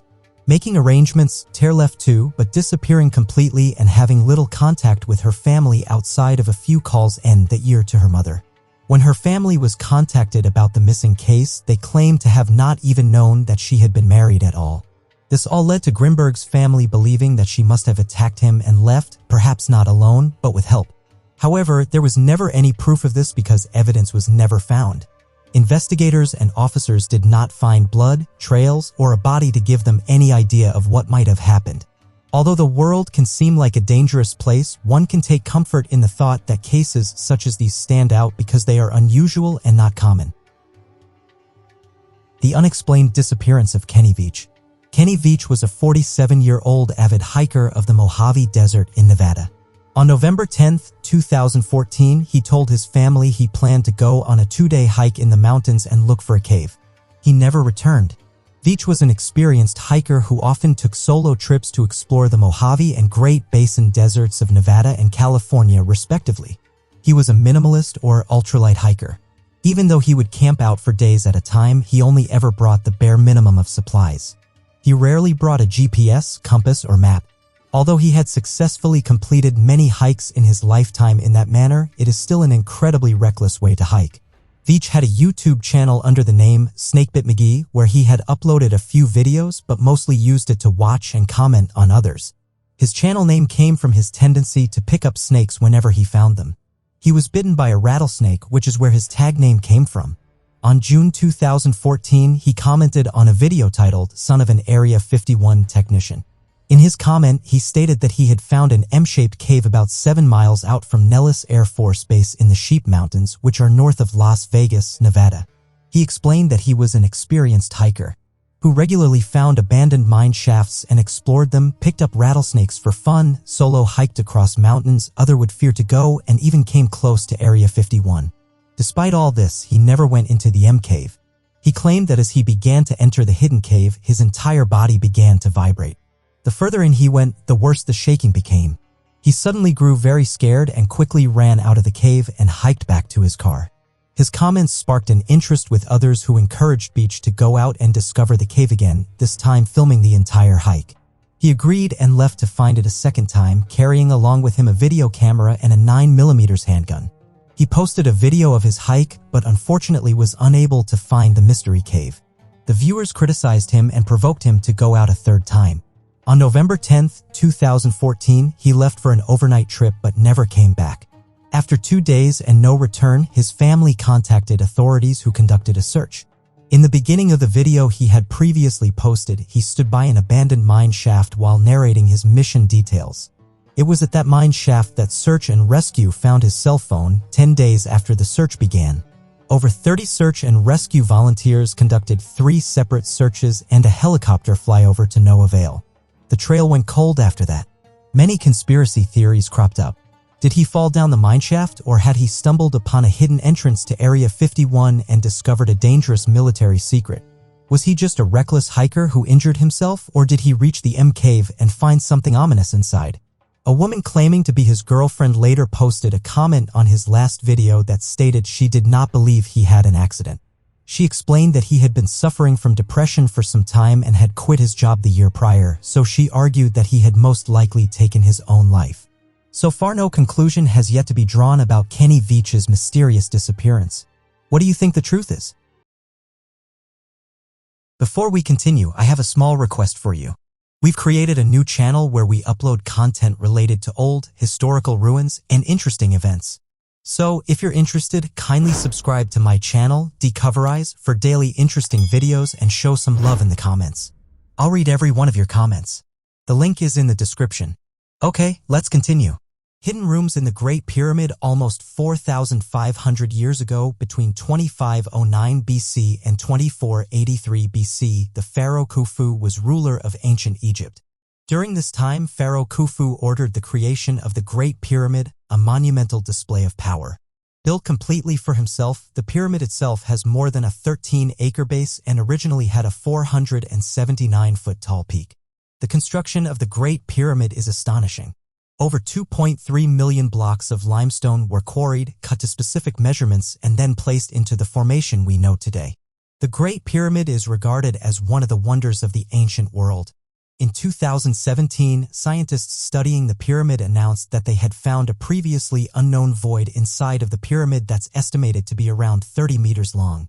The last time any kind of big structure inside the pyramid was discovered was in the 1800s.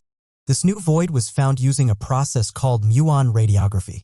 This method utilizes cosmic rays to locate voids or cavities inside of structures. This new discovery is being compared to the previously discovered Grand Gallery of the pyramid. The Grand Gallery is a 150-foot-long corridor that goes directly to the burial room of Khufu, the pharaoh that commissioned this marvel of the ancient world. This corridor is also around 26 feet tall and sits below the newly discovered area. Still, it is completely unknown what or if anything lies within this area and what it was used for. It could be several smaller rooms or one large area we simply do not know. This discovery is still huge. It brings us closer to finally being able to understand and even just know the various of this truly astonishing structure. This discovery was made by the Scan Pyramids project working with the Egyptian Ministry of Antiquities and is widely regarded as the most impressive achievement of the technique used to find it. We know this large void exists, but we really know nothing else about it. Hopefully, it will potentially validate any ideas of exploring the Great Pyramid further, and hopefully understanding it better. Maybe further exploration will uncover more secrets. Scientists think they have detected a collision between a black hole and a neutron star. In the US and Italy, gravitational wave detectors picked up on space-time ripples passing through Earth courtesy of a collision between a black hole and a neutron star. To put things into perspective, the mass of an entire sun is squeezed by gravity into a ball the size of a city. It may take you by surprise that the collision didn't produce any detectable light considering the severity of the situation. To grasp a greater understanding of the situation, we will have to delve into what black holes and neutron stars are. They are corpses of stars that are the result of calamitous explosions. These explosions are known as supernovas, which occur when a white dwarf is provoked into a runaway nuclear fusion or when a massive star is in its last evolutionary stages. Supernovas are actually fascinating, as these eruptions can make a star briefly outshine all of the other stars in its galaxy. After a star has undergone supernova, the core of its remains collapses under the strength of its own gravitational pull. What happens next is what decides what the remnant will become. A smaller core forms a neutron star, a larger core forms a black hole. Gravitational waves are disturbances in the curvature of space-time that create a ripple effect propelled from accelerated masses. This causes waves to emit outwards at speeds of light from whatever the source may be. The theory of gravitational waves was first introduced to us in 1915 by a theoretical physicist Albert Einstein, with the prediction that waves would be conceived from massive accelerating objects. These waves would ripple through the fabric of space and time. In 2015, 100 years later, Einstein's prediction was brought into fruition as a result of a collision of two black holes. This so-called happenstance occurred again in 2017 in the event where two neutron stars collided. The gravitational waves that were endured in August are being theorized by scientists as the aftermath caused by a collision that actually took place 1 billion years ago. In the circumstance that this event is confirmed, it will mark the beginning of a new era of astrophysical studies, with implications for how researchers understand Einstein's general theory of relativity, the deaths of stars, and the behavior of extreme matter. Researchers have a sense of cultivated confidence that this collision between a black hole and a neutron star is not an anomaly. Although there is still so much more to outer space than what we have covered today, it gives us a greater appreciation and a year to learn more about our infinite universe. Tesla's artificial tidal wave. Although aircraft are the main tools of war in the modern day, during the time of Tesla, it was the naval might of a country that was seen as the biggest worry of any potential enemy nation. This led to the inventor focusing on potential weapons of mass destruction that would be capable of destroying any naval militaries via the use of an artificial tidal wave. Discussed in a wide variety of letters, Nikola Tesla had predicted that he would be able to take down the navy of any country using what he referred to as teleautomatons. of which were a large aircraft that would pilot several tons of highly explosive material before diving underwater to create a large underwater explosion capable of creating a collapsible bubble of gas underneath the water and create an explosion that would lead to the creation of waves 100 feet high spanning over the distance of a full mile. There is no evidence, however, that Tesla was able to create these automatons, what they would have looked like or what a blast radius would have most likely done. The idea of the weapon intrigued Russian and American militaries regardless and led to investigative use when testing underwater nuclear weapons back in 1940 and all the way up to past the 1950s. Sister Maria's letter to the devil. The year was 1676. Sister Maria Crocifisa della Concezione was living in a convent in southern Italy in modern-day Palma di Montechiaro. A New Zealand author visiting Palma di Montechiaro in the 1960s described it as a place of spectacular poverty. He wrote, "The cavernous streets are scored by serpentines of black feces and other matter, and a veil of chalky dust pollutes the air. From the main road the whole plaster town tilts downwards as though arrested in a macabre lunge towards the sea. Once I drove through with a woman companion. She looked once and screamed. She did not speak again until we were some distance outside the township." One can imagine that Sister Maria's austere life in the convent was not much more joyous than the author's description. Nuns in the 1600s took a vow to live simply in poverty as a way of serving God. Arose early and spent much of their day in silence praying or participating in manual labor. With the classic long tunic and veil, convents seemed to be full of silent brides of Christ conducting the work of prayer and protecting the souls of their fellow Catholics. On a quiet warm morning like any other, Sister Maria's fellow nuns rose early to begin cleaning and cooking for the day. Maria, however, did not get up on time. She had spent the last night screaming and muttering to herself in the throes of something the likes of which she had never experienced. Traveling to her room, her sisters were shocked to find her on the floor, her face completely covered in ink. She was holding a mysterious, indecipherable note. The symbols were nothing like anyone had seen before. All she would say was that the letter was written by the devil himself. The writing was a mixture of strange symbols and arcane icons, and no one could decipher it. It is not known what happened to Sister Maria, but the message she recorded has survived the ages. For the past 300 years, Lucifer's message to Christians has remained untranslated. In 2018, thanks to Italian researchers who utilized a new piece of software discovered on the dark web, part of Sister Maria's message has been decoded. By inputting a wide range of languages into the software, the letter is said to describe God and Jesus as deadweights invented by man. It claims that religion benefits no one and that God cannot free mortals. It even references the river Styx, which in Greek mythology is a river that separates the realm of the living from the underworld. The team of scientists suggested that Sister Maria suffered from a mental illness such as schizophrenia, which often presents with religious insanity and images of the devil. However, this is only an educated guess. We can never truly understand what drove Sister Maria insane. Sir Victor Goddard and the Time Slip. The skies are a wondrous place, and ever since man evolved, we've dreamt of being able to fly. Of course, this is now possible, and thanks to the technological advancements in aircraft, being able to fly has meant that human eyes have seen things that we should not necessarily have seen. If you've ever been to Scotland, you'll know that its impressive landscapes and sprawling greenery can be extremely relaxing and very picturesque to fly over. But for one man in 1935, his routine flight over the Highlands became a little strange. When Commander Victor Goddard was conducting a routine aerial inspection of a disused World War I Air Force base at Drem near East Lothian, the base, which was dilapidated and had not been used for years, appeared to be being used as a farm. A day or two later, Goddard flew back towards his own base. It was a gray and rainy Monday with low visibility and high winds. Completely the wrong conditions for a pleasant flight, as you can imagine. He attempted to navigate towards Drem, but couldn't work out where to fly, given the conditions. Suddenly, Goddard lost complete control of his plane. It plummeted towards Earth through the thick gray cloud, which offered no brakes. As he reached 200 feet, he was certain it was over. But it wasn't. Goddard reported seeing swirling water and a stony beach and was flying near 150 miles an hour. Drem's hangars appeared as a silhouette in the bleakness of the afternoon, and as he approached the airfield, the skies brightened completely. As he flew nearer, he noticed a distinct difference in Drem's appearance. The airfield was freshly tarmacked, the hangars restored, and 4 bright yellow aircraft sat on the stand. One model of aircraft he didn't recognize, a monoplane of a new variation with RAF markings. The RAF had no monoplanes, not even for training purposes. There were men working on the ground wearing light blue overalls, which was also strange as the mechanics that Goddard was used to seeing normally wore tan gray.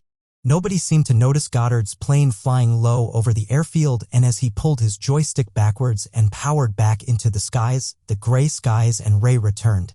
Soon he was near his intended destination and landed. Dazed, Goddard tried to comprehend what he'd seen, but simply couldn't. His colleagues thought he was either drunk or mad, and he stopped telling his story. However, for years later, the airbase at Drem would be refurbished. The RAF uniforms would change to light blue, and a new training monoplane painted bright yellow arrived on the tarmac at Drem. As time went by, Victor Goddard came to the startling conclusion that he'd, in fact, traveled through time. Michio Kaku predicts alien contact. Michio Kaku has gained a reputation as a renowned physicist and futurist. Having written numerous books on scientific topics, gained popularity as a presenter, and achieved recognition as the co-founder of string field theory, he is well regarded as an authority in the field of science. Michio made headlines when he claimed that humans would encounter alien life forms within this century. I think we will pick up a signal from an intelligent civilization in outer space in this century. However, that doesn't mean we'll have a two-way conversation. They could be many hundreds of light years away, so it would take hundreds of years for a conversation to take place.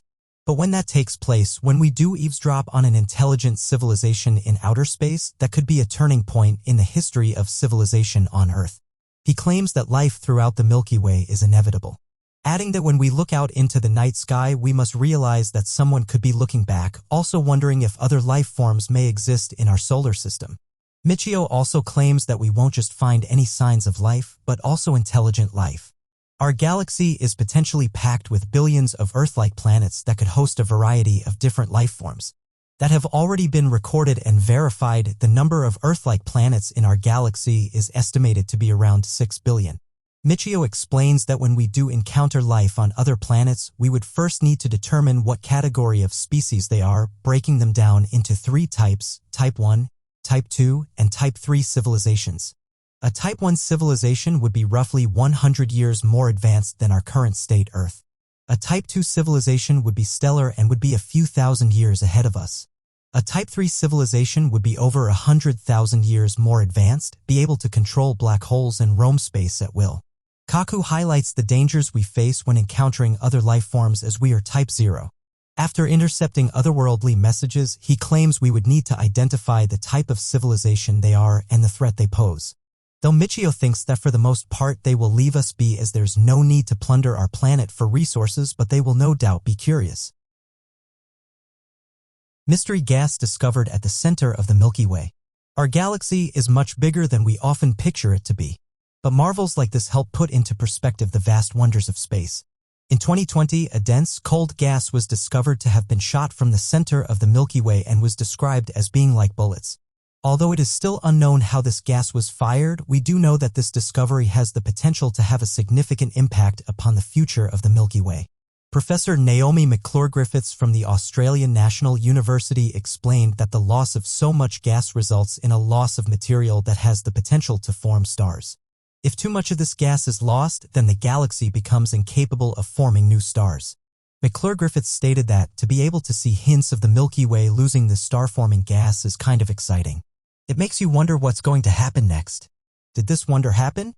Due to the black hole at the center of our galaxy or the star formations around it? Whilst those are both possibilities, scientists and researchers currently do not know how either one of these could produce this effect. Dr. Enrico D. Teodoro from Johns Hopkins University described that it gets more complicated the more we learn about it, explaining events like this have been observed from afar in other galaxies. Though the black holes observed were significantly larger, and star formations saw higher levels of activity. Our own galaxy being much smaller and closer means that we can study events in more detail, but such exciting phenomena are much rarer so close to home. With such exciting discoveries happening right in our very own galaxy, it really is a true reminder of how little we know about the universe. What is the Great White Shark Cafe? After years of arduous studies and painstaking research, a remote coastal area between Hawaii and Baja California, not previously suspected as a shark habitat, has controversially been revealed to be a highly popular congregational spot for a massive great white sharks. Known as the White Shark Cafe, this meeting ground is situated in the Pacific Ocean and is set to play host to a vast group of great whites every year. The cafe gained its unofficial name in 2002 from researchers at Stanford University's Hopkins Marine Station who were studying the great white species with satellite tracking tags at the time. During their studies, the researchers tagged 4 sharks off the coast of Central California. All kinds of great whites have been tracked traveling from the coast of California to the cafe, males, females, and juveniles together, all thought to have originally come from a diverse length of rookeries along the North American coast. These sharks went on to travel to the cafe during a 6-month period, and what they did there is peculiar to say the least. Tracking tanks attached to the sharks' fins showed that on the journey to the cafe the sharks traveled across the ocean's midwater zone, making slow periodic dives to around 3,000 feet to feed on prey such as squid and small fish that inhabited the deep waters due to their sensitivity to light. However, once they arrived, their behavior changed. The male sharks would bob up and down at the water's surface as many as 120 times per day and to a depth reaching all the way down to 1,500 feet. Meanwhile, the adult females typically dove deeper and usually dove only during the day. At night, the mothers would stay with their juvenile pups. As previously mentioned above, prior to the 2002 research, this mid-Pacific Ocean area wasn't considered an ideal shark habitat. And the question of why the sharks would travel there puzzled many researchers for years. This is because it was once believed that the area had little to no food for sea mammals. Researchers once even described it as the shark equivalent of a desert. A few theories regarding the reason for this migration were investigated at the time, including the hypothesis that it could be an ideal birthing ground for the sharks. However, this was found to be the least likely answer due to the vast distance between the cafe and any coastal nurseries. Fortunately, recent research in early 2018 by the research vessel Falker showed that there was a rich and diverse food chain beneath the sea that was just too deep to be detected by satellites. With this newfound data, it made sense that the great whites would travel there for food. Nonetheless, even with all this data from Stanford University and the Falker vessel, there are still many questions left unanswered. For example, why don't the female sharks display the same diving behaviors as their male counterparts? Why do the sharks linger there for so long? And what does this mid-Pacific Ocean cafe offer that other waters don't? The strange Harry Turner incident. Harry Turner, a long-haul truck driver, was traveling from Winchester to Fredericksburg, Virginia in September of 1979. While driving one night, Harry saw a bright light coming towards him. At first, he assumed it was headlights from another truck, but his whole truck was suddenly surrounded by the light. Harry couldn't control the steering wheel, and the truck now seemed to be floating. Before he could try to do anything else, the truck door was opened by something invisible. He felt something holding onto him, but it was too strong to fight. He pulled out his gun and fired all 8 rounds. Whatever was holding him down finally let go. After that, he blacked out and has no memory of what happened next. He woke up in a warehouse parking lot in Fredericksburg, nowhere near where he last remembered being. He was still holding his gun and the empty shells were all around the truck. Although his watch said it was 11:17 p.m., the warehouse clock said it was 3 a.m. He checked his odometer, which showed that he had only driven 17 miles. However, he knew the trip should have been around 80 miles. Harry's memory of the rest of that night came back slowly. Eventually, he remembered being taken to some sort of aircraft. He saw strange creatures who were all dressed in white and all had numbers on their heads. He inexplicably had new knowledge of a star system called Alpha Centauri. Many other people have gained knowledge of this same star system after claiming to be abducted as well. After that night, Harry had several more unexplainable experiences. One day he was approached by 6 of the same creatures who had taken him that night, but he was unable to fight them off and get away. Another time he claimed that he was suddenly soaking wet, but there was no reason for it. Animals began acting strangely when he got around them, and there was no reasonable explanation for it. One night while staring at the ceiling in bed, he suddenly realized he could actually see through the ceiling. On another night, he looked over at his wife while she was sleeping and he could see through her skin. He knew this had to be caused by his abduction. On one occasion, one of the creatures suddenly appeared beside him in his car while he was driving. It scared him so much that he started driving fast enough to be chased by several police cars. He was charged for reckless driving and failing to stop. He explained what happened, but the creature had already disappeared. Harry tried his best to piece all his memories together of that September night, hoping the truth would help him feel more at ease, but he was never successful. He became more and more withdrawn and often had bad thoughts. He knew he would never know what truly happened. The night the devil visited Loftus Hall. Back in 1765, the lord of Loftus Hall Manor, Mr. Charles Tottenham, spotted a ship that suddenly appeared out on the nearby waters and came to shore on the Hook Peninsula. Due to the terrible storms that had been raging through the area, Charles Tottenham quickly sent the butler to go help the arriving ship in case the soldiers were in need of any assistance. Oddly enough, only a young man arrived at the mansion with no other company. The daughter and Tottenham quickly fell in love with the young man and appeared to display signs of obsession. In an effort to clear their hands and pass the time through the storm, Charles offered to play a game of cards in their game room with the young man. As the family and the young man were beginning to play and knelt down from the table to pick up a card that she believed to have dropped. As she knelt down, she noticed that the man had a deformation of his foot that made it look like a cleft hoof. When she asked him about the foot, the young man jumped through the roof, tearing a hole in the ceiling, and disappeared into the storm. It is claimed that the daughter, still obsessed with the man, refused to leave her room and sat with her head on her knees overlooking the ocean, waiting for him to one day return. When she passed away, the servants of the house claimed that her muscles had seized and they could not relax the body of and in its sitting pose. Eventually, she would be buried in this pose, waiting for the young man to return. The Black-Eyed Children of Canuck Chase. The Black-Eyed Children are contemporary legends, first referenced in American folklore. If you've never heard of them, you would probably be wondering what and who they are. However, this eerie entity seems to be anything but human. Some think that black-eyed children are creatures of the supernatural, and it's reported that they are often found hitchhiking or in strange places alone. In 2014, the residents of a small area of green countryside and quaint villages in Staffordshire, England, allegedly had an experience with these strange beings. Lee Brickley, a paranormal investigator from the local area, received a letter from a resident of the area who believed she'd seen a black-eyed girl in Cannock Chase.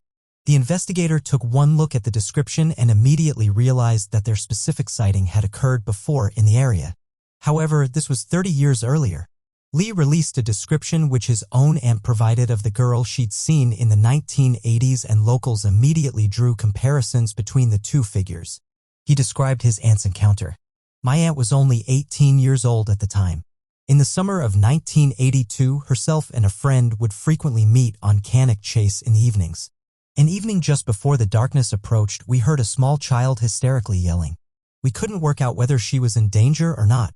Nevertheless, rushing to find the elves, we stumbled upon a footpath and caught sight of a girl about 6 years old sprinting in the opposite direction. When they caught up, the girl turned around and stared into my aunt's eyes, then proceeded to run off into the pitch-dark woodland. She described her eyes as being entirely black with no trace of white. A police search was conducted but was unsuccessful. At the time, no one had any reason to believe anything paranormal was going on. The girl certainly appeared to be of flesh and blood. The latest description of the black-eyed girl of Cannock Chase was provided by a woman under the name of Mrs. Kelly. My daughter and I were walking through the Birches Valley, an area well known for its impressive sightings. However, we stopped in our tracks when we heard the screams of a young girl. They undoubtedly gave the impression they were in a state of turmoil. However, they sounded close, therefore we immediately started to run towards the noise. Unsure of the whereabouts of the child, we stopped to catch our breath and tried to relocate where the noise was. That's when I turned around and saw a girl stood behind me. No older than 10 years old, she had her hands over her eyes like she was scared or hiding something. I asked if she had been the one shouting. She then put her arms by her sides and opened her eyes. That's when I saw they were completely black. It was like looking into the state of nothingness. I jumped back and grabbed my daughter. I blinked and the child was gone. It was strange and bizarre. Lee Brickley, the investigator, believes that black-eyed children like those found in Cannock Chase are actually demonic beings and exist for evil purposes. He also recognizes that of many of the sightings of black-eyed children, it seems as if the creatures are leading others towards some sort of danger. One thing has been recognized: the Cannock Chase sightings are the only sightings that occur during the daytime. Whether these sightings are false or actually credible, we do not know. However, you definitely wouldn't want to stumble across a black-eyed child at any time. The disappearance of Aaron Hedges. Originally from Bozeman, Aaron Hedges was a hunter, and along with his friends, Joe Depew and Greg Leitner, they ventured to the Crazy Mountains in Montana in September of 2014. Equipped with 2 horses and a mule, the group of 3's initial plan was to spend a week around the Cottonwood Lake Trail and create a base camp at Campfire Lake. Well prepared, Aaron was armed with a bow and arrows and a handgun. His fellow hunters, Joe Depew and Greg Leitner, carried rifles. On September 3, 2014, the hunters set off. Despite being well prepared, the mule that was carrying their supplies was spooked and ended up throwing their supplies off the trail. It's important to note this included Aaron's sleeping bag. It wasn't until the 5th of September that Aaron decided he should try and replace his lost sleeping bag and set off with a plan to shelter within the group's hunting camp from their trip the year before and recover a cache containing a sleeping bag. However, Depew and Leitner insisted he return to camp before nightfall, as at night that area can become dangerous, and Aaron agreed to return to camp that night. Aaron would not return that evening.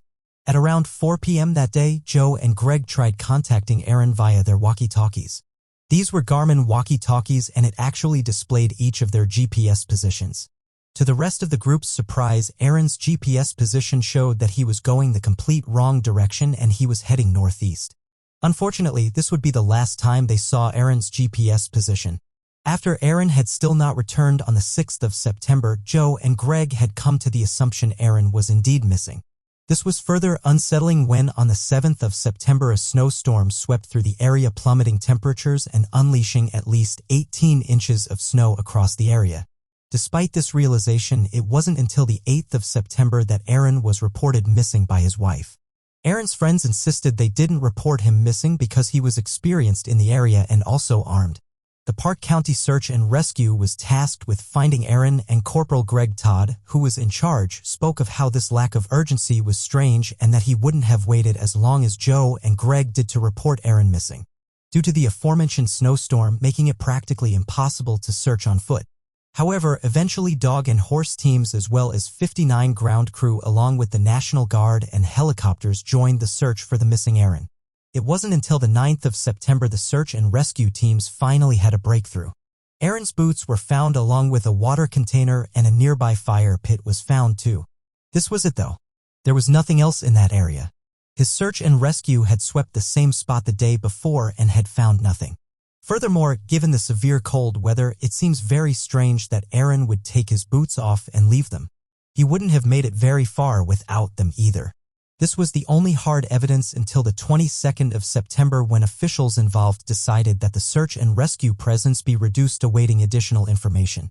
There was no breakthrough in this case until Roger Beslanovich stumbled across Aaron Hedges' backpack and clothing whilst visiting family. The bag contained Aaron's gun and driving license along with his bow and clothing. It appeared that smaller animals had been trying to get into the bag as small holes were present all over it.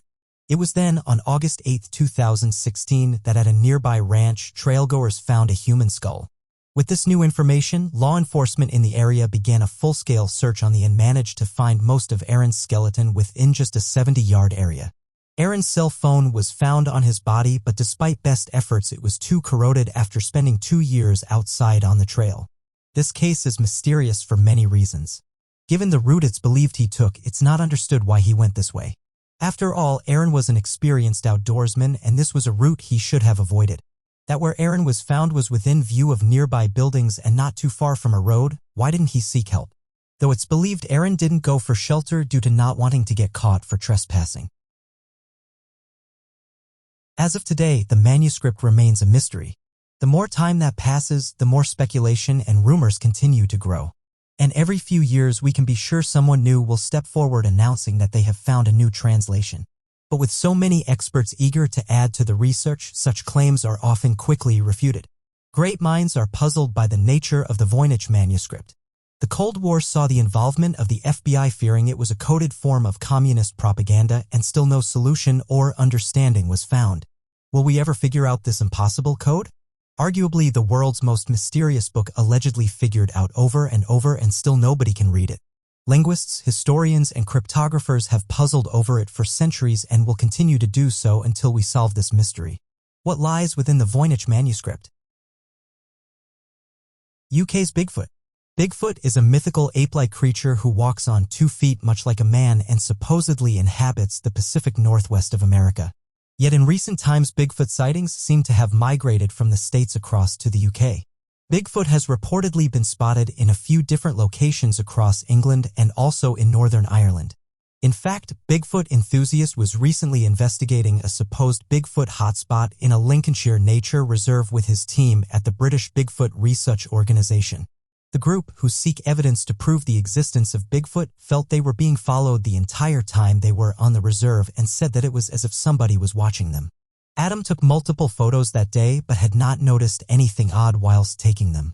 It was only when he flicked back through them that he noticed a strange figure lurking in the woodland overgrowth.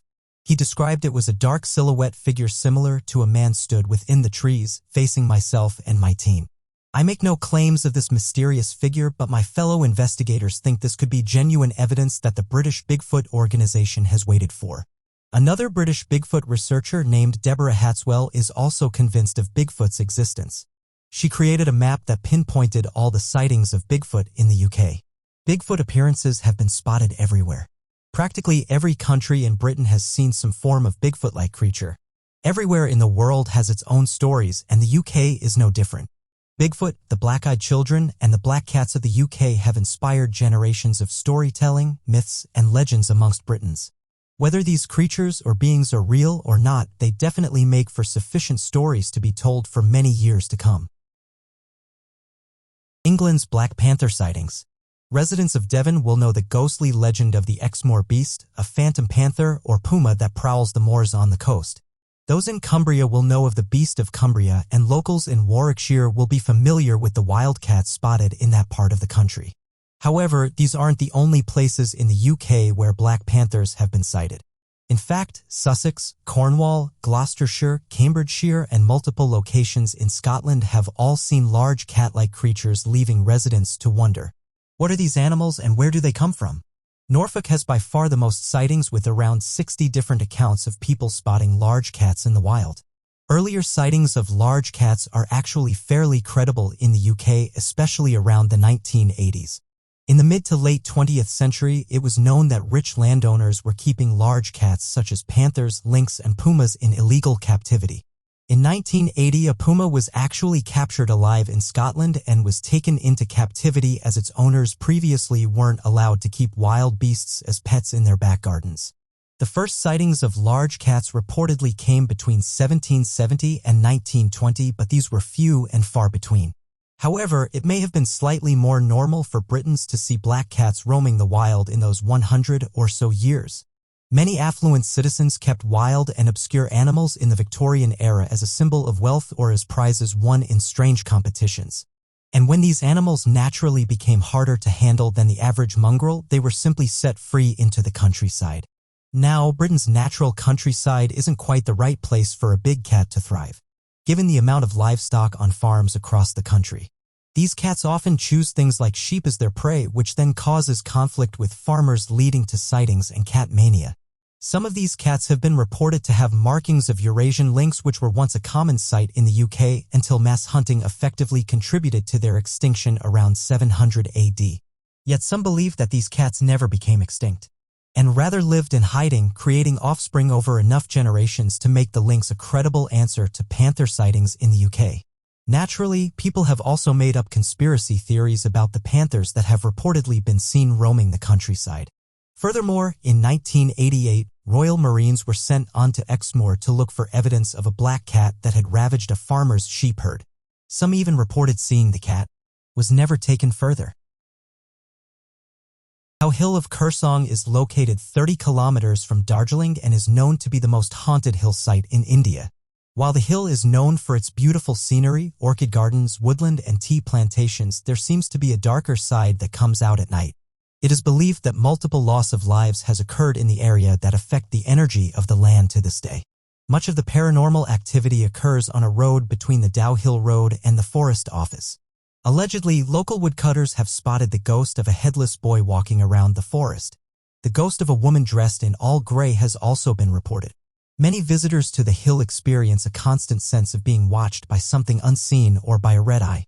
Some people carry the feeling of being followed with them for the rest of their lives, even far away from the hill. It is not uncommon for guests get lost in the woods, lose their sanity, or take their own life. There is also a haunted school on the hill that is 100 years old called Victoria Boys High School. Loud whisperings and footsteps can be heard around the school even during the vacation seasons. The physical details of the hill certainly do not improve the creepy vibe of the area. The weather is mainly foggy, it is often mainly silent, and there are no streetlights to guide you through. The one local member described the hill as the perfect setting for a horror movie. Thanks to these hazy conditions, the hill can be dangerous even without extraterrestrial happenings. The disappearance of Jean Virginia Sampere, British Columbia, Canada, sometime around 10 or 11 p.m. on the October 14, 1971. 18-year-old Jean Virginia Sampere was walking along Highway 16 with her cousin Alvin before he turned back to get a jacket from home.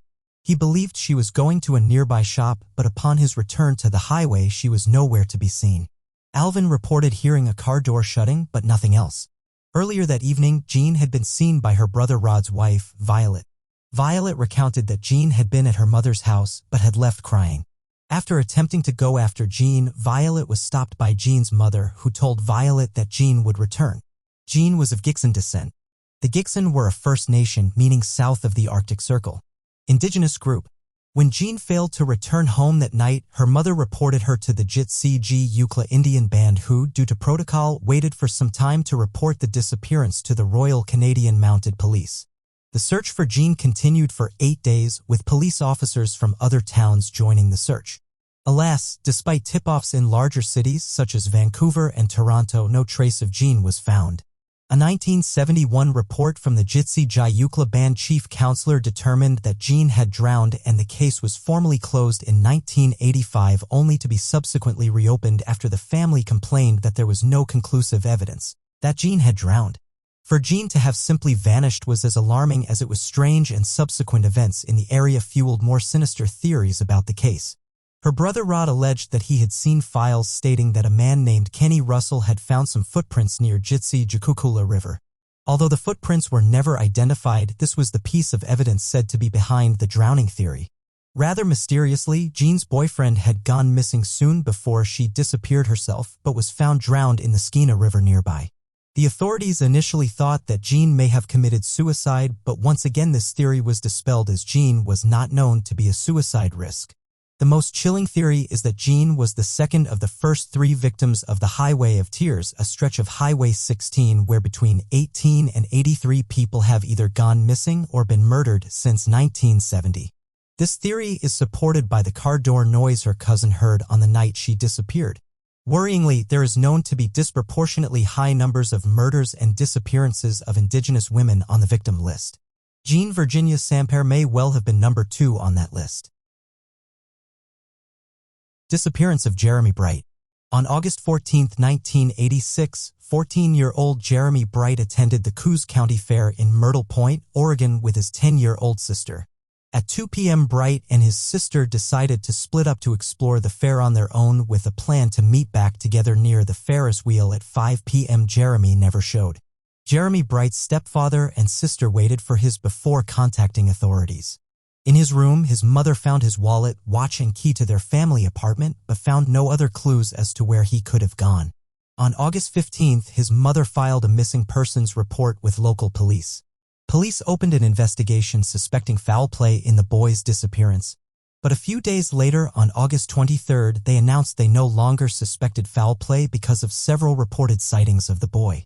Instead, they announced that Jeremy Bright was now thought to have run away with the traveling carnival. However, this was not the end of the case, as new and strange rumors of Bright's disappearance began to arise. One of these rumors came from people who said that Jeremy Bright was seen at a party where he ingested beer laced with an illegal drug that caused a fatal overdose. Some people believed this theory since it was known that 14-year-old Jeremy had a heart, but the question unanswered was, if Jeremy did die while at this party, where was his body? No one had an answer. Another rumor was submitted as an anonymous tip from a prison inmate. The inmate said that Bright was accidentally shot by a group of criminals while he was swimming with friends in a local swimming hole. The people responsible allegedly attempted to resuscitate Bright in a remote cabin, but his wound was too severe and the boy died while in the cabin. The inmate claimed that the boy was buried in a shallow grave around the cabin and provided authorities with the location. However, after searching the property, police found no sign of Jeremy Bright or his remains. On another occasion, police began searching every well in Myrtle Point after someone submitted an anonymous tip saying that Jeremy Bright's body could be found at the bottom of one of the wells. Again, police came up empty-handed with no sign of the 14-year-old boy. Investigators then received a tip that told them there was a young man named Jeremy Bright who was working for a circus company in Florida. Florida was known to be a state where many traveling carnivals moved to during the wintertime. This meant it was possible that Bright could have ended up in Florida if he had run away with the traveling carnival as authorities had initially speculated. When investigators made it down to Florida, they found Jeremy Bright. However, this was another Jeremy Bright who was older and originally from Colorado. The last lead authorities had for Jeremy Bright's disappearance was Terry Lee Steinhoff, who had babysat Bright at one point. Steinhoff was charged with the murder of a 32-year-old woman who he had stabbed to death. Before he was charged, there were some reports of people seeing Jeremy Bright in the passenger seat of Steinhoff's truck. Nonetheless, Steinhoff never admitted to having anything to do with Jeremy Bright's disappearance. Unfortunately, all the leads police followed ran cold and Jeremy Bright was never seen again. Mitchell Dale Stelling. On June 20, 2013, 51-year-old Dale Stelling, his wife, Deneen, and his parents were vacationing in Mesa Verde National Park in Colorado. Stelling loved the outdoors, spending much of his time camping and gardening. On this day, Stelling planned to make the quarter-mile hike to the Spruce Tree House ruin. Spruce Tree House is the third largest cliff dwelling in the country and was constructed by the ancestors of the Pueblo peoples of the Southwest. The dwelling contains about 130 rooms and 8 ceremonial chambers. This amazing site was built right into the cliff wall and is a huge draw to tourists. Due to health reasons, both his wife and his parents were unable to make the hike, but that didn't stop Stelling from going at it alone. He left for this hike at around 430. The temperature was in the 90s and Stelling did not take water on his hike, a terrible oversight for any hike. The hike should have taken an hour, but after 2 had passed, his family reported him missing. At first, the family was told to give him more time.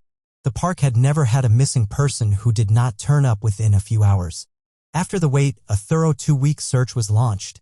60 searchers, including those with ropes for rappelling off the cliffs, 2 dogs, and a helicopter were all involved in the search.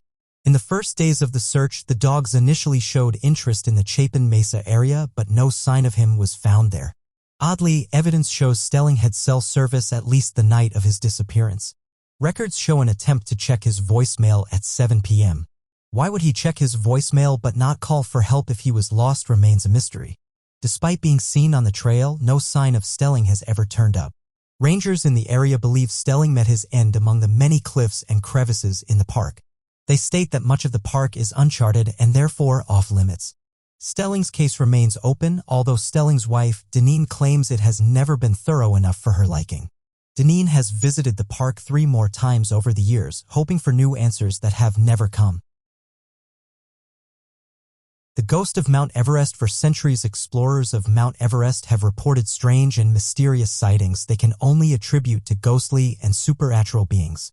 While many of these tales have been dismissed as hoaxes or the results of hallucinations caused by exhaustion and altitude changes, some ghostly elements have come up time and time again from different explorers, so are harder to dismiss. There is no doubt that Mount Everest is the perfect setting for all sorts of horror stories. The mountain is littered with the corpses of people who came from all over the world to attempt to climb the Himalayan mountain. These people fell victim to the avalanches, slippery slopes, and inhospitable temperatures. Some of these bodies have even become landmarks for other climbers. For example, the corpse of Suing Paljo, easily recognizable for his green boots, has become a landmark on the main northeast ridge route of the mountain to guide explorers. However, others claim the dead bodies have led to numerous ghosts that roam the mountain. Many climbers have reported seeing ghosts while climbing Mount Everest. For example, in 2004, Pember Dorje described how he was pestered by the ghosts of dead climbers who looked like black shadows and approached him and begged him for food. His tale was supported by the Nepal Mountaineering Association's president Aung Siring, who attributed the ghosts to climbers who had not been properly buried. Another example of ghostly sightings occurred in 1975 when Dougal Haston and Doug Scott claimed to sense a third climber helping them on a particularly brutal night while climbing Mount Everest. The ghosts shared the men's snow hole and encouraged them during the final hours of their climb. Haston and Scott claimed that the ghost was pioneer Andrew Sandy Irvine, who perished while attempting to climb the mountain in 1924. On a similar vein, in 1933, as Frank Smythe was descending down a particularly dangerous area of Mount Everest, he came across the ghost of a man. Smythe reports that he soon realized the ghost had surrounded him with two objects: squat, undeveloped wings, and a beak-like protuberance like the spout of a tea kettle. He argues these objects helped him in his descent down the mountain. Some of the ghosts have been reported as appearing in the surrounding area of Mount Everest. For example, a local villager in Bem named Mohan Singh described how a strange man appeared outside his home and reached for Singh's shirt, but his fingers went straight through Singh's body as a ghost's fingers would. Singh described how during the encounter the man's body continuously changed sizes, growing up to 9 feet tall, then suddenly shrinking to the height of a chicken. Another example is the ghost of Indian soldier Baba Habajang Singh, who is sent to appear on horseback and still protects India's border against any impending attacks. Bigfoot encounter at Ape Canyon. Ape Canyon is located to the northeast of Mount St. Helens in Washington state. The canyon acquired its name as a result of one of the most famous Bigfoot attacks in history. The attack happened on a summer's night in 1924 when a group of 5 miners who were staying in a cabin came under attack by a group of ape men that were positioned on the ridges above. All 5 of the miners survived the attack and would go on to tell the same story of what had happened that night to the local news outlets. The miners claimed that before the attack started, they were all asleep in the cabin that they had built by hand. As they slept, a flurry of large rocks began to rain down on the camp from all sides. The miners took up arms and began to fire back at the beasts. At first, this helped suppress the attacks, only to begin again a few moments later.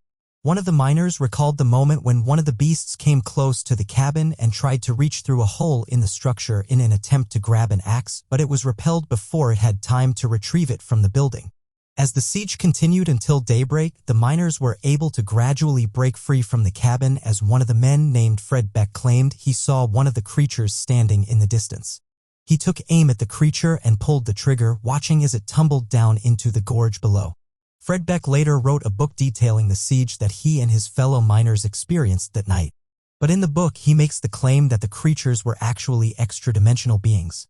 Despite numerous theories, the store is enough to attract thousands of hikers to the spot each year, although the original cabin is no longer there and the surrounding area was changed due to the eruption of Mount St. Helens in 1980. Hannah Up. We talk about missing persons all the time here on the channel, but what about a woman who has disappeared on 3 different occasions? The first time 28-year-old schoolteacher Hannah Up disappeared, she was gone for 20 days.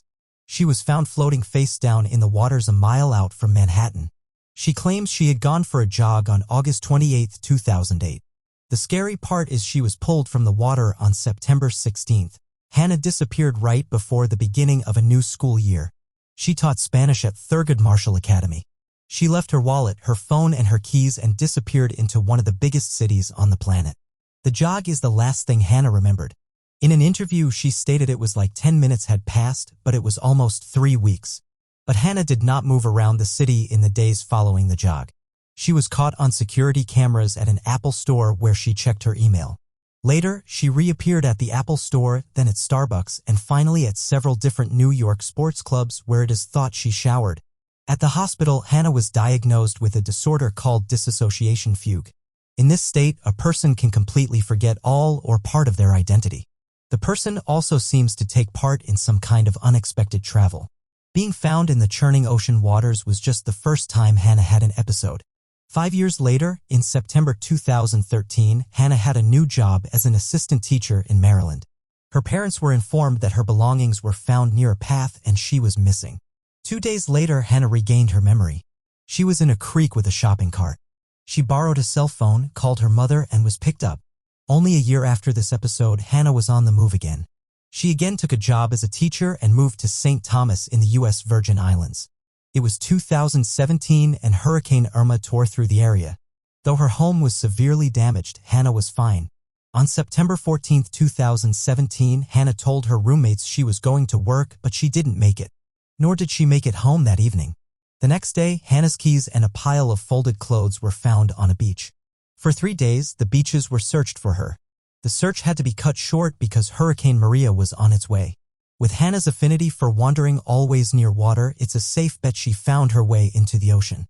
Between 2 violent hurricanes, though, her body has never shown up. Her family never gives up, however. A Facebook page was launched and a GoFundMe was started to prolong search efforts. And on a 2019 documentary called Vanishing in Paradise, her parents hold on to hope. When promoting the documentary, her parents stated, "We never know what unexpected connection may lead us to a clue to locating her again. All it would take is for one person to see the program and recognize her." The disappearance of Claudia Lawrence. Claudia Lawrence was born and raised in North Yorkshire and worked as a chef for the University of York. Lawrence has not been seen since Wednesday, March 18, 2009, and her disappearance remains a mystery. On that fateful Wednesday, Lawrence left work at 2:30 p.m. and began walking home. On the walk, she was spotted by a friend who offered her a lift and dropped her off at her cottage on Heworth Road. At approximately 2:50 p.m., she was seen posting a letter nearby and then returned home at roughly 3:05 p.m.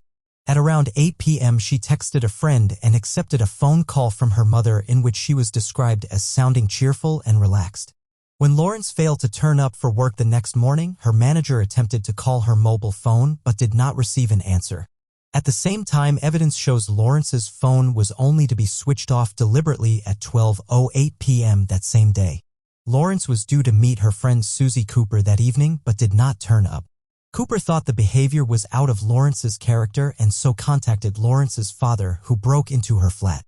The only items that were missing from Lawrence's home were her rucksack, her mobile phone, and her work uniform. This suggested that Lawrence had left for work that morning. The group decided to contact the police and a missing persons investigation began.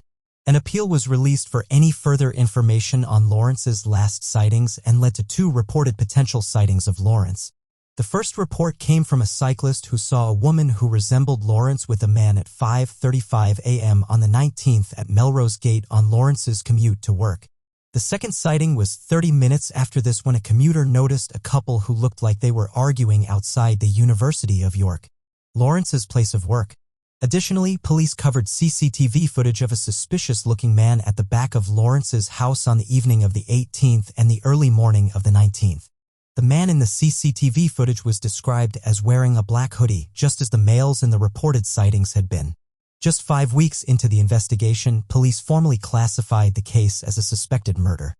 Despite over 1,000 statements and searches taking place in the investigation, this male figure has never been unmasked. In 2013, the North Yorkshire Police set up a new unit specifically to look into kidnaps and stalled cases. Lawrence's case fell into the latter category. Using new and advanced techniques, the police were able to find additional fingerprints and a man's DNA on a cigarette end in Lawrence's car. The new discovery led to the arrests of 6 men. However, none were charged. With no conclusion to the case, the 2 main theories of what happened to Lawrence are that she absconded from the UK or she was abducted and killed. The first theory, that Lawrence absconded, is based on the knowledge that Lawrence had visited Cyprus on 5 occasions before her disappearance. The last text message on her phone had come from a male friend in Cyprus. This had led some to conclude that Lawrence chose to disappear of her own accord to the Mediterranean island. However, when the police extended the search for Lawrence to Cyprus, no further information of her whereabouts was revealed. The second and dominant theory is that Lawrence was abducted and killed. On a Crime Watch program focused on her disappearance, Detective Superintendent Ray Galloway revealed that some of Lawrence's relationships had an element of complexity and mystery to them that were not known to her family or friends. Despite her family and friends publicly refuting the claims, some began to suspect that Lawrence had fallen victim to foul play from one of her scorned lovers. This is supported by the fact that police interviewed every male regular of one York pub as to whether they had a romantic relationship with Lawrence. Others argue that it was convicted woman killer Christopher Hallowell who is responsible for Lawrence's abduction. Hallowell abducted and killed his second known victim exactly 2 years after Lawrence's. Psychological research has shown that killers are triggered often by dates. So Lawrence's disappearance would fit into his offending pattern, and there is one reported sighting of Lawrence and Hallowell together. Lawrence's own mother believes Hallowell is responsible for her daughter's disappearance. She has publicly criticized the police for not spending more money and time investigating whether Hallowell was responsible for the crime. Over 10 years later, what happened to Lawrence remains unanswered. The disappearance of Matthew Green. Matthew Green was a beloved maths teacher in Nazareth and an outdoor enthusiast who was last seen in 2013 in the Mammoth Lakes area. Green was hiking with friends in the region and staying at the Shady Rest campground. Due to car trouble, he was unable to join his friends on a trail and instead agreed to stay behind while his car was repaired and then meet up with them down the line. That day, he called the car repair shop and his parents to inform them that he was spending one more day in the mountains and texted friends in the evening. Green was never seen or heard from after this. When his friends returned to find his car had been fixed and waiting for him for over a week, they contacted the Mammoth Lake Police Department. Green had told his parents he was spending a day in the mountains in his final phone call, but he had not specified where. Green's loved ones started looking at the evidence at hand to predict where he had headed.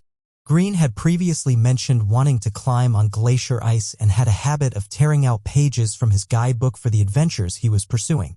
The pages missing were the rugged and icy terrain around Mount Ritter.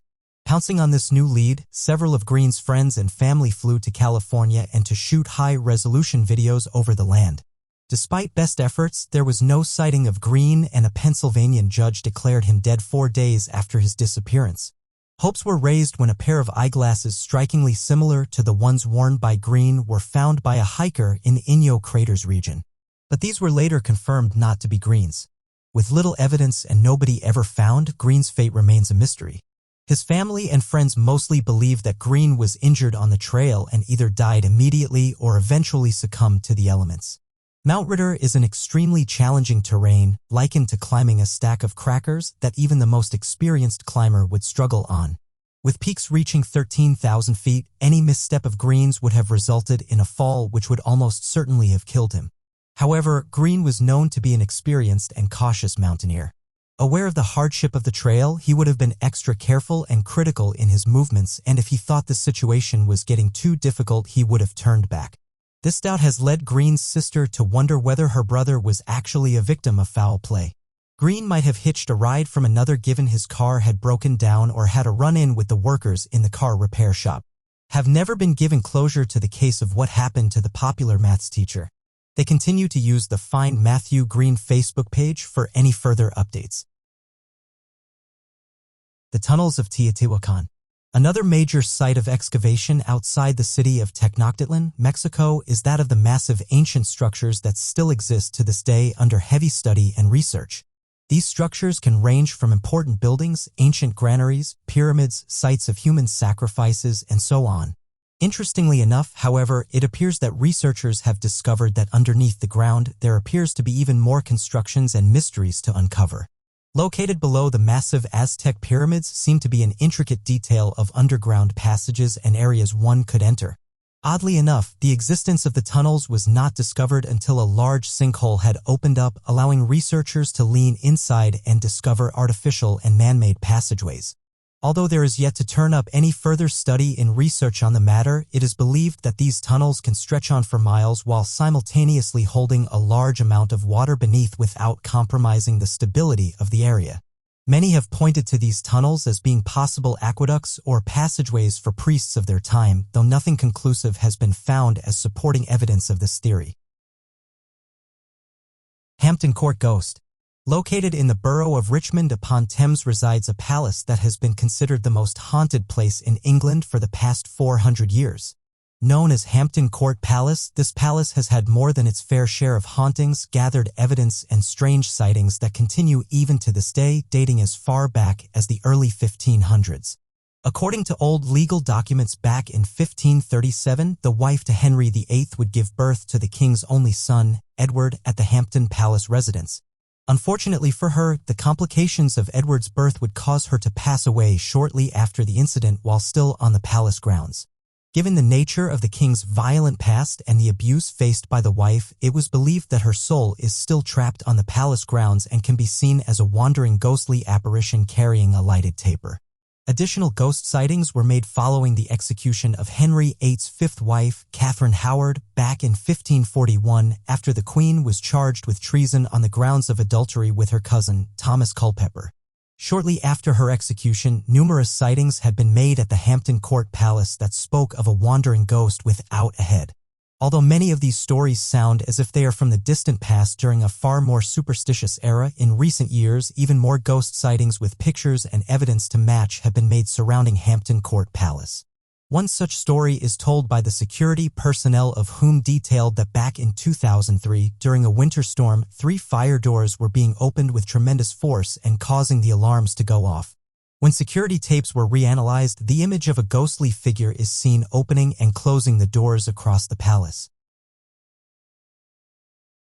Encounters with the U-28 creature. During the early years of World War I, there was a sighting of a strange monster out in the open ocean that would later be referred to as the U-28 creature. According to the reports surrounding the creature, the encounter occurred on the 30th of July back in 1915 when a German U-boat commander known as Commander Freya George G. von Forstner wrote a detailed report following his attack against the British steamer the Iberian, claiming that after the steamer sank, there appeared to be a large aquatic animal described as being approximately 80 feet in length and similar to that as a large crocodile.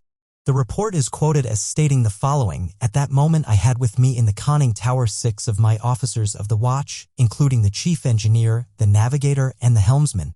Simultaneously we all drew in one another's attention to this wonder of the seas, which was writhing and struggling among the debris. We were unable to identify the creature, but all of us agreed that it resembled an aquatic crocodile which was about 60 feet long, with 4 limbs resembling large webbed feet, a long pointed tail, and a head which also tapered to a point. Unfortunately, we were not able to take a photograph, for the animal sank out of sight after 10 or 15 seconds. Cryptozoologists believe reports of the U-28 monster directly matches the whale-eater cryptid of centuries-old encounters. Over the past 8 centuries, consistent sightings of a creature known as the whale-eater have been made all across the world, with notable sightings being made well into the modern day. The creature has been described as being an estimated 43 feet in length, having an elongated head, a short neck, a crocodile-like body, 4 flippers for locomotion, and a short tail. Since the 13th century, sailors have claimed fantastic stories of massive sea monsters that are known for hunting down and eating whales of all sizes. Cryptozoologists have speculated that the whale-eater is a surviving member of the Pliosaurus marine reptile species that was estimated to have gone extinct about 65 million years ago.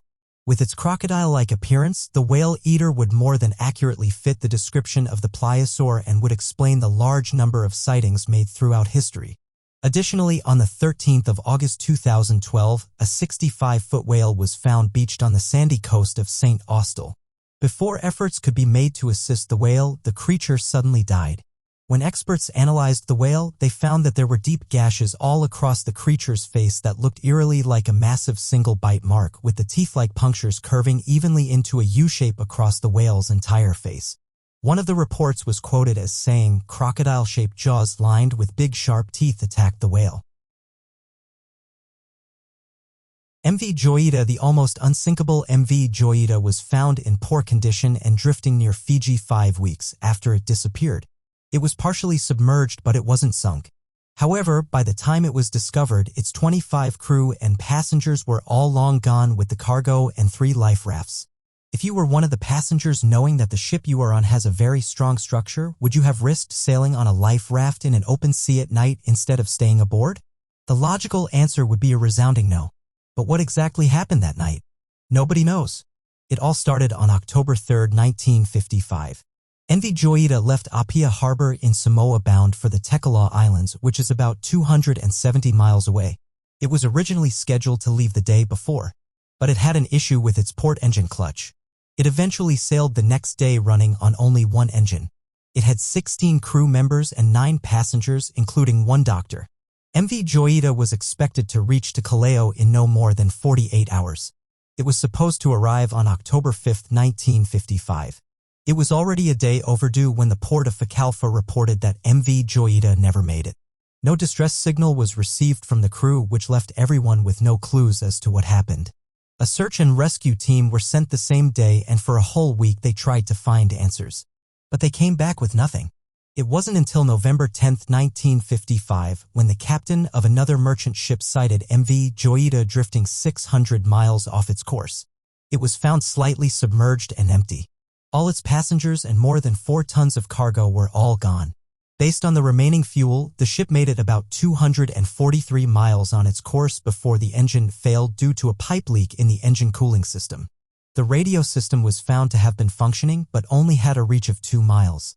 Even if the ship had sent a distress signal, it would never have been received. However, this could have been easily fixed by one of the members of the crew.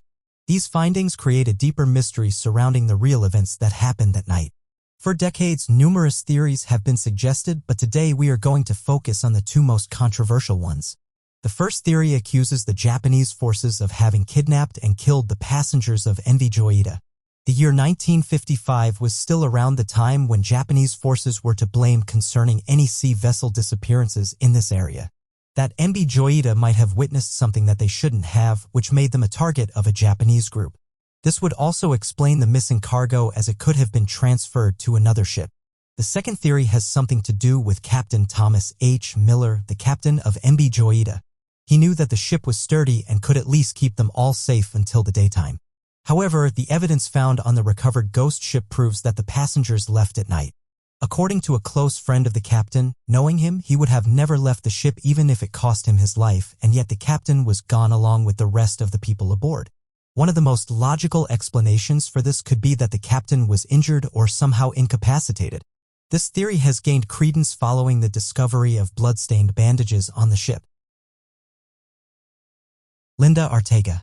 The irony in Linda Ortega's case was clear to everyone when the news of her disappearance reached major media organizations in September of 2012. Linda had gone for a walk with her brother in their local woods in the Ozarks, a mountain range just north of Arkansas, with this afternoon activity in the aid of learning survival techniques. Her brother, Eddie, was an expert in this area, but his sister Linda not so much. Was a lot of concern when Linda became separated from her brother. Walking through the forest, the pair entered a part of it that Eddie suddenly found unfamiliar, despite dozens of excursions there. With Linda beside him, he looked up through the trees, hoping to find some degree of positioning from the mountains around them. When he looked beside him again, Linda was gone. The search party was sent into the forest to find her, but with winter temperatures beginning to set in and having hope was fading fast for the inexperienced 53-year-old lost alone in the forest. She was to re-emerge almost a week later, dazed and confused, but saying how glad she was that the forest had released her. This disorientation did not go unnoticed, and the chief deputy of the local region, Dwayne Pierce, said when she came out of the woods she wasn't quite about her head. Linda had managed to use some of the tips her brother had imparted to her before they got separated, but sleeping on the cold frozen ground as she wandered through the maze of towering trees. But she maintained she was not alone through this ordeal. Dark figures in their forest appeared at dusk, silhouettes that moved through the trees, but no matter how much she screamed, they couldn't hear her. They constantly watched. Needless to say, she was relieved to step out of that forest alive.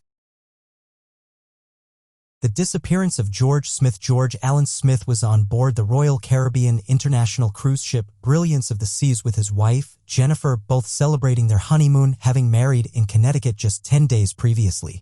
They were a young couple in their 20s and adamant their marriage would get off to a luxurious start, and one where they could continue to party and celebrate their marriage vows. The newlyweds boarded at Barcelona on Wednesday, the 29th of June 2005, and the cruise was due to stop in Greece, France, Turkey, and Italy, amongst other stunning locations along the way. By all accounts, George and Jennifer appeared to be having a wonderful time in those first few days of their honeymoon. After dinner on the evening of July 4th, the couple continued their night with drinks at the ship's disco. George noticed his wife flirting with a man on the dance floor and attempted to intervene. The couple were last seen together when a fiery argument broke out between them, culminating in Jennifer kicking her new husband in the groin and storming out of the disco. The next day, a 16-year-old girl stepped onto her balcony looking to take photos of the spectacular sunrise.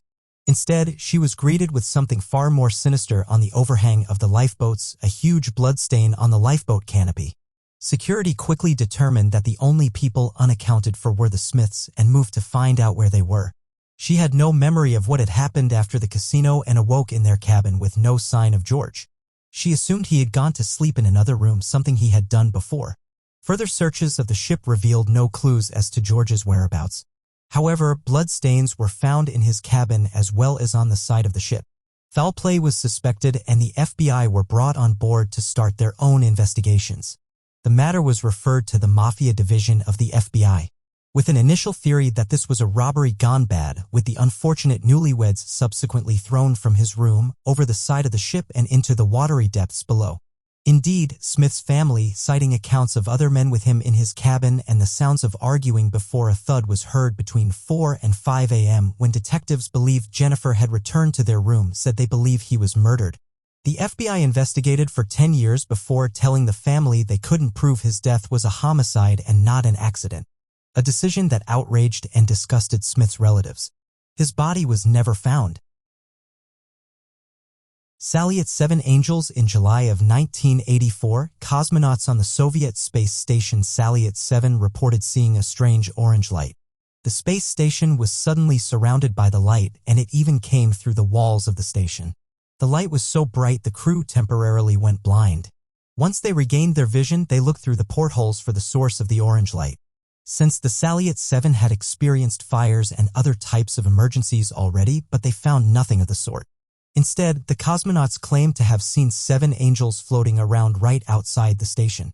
They said the angels looked similar to humans, but with wings and halos. The angels stayed close to the space station for another 10 minutes, then they disappeared. 12 days later, a team from the Soyuz T-12 spacecraft joined the Salyut 7 crew. Just a short time later, they saw the same orange light.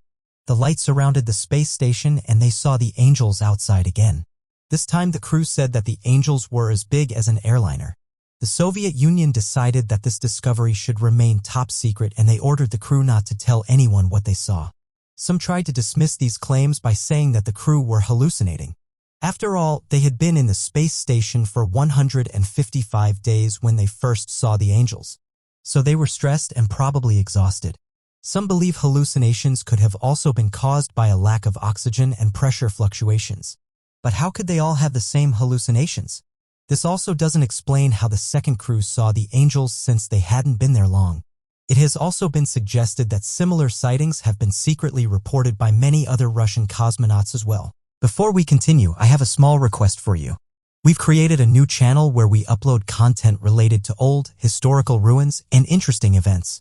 So, if you're interested, kindly subscribe to my channel, Decoverize, for daily interesting videos and show some love in the comments. I'll read every one of your comments. The link is in the description. Okay, let's continue. Mysterious Rongo-Rongo writing of Easter Island. Easter Island has long been a source of mystery, with the origins of its giant head statues an enigma to so many for such a long time. Ancient civilization created a disconnect between generations, and indeed the cause of such a societal collapse is still a puzzle with no clear answer. Our further drawback is the limited number of texts and other contexts with which to understand them. Unlike the Rosetta Stone, which allowed a contextual and comparable understanding of Egyptian hieroglyphs with ancient Greek, there is no such artifact available to this ancient Rapinui language. Some researchers say that the Rongo-Rongo was not a fully developed writing system, but one might call proto-writing a set of symbols conveying information without containing any truly linguistic content, or rather a series of symbols communicating limited information. It is thought that deciphering the messages might give clues as to what was behind the island civilization's sudden collapse, with the stories a warning and a lesson to future generations. What is clear is that the Rongo-Rongo was a means of communication that speaks to its tribal past. However, as one of only 3 wholly independent writing systems in human history, it looks like the message of these writings will remain a mysterious symbol of the past to the people of the future for many years to come. Disappearance of Rebecca Corium. When Rebecca Corium got the job of looking after children on board the Disney cruise ship Wonder, she thought she had got her dream role. However, dreams soon turned into nightmares when her parents, Mike and Ann, received a call from Disney saying their daughter had gone missing. Rebecca was a 24-year-old graduate from England who had just completed a sports science degree and loved to work with kids. She had been working on the Disney ship in youth activities for 9 months, enjoying every day as much as the last, when on March 21, 2011, Rebecca failed to turn up to her morning shift. Out of character for her, Rebecca didn't respond to calls over the ship's tannoy either, and although a search was instigated soon after, she could not be located anywhere on board the ship, which at the time was sailing down the Pacific coast of Mexico. The Coast Guard was alerted so that a sea search could be carried out, but this still found nothing. Disney officials notified Mike and Encorium of their daughter's disappearance, who flew out to join the search. Mike and En were finally told by Disney representatives that it was believed Rebecca had been swept overboard from the crew pool by a rogue wave. However, against the high steel walls around that area and the possibility of a rogue wave inconsistent with the weather conditions at that time of year, Rebecca's parents were skeptical of this theory. Furthermore, their daughter was a strong swimmer and competing triathlete. At the time of her disappearance, the ship was docked close to the shoreline, so it was inconceivable that Rebecca would not have been able to make it to land. This would not be the only inconsistency created about Rebecca's disappearance. Disney provided her parents with one side of a slipper found near the crew pool, saying it was hers and backing up the theory that she had been swept overboard. However, both friends and that Rebecca would wear and questioned exactly whose slipper this actually was. In addition, if she had fallen overboard, it would definitely have been captured on at least one of the many CCTV cameras dotted around that area. Furthermore, with the crew pool in close proximity to the ship's bridge, a fall from that place would have surely been seen by someone. Later, more information would emerge about Rebecca's last known hours. She was last seen on CCTV at 5:45 a.m. in the crew lounge, on the phone looking visibly distressed. As she is talking, another crew member walks by briefly asking if she is okay, to which Rebecca responds, "Yeah, fine," visible by lip reading. After Rebecca hangs up, she wanders out of frame and is never seen again. With Disney's clean-cut image at risk, it is obvious that it would be in their best interest to conclude the case as quickly as possible. However, wayward theories inconsistent only make this unresolved case of disappearance more suspicious. Disappearance of Jared Negret. Jared Negret was a 13-year-old Boy Scout who has not been seen since July 19, 1991, when he was separated from his troop of climbers in the San Bernardino National Forest. Tragically, the expedition was Negret's first overnight backpacking trip with the Boy Scouts. As an inexperienced climber and described as being slightly overweight, was a tough task. Negret grew tired at about 1,000 feet from the top and was told to remain behind while the others completed the hike. However, when the troop returned, Negret was nowhere to be seen. The troop leader immediately led the 5 other scouts back to the base camp and then hiked about 5 miles in the dark to get help. A massive search was launched, consisting of San Bernardino County Sheriff's deputies and rescue teams from as far away as Sierra Madre and San Dimas. They searched the 130-square-mile area of San Gorgonio Wilderness and on the third day focused their search on a 6-square-mile area where one of Negret's footprints was discovered. In this area, searchers also uncovered beef jerky and candy wrappers they believed to have belonged to Negret. The most interesting discovery, though, was Negret's camera. On the camera, there were 12 snapshots. All but one were landscape shots. However, the final image was a close-up self-portrait of Jared showing only his nose and eyes. The photograph had been taken using flash photography as Negret appeared terrified in the image. Some have even claimed to see a pair of eyes behind Negret as if he was using the camera to scare off a threat. It is believed that Negret lost his life by succumbing to the elements or by suffering a fall down the mountain. But over 30 years later, there are no traces of remains of the boy, and Negret's final remain unanswered. Dumas Beach, Gujarat. Dumas Beach is an urban beach located along the Arabian Sea. It is 21 kilometers southwest of the city of Surat in the state of Gujarat. It is a common tourist spot, but with some dark stories attached to it. Dumas Beach features black sand. The odd color is certainly an appeal, but the eerie beliefs behind the dark shore make this feature quite disturbing. It is believed that the beach used to be a Hindu burial site. The bodies on the burial site were reduced to ashes. This mixed with the white sand caused many to believe this is why the sand is now black. It appears some of the souls of the bodies laid to rest on the beach have not relinquished their presence on Earth. Many people, both tourists and locals, are said to have gone missing from Dumas and were never found. It is widely believed that staying at the beach overnight is a challenge to the remaining spirits who walk down the beach at night. If this is the case, it is unlikely you will make it back alive or with a pleasant experience. One man was mysteriously found lifeless on this beach with his tongue missing. No evidence was ever found to explain his loss of life. The beach is also known for its strange sounds. When the beach is largely deserted, voices, laughing and crying can sometimes still be heard. Apparitions and orbs have also been reported frequently. The way dogs tend to behave on this beach is another chilling paranormal element. They are said to behave strangely, especially after dark, howling and barking in audible distress and trying to prevent visitors from walking further. Many theorize that dogs can sense invisible presences better than humans and how to alert their owners. Even the air of the beach at night is troublesome. Many complain of a feeling of heavy air that fills you with sadness and weighs down your spirit. These three spots are so terrifying that many locals wouldn't dare visit them, yet others classify all these supernatural events as mere stories. What do you think? Would you visit these haunted locations? The Devil's Footprints of Devon, referred to by head researchers into the phenomenon as the Great Devon Mystery of 1855. The Devil's Footprints incident seems to be one of the strangest and most impossible to explain mystery event that people are still attempting to try to find an answer for in the modern day. According to reports back in 1855, many people claim to have seen hoof-like marks and footprints in the snow traveling down in a straight line for more than 40 miles. These strange footprints were later referred to by locals as the Devil's Footprints, as they believed the devil had cloven hooves. The strangest thing about the phenomenon is that the trail spanned 40 miles in a single night after a snowstorm and demonstrated supernatural properties no person could replicate. It appeared that the footprints were capable of walking over high rooftops, rivers, as well as entering and exiting small drainage pipes that were described as being no more than 4 inches in diameter. It was not until 1950, after the publication of several articles asking for more information on the incident, that a full investigation was provided for the strange mystery by researchers and journalists. After compiling first-hand and second-hand accounts, they found startling evidence that the event couldn't have been a hoax. In fact, the original belief of a 40-mile-long track was incorrect, and further information revealed that the track spanned more than 100 miles with specific consistencies, making it impossible for someone to have traveled in a single night. Nothing more has ever been discovered surrounding the event, and no creature was ever seen that made the tracks despite the ground it covered. Zak Bagans and the Conjuring House. Ghost hunter, TV presenter, and all-round creep-loving guy Zak Bagans has been surrounded by ghouls and ghosts for most of his professional life. The host of the show Ghost Adventures, Bagans also owns his own haunted museum in Nevada.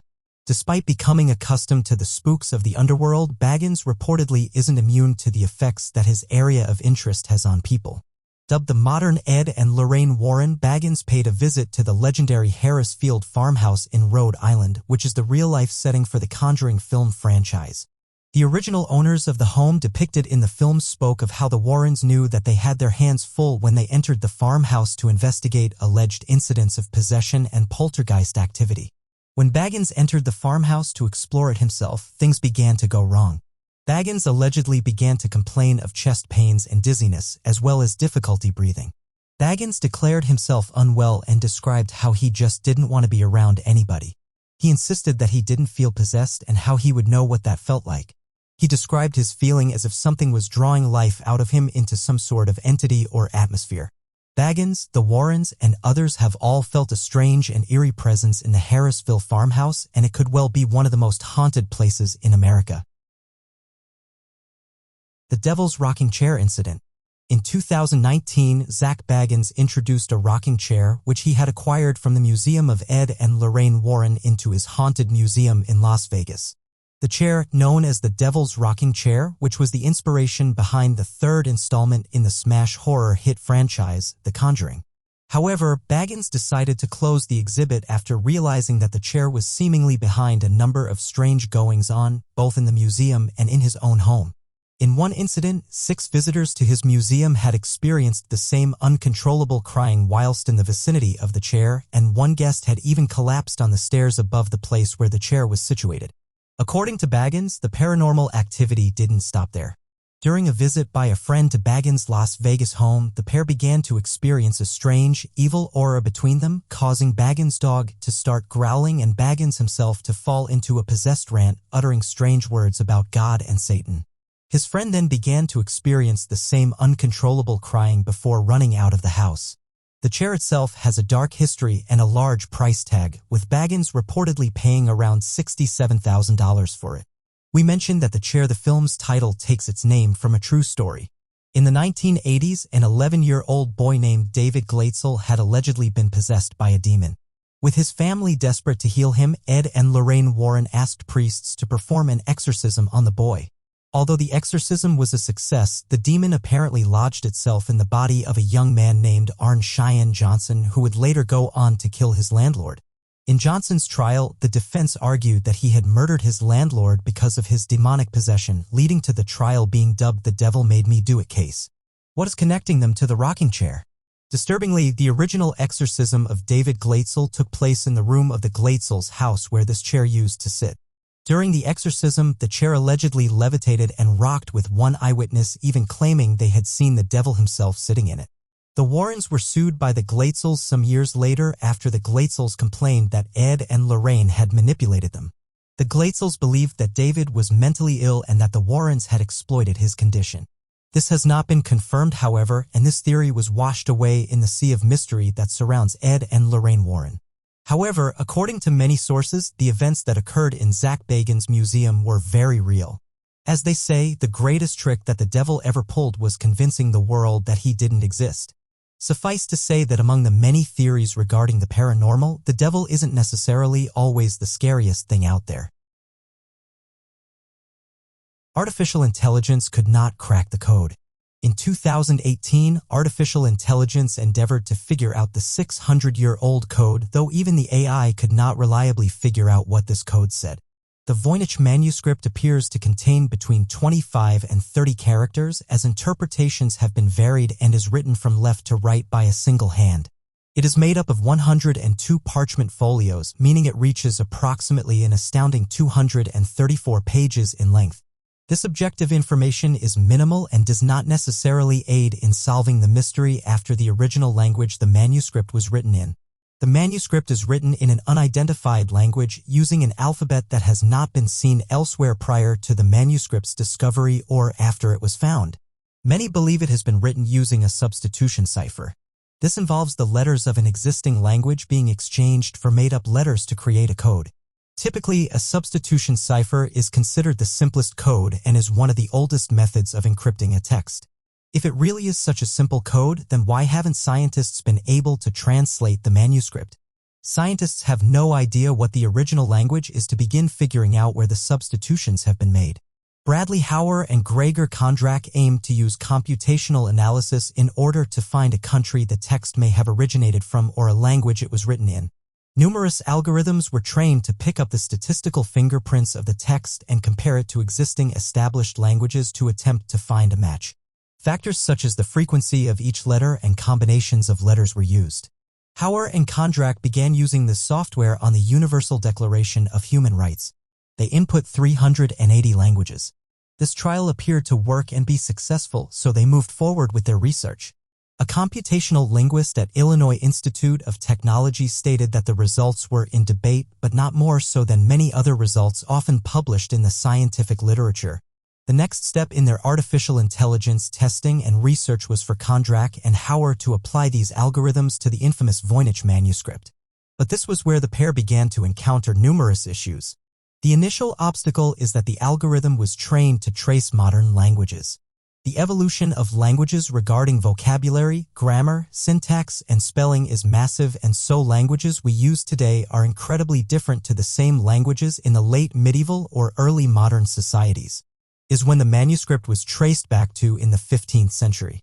Another problematic element of the AI research is that while suggestions are made for the closest matches, the probability of this being a match is not considered. Conrad and Hauer claim to have discovered the source language, Hebrew, through their algorithm. However, this was the closest match of the 380 languages they inputted, but was not a certain match. Other matches that were considered close, for example, are drastically different from Hebrew, and so the validity of this algorithm may be deemed very low. The lack of evaluation regarding how likely each language is means that Hebrew may have been the closest match available, but not necessarily similar enough to the source language for a substitution code. The final hurdle, and perhaps the factor that is a deal-breaker in the validity of their research, is that Kondrak and Hauer suggested Voynich manuscript is written using not only a substitution cipher, but that it was also written in anagrams, having the letters within each word jumbled up too. Whilst this has been suggested before, it is certainly not a proven fact, just a theory. Kondrak and Hauer used Google Translate, which has a reputation for forcing nonsensical words and phrases into coherent, fluent sentences. Despite all the indicators that their work should be and would be disregarded, Kondrak and Hauer claimed the first sentence of the Voynich manuscript to be as follows. She made recommendations to the priest, man of the house, and me and people. The sensationalist media headlines stated that the Voynich manuscript had been deciphered and translated. And while we may have been drawn closer, the flawed methodology of Kondrak and Hauer's work means the translation holds little weight. Maybe future artificial intelligence can solve this mystery. But for now, we still don't. Mysterious plants, codes, and astronomical signs that feature in the book. Perhaps even more puzzling than the mysterious Voynich language appears to be written in are the bizarre illustrations, doodles, and diagrams that accompany the unknown writing. Images included in the manuscript depict strange plants, astrological diagrams, castles, dragons, and perhaps the most puzzling image, an unclothed woman in what appears to be a bath. While some outlandish theories suggest ancient water park designs, others suggest medicinal inflammation or even alien technology. One theory posed by Dr. Cheshire, a linguist at Bristol University, suggested it was a manual covering relationships and parenting written in a code based off of a proto-Romantic language. Dr. Cheshire believes it aligns with the Catholic and Roman pagan beliefs held by many Mediterranean Europeans in the 15th century. Dr. Cheshire states that he believed the Voynich manuscript was written by Dominican nuns. Bristol University commented following media coverage, concerns have been raised about the validity of this research and went on to ensure it is known that Dr. Cheshire's work is not affiliated with the university. However, perhaps the most common guess is that the Voynich manuscript details medical information. Herbal remedies were common, explaining the plant diagrams, and many believed there was a correlation between the position of the stars and individuals' health, hence zodiac images being included. Furthermore, a bath was thought to cure many illnesses, explaining the image of the unclothed woman bathing. This suggests that health and medicine is a common factor between a fair few of the illustrations in the Voynich manuscript. The medicinal theory has been suggested by many, one of whom is historian Nicholas Gibbs in 2017. He offered the suggestion that the images centered health for the reasons just mentioned, but also that the manuscript was a pseudo-scientific women's health manual. He, like many others, claimed to have solved the code and believed the absurdly complex codes were Latin abbreviations and that the Voynich manuscript was written in common shorthand that would have been understood in the 15th century and was not code that needed to be broken. His work was heavily criticized and ultimately discredited because Nicholas Gibbs either reiterated ideas people before him had suggested and his own theories. The translated sentences made little to no grammatical sense in Latin. The dismissal of Nicholas Gibbs's research ultimately means the contents of the Voynich manuscript remain a mystery, but the bizarre images seem to have an underlying theme. The Voynich manuscript appears to be split into 7 distinct sections. Botanical, containing imagery of herbs and plants. Astronomical, with pictures such as the sun, moon, and stars. Cosmological, illustrated with circular geometric designs. The zodiac section containing drawings of the zodiac signs. Biological, which has depictions of unclothed women in various baths. Pharmaceutical, with images of containers and herbs side by side.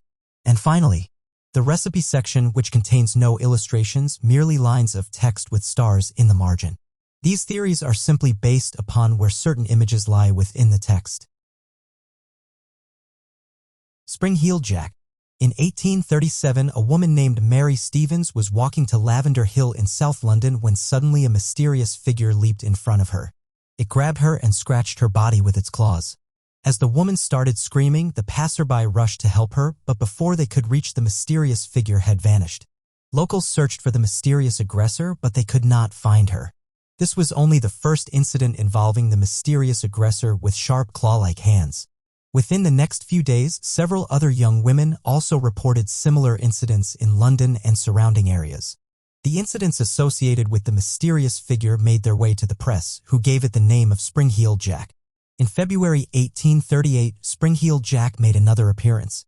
This time a woman named Jane Alsop claimed that she was attacked at the door of her house by a mysterious gentleman who was wearing a cloak. According to her, someone had rang the doorbell, and when she opened the door to see who it was, the mysterious gentleman took off the cloak and breathed white and blue flames onto her. As she stood there in shock, the mysterious figure started cutting her clothes with its claws. The attacker fled after Alsop's sister rushed to the door to help her, and a case was made against him. However, he couldn't be convicted as Jane Alsop insisted that the man who had attacked her could breathe fire. During 1838, many other incidents of Spring Hilly Jack attacking young women were reported, and gradually these incidents spread throughout England. Similar incidents were reported in Scotland as well. However, over time the incidents associated to Spring Hilly Jack started decreasing. The mysterious man became a part of popular culture, however. A number of novels were written about him and various supernatural abilities were attributed to him. The last reported sighting of Spring Heel Jack was in 1904. Since then there haven't been any other sightings. Over the years there has been a lot of debate as to who or what this mysterious man or creature was. Some believe that it was merely a man trying to terrorize the locals in an effort to gain popularity. Others believe that it was a ghost-like creature that was attracted to young women. Whatever the reality of Spring Hilly Jack was, this Victorian demon has become a part of popular culture forever. Bangar Fort, Rajasthan. Built in the 17th century in Rajasthan state of India, the Bangar Fort is known as one of India's most haunted locations. Past the ramparts into the ruins, you will find a dramatic main gate leading to multiple ancient temples, including the Hanuman Temple and Gopinath Temple, as well as numerous palaces. The other entrances into Bangar are the Delhi Gate, Ajmeri Gate, Pulbari Gate, and Lahore Gate. It was built by Bhagwant Das, the Kashwar Harula of Amber, for his son Madho Singh. The town was ultimately deserted, however, during a 1783 famine and failed to ruins. Today, the fort is known for being a breeding ground of paranormal activity. There are two main legends that encompass the supernatural tendencies of the area. The first involves the Sadhu Baba Balak Nam. Sara refers to a holy person who has renounced worldly life. According to this legend, Baba Balaknath lived in the fort and demanded that all houses built must not be constructed taller than his. He proclaimed that if the shadow of any other house fell onto his, he would ensure the destruction of the entire town. Allegedly, the rule was not followed, resulting in the town's demise and a permanent sinister energy. The Sadhu is referred to as Balu Nath. Instead of living in a house, Balu Nath lived in a nearby cave. Madho Singh needed Balu Nath's permission to construct a fortress because of his claim to the land as his site of meditation. He complied but ordered Madho Singh to ensure that the shadows of the fortress did not touch his cave or disturb his meditation. But after the sun shifted south in the winter, the shadows grew longer, and this spoken contract was breached. This woke Balunath up from his deep meditation, and he soon issued a curse on the town. The curse prevented roofs from ever being constructed in the fort. Today, none of the old houses have a roof remaining. It is said that any new construction in Bangar Fort leads to a collapsed roof. According to the second legend, Singhai, a wizard well-versed in the practice of black, with a Bangar princess named Ratnavati, who was said to have unparalleled beauty. Singhai offered the princess a love potion in the marketplace but was refused. She threw the potion onto a large rock, which then rolled onto the wizard, crushing him, causing him to pass away. In another version, Singhai cast a spell on a bottle of perfume Ratnavati's maid was buying in the village. If Ratnavati used the scent, she would fall in love with him. When the princess learned about the spell, she threw it out the window and the potion struck either Singhai or, in the other stories, a boulder that then rolled onto the wizard. Before he passed away, he cursed the inhabitants of the fort. Next year, the curse took hold for the princess and the townspeople when the Mughals invaded and took the life of them.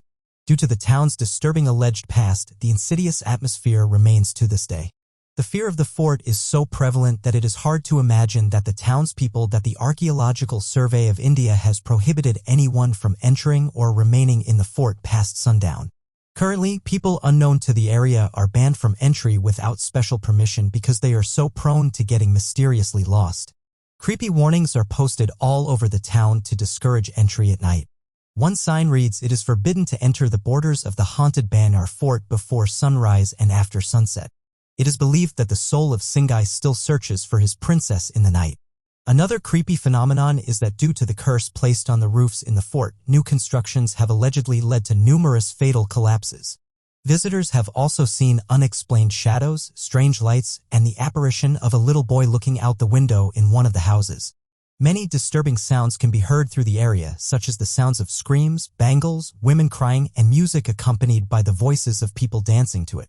Locals also say that if you stay overnight at the fort, you will never return. If you choose to visit this area, who knows what you might experience? There seems to be a great variety of mystical happenings to choose from. NASA discovers TIE Fighter galaxy. Not that long ago, in a galaxy that is very far away, scientists at NASA discovered something very unusual, but something very interesting, a dream of every sci-fi lover. Discovered in August of 2020, NASA researchers announced that they had found a galaxy shaped like Darth Vader's TIE Fighter from the Star Wars series. The galaxy, named TXS-0128+554, bears an uncanny resemblance to the personal spacecraft of the film's iconic villain. Located in the Cassiopeia constellation of space, the galaxy is located 500 million light-years away from us. The reason the galaxy has such a peculiar shape mostly comes down to what angle researchers can view the galaxy at, and it probably wouldn't look quite like a TIE Fighter if you were to view it from another angle. The galaxy is an interesting find nonetheless, and scientists have actually labeled it as an active galaxy, meaning that the galaxy actually emits more light out into space than what all of its stars are capable of, some of which has captured the interest of scientists. The excess light seems to be produced by gamma rays from a supermassive black hole at the galaxy's center. This explains the section that is thinner in the middle. The wings of the TIE Fighter have an explanation too, as they are actually large clouds of gas and dust built up and heated by gravity and friction. According to communication network coverage on the Star Wars-related spotting, the TIE Fighter galaxy has a supermassive black hole at its center and is blasting out enormous amounts of energy. This is not the first strangely shaped galaxy that scientists have spotted. As technology and measuring instruments have become better equipped at recording far-off, scientists have discovered a galaxy shaped like a boomerang, one shaped like a sombrero, and even one shaped like a donut. The galaxy seen from far away will be forever remembered due to its unique shape and memorable name. Lunar water mystery. A lunar water stream has been reported as water being spotted on the surface of the moon by an efficient spacecraft likely to have originated from an anonymous source in lunar inner parts. This was made by NASA's Moon Mineralogy Mapper instrument aboard India's Chandrayaan-1 probe, which reveals the first detection of such magmatic water from lunar orbit and gave no doubt to analysis performed not too long ago on moon rocks brought to Earth by Apollo astronauts not less than 4 decades ago. The lunar water stream was observed as there was evidence that the moon has water and hydroxyl, a more reactive relative molecule than of H2O. But commenters debate about the source of the water, whether it is widely or evenly distributed, and how much might be present. As has been confirmed, the moon doesn't have significant amounts of H2O or OH in its atmosphere most of the time. But when the moon passes through one of these meteorite streams, enough vapor is ejected and visible to detect. Detecting how much H2O and how much OH are present is something future moon missions might reveal. NASA detected the vapor using its neutral mass spectrometer, a device built by Goddard. The mission orbited the moon from October 2013 to April 2014 and collected detailed information about the structure and composition of the lunar atmosphere. To release water, the meteoroids had to penetrate at least 3 inches below the surface. Below this bone-dry top layer lies a thin transition layer and then a hydrated layer where water molecules were likely stuck to soil and rock, called regolith. From the measurements of water in the exosphere, the researchers evaluated that the hydrated layer has a water concentration of about 200 to 500 parts per million, or about 0.02 to 0.05% by weight. This concentration is a lot drier than the driest terrestrial soil and is persistent with earlier discoveries. It is so dry that it would need to process more than a metric ton of regolith in order to collect 16 ounces of water. Because the material on the lunar surface is fluffy, even a meteoroid that's a fraction of an inch across can penetrate far enough to let out a puff of vapor. With each impact, a small shock wave fans out and ejects water from the surrounding area. When a stream of meteoroids rains down on the lunar surface, the released water will enter the exosphere and spread through it. About 2/3 of that vapor escapes into space, but about 1/3 lands back on the surface of the moon. Devil's Den disappearance. Devil's Den State Park, despite its name, is a picturesque nature preserve in northwest Arkansas's Ozark Mountains. As beautiful as this rocky wilderness may be, it was also the site of one of America's strangest national park happenings, a disappearance that was baffling, if not altogether disturbing. In the summer of 1946, 8-year-old Catherine Van Alst was staying in a cabin with her family in Devil's Den State Park, deep in the Arkansas wilderness. It was her first holiday, and the family were celebrating her parents' 25th wedding anniversary. News reports from the time of the disappearance state that the child had got lost when returning to the family cabin from a nearby creek. The family quickly realized Catherine had disappeared, and a search party led by Catherine's father was immediately assembled. After 3 days of searching, the local sheriff ordered Catherine's father to leave the party to rest. By now, everyone feared that she'd be dead. 3 days lost and alone in the wilderness would have taken a huge physical toll on most people, let alone a vulnerable young girl. On the 6th day of the search, Catherine was found. Despite the family's relief, Catherine's discovery was where the mystery really began. The girl had been discovered in a cave some 30 miles away from her family's camp, on ground 600 feet higher than their cabin, begging the question, how did an 8-year-old girl travel 30 miles in 6 days without food, water, or appropriate clothing? One of the members of the search party, University of Arkansas student Porter Chadwick, explained that when Catherine was found, she uttered the words, "Here I am," calmly in response to one of the rescuers' shouts. Wearing nothing but a swimsuit. She had no markings on her to suggest she had been harmed and was thankful for being rescued. She later recounted that she had spent the first night simply laying in the grass before sleeping in caves, eating wild berries and drinking water from pools.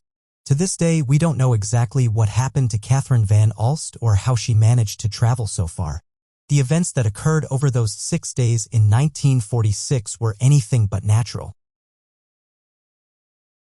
The disappearance of Renee McCrae. The disappearance of Renee McCrae and her 3-year-old son Andrew in 1976 is Britain's longest-running missing persons case.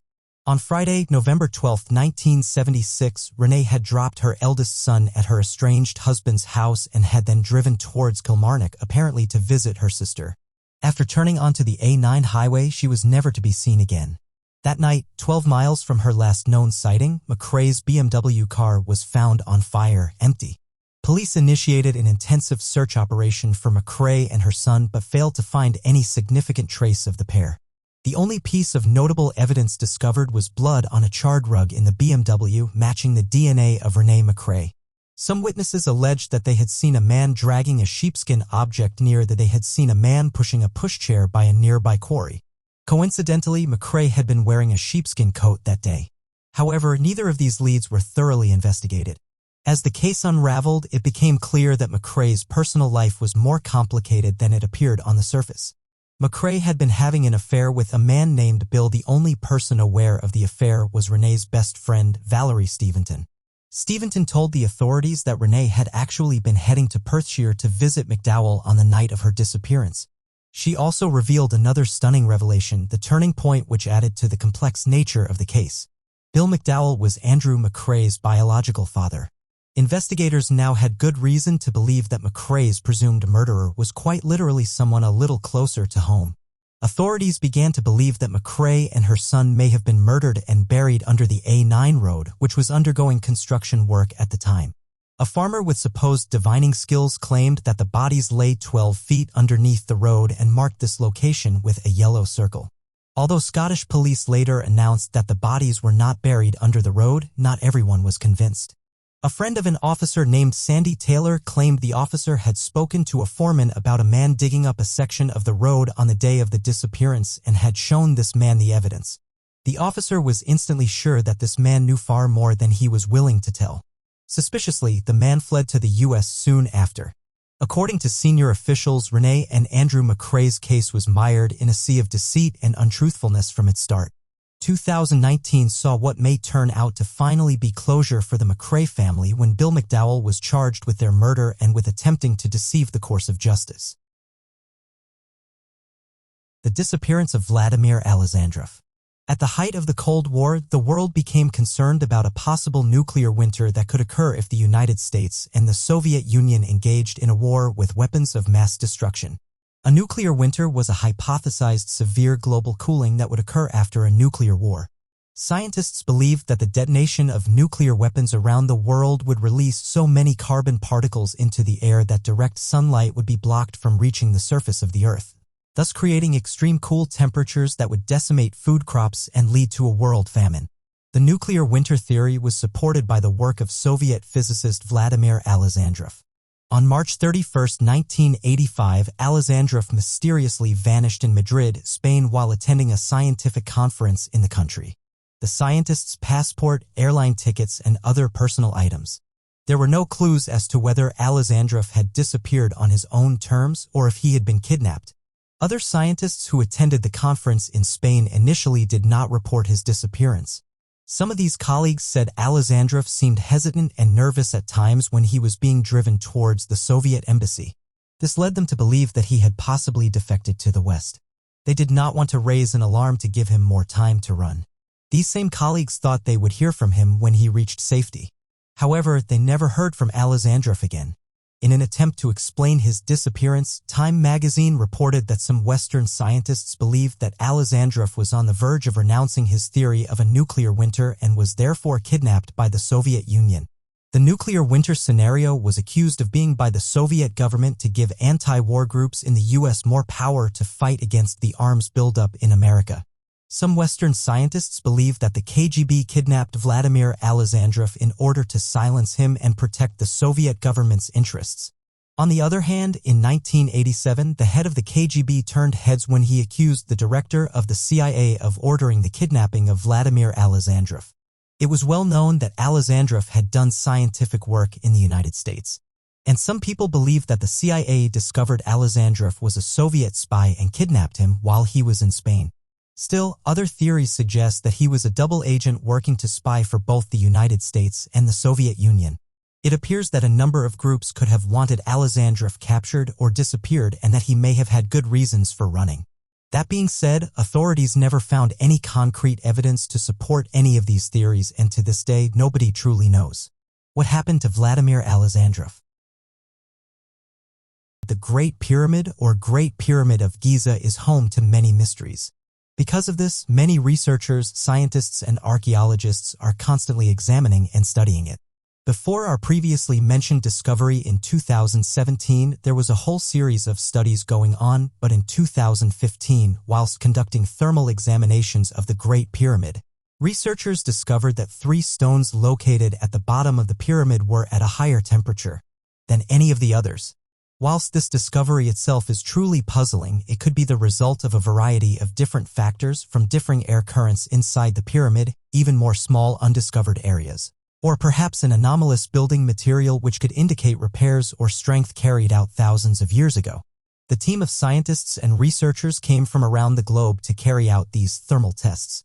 The tests themselves are just as interesting, as they would examine and carry out testing during different times of the day to test different theories.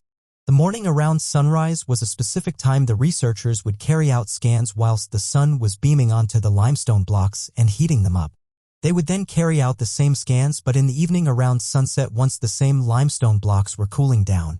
They continued these tests until they found the aforementioned anomaly of the 3 limestone blocks in particular. That would display a difference of around 6 degrees compared to the rest of the block, which would at most show a temperature difference of around 0.1 to 0.5 degrees between sunrise and sunset. This difference in temperature is quite puzzling when compared to the minimal difference of the rest. These affected blocks in question were located on the east side of the pyramid. This could well have something to do with why they are anomalies, but for now this remains a mystery. Stephen Hawking warns against contact with alien civilizations. During the last few years of his life, the famed physicist Stephen Hawking repeatedly warned humanity of the impending dangers we would face if we made contact with alien life forms. Hawking claimed that other life forms would try and destroy human civilization, but despite his allegation, he also helped to launch efforts to search for other intelligent life forms in the universe. When discussing the topic of finding other civilizations, he frequently referred to the history of humanity as so often we've mistreated and even wiped out less advanced civilizations, so why would alien life forms not do the same to us? Despite this, however, it seems that his desire to seek out other life forms was greater than his fear. He was part of a new initiative called Breakthrough Listen that intended to listen for alien signals in the universe, without broadcasting our own. Many scientists have voiced their concerns about broadcasting signals from Earth to other planets. A second breakthrough initiative is Breakthrough Message, which launched a competition with a $1 million prize to try to encourage members of the public to come up with ways in which we could send messages out into the cosmos in the hopes of contacting alien life. Though there are currently no plans to broadcast the signals, the competition will run purely out of curiosity for the moment. Hawking spoke about his fear at a breakthrough event, stating, "We don't know much about aliens, but we know about humans. If you look at history, contact between humans and less intelligent organisms have often been disastrous from their point of view, and encounters between civilizations with advanced versus primitive technologies have gone badly for the less advanced. A civilization reading one of our messages could be billions of years ahead of us. If so, they will be vastly more powerful and may not see us as any more valuable than we see bacteria." In 2010, Hawking expressed such advanced aliens would perhaps become nomads looking to conquer and colonize whatever planets they could reach. As humans now look to become a multi-planet species, other more intelligent life forms may have already achieved it, possibly plundering other planets for resources and establishing new colonies. Contrary to Hawking's fearful approach to reaching out to other civilizations, other scientists have taken a more positive approach, which are hopeful of a more cooperative future. Andrew N., co-founder and CEO of Cosmos Studios, is one of those more hopeful and voiced we may get to a stage in our future where we exceed our evolutionary baggage and evolve to become less violent and short-sighted. Hope is that extraterrestrial civilizations are not only more technologically proficient than we are, but more aware of the rarity and preciousness of life in the cosmos. Jill Tata, former director of the Search for Extraterrestrial Intelligence, also expressed more positive opinions about contacting alien civilizations. While Sir Stephen Hawking warned that alien life might try to conquer or colonize Earth, I respectfully disagree. If aliens were to come here, it would be simply to explore. Consider the age of the universe, we probably wouldn't be their first extraterrestrial encounter either. If aliens were able to visit Earth, that would mean they would have technological capabilities sophisticated enough not to need slaves, food, or other planets. While scientists have different opinions as to how we should go about alien contact, if at all, the desire to know what else might be out there is something which piques human curiosity and something many of us want to know the answer to. The truth is out there, it is only a matter of time before we find it. NASA's Parker Solar Probe discovery. The Parker Solar Probe was launched in the year 2018. Researchers have revealed that the unexplained rogue waves and high winds means scientists are negligent of something really cogent in the standard models of the Sun. NASA's Parker Solar Probe maneuvered closer to the Sun than any previous mission, though the Sun is in the center of the solar system and its radiation has birthed the existence of Earth. It is one of the most undiscovered items in space because of its immense heat and radiation. During these two encounters, Parker traveled within 15 million miles of the Sun's surface, far exceeding the 25 million-mile record first set by NASA's Helios 2 mission in 1976. Parker has also acclaimed the title of the fastest human-made object in history from Helios 2 as it surfaced near the Sun at over 153,000 miles per hour. In a jaw-dropping discovery, Parker detected new phenomena within a quarter of an astronomical unit, the distance between Earth and the Sun of the solar surface. At that distance, the probe reported that the solar wind, which is a stream of charged particles emitted by the Sun, was rotating around the star at speeds far beyond what models had estimated. To everyone's big surprise, by the time it got to the closest approach, the solar wind was flowing between 35 and 50 kilometers per second around the Sun. That's something like 15 to 20 times faster than the standard solar models predict. So scientists are missing something really fundamental in the rigid standard models of the Sun, how it rotates and how the wind escapes, which is discovered to be really interesting. Park was also struck by a series of extremely intense alpha waves in the solar wind. Interplanetary missions have long observed far less energetic alpha waves, which are waves that circulate through magnetized plasma from the Sun. But Parker is the first to brace the huge rogue waves near the star. It was reported that every now and then, suddenly within seconds, the speed of the wind would leap up by about 300,000 miles an hour. Then for seconds or hundreds of seconds, the spacecraft would sit there washed by this. It goes away. These spurs are so forcible that they distort and twist the magnetic field as they pass through it. It gives one a sense of just how much energy is dissipated in these rogue waves as they go by compared to the regular Alvin waves that have been reported earlier. Though the mechanism behind these waves is still a mystery, the great force of them may help elucidate two of the most persistent mysteries about the Sun. Why is solar corona or the atmosphere about 1,000 times hotter than its surface? And why does the solar wind suddenly accelerate to supersonic speeds at a certain distance from the Sun? Scientists suspect that a complex process dumps heat and energy into the solar corona. The newly detected rogue waves might be a portion of this dynamic. In initial analysis by scientists, they're carrying a great mass of energy, so they are very promising as an energy source. It cannot in any way be acclaimed that astronomers have solved this mystery, but some very surprising results have been made to paint the path to closing this mystery. Yang Liwei. The first strange story is of Yang Liwei. Yang Liwei was the first man sent into space by China. As a result of this mission, known as Xingzhou 5, China became the third independent country to send humans into space. It was on this mission that Yang Liwei heard some unsettling sounds. He recalled that the noises sounded as if they were caused by someone knocking the body of the spaceship, which neither came from outside nor inside the spacecraft. Understandably, this caused Yang some concern. He went to look out of the spacecraft's portal, seeking a reasonable explanation for the troubling knocking sounds. However, nothing could explain the strange sounds. After safely returning to Earth, Yang set about trying to find an explanation for the sounds with the help of top scientists and space experts. Professor Goh Che-hyang, an expert in space engineering at the University of Singapore, has speculated that the knocking may have been caused by something hitting the spacecraft, such as space debris. However, no one has been able to verify this. One of his colleagues, Wei Sing-so, presented a different explanation, suggesting that the strange sounds could have been a result of expansion or contraction of the spaceship, especially since the temperature could change considerably within orbit. Interestingly, similar knocking sounds have been heard on other Chinese space expeditions, including ones taking place in 2005 and 2008. The fact that similar sounds have been heard on other Chinese space expeditions suggests that perhaps there is an issue common to many Chinese spacecrafts, which is responsible for the sounds. Fortunately, there have been no major incidents that posed any danger on these voyages, meaning that the strange sounds were possibly nothing for the astronauts to worry about.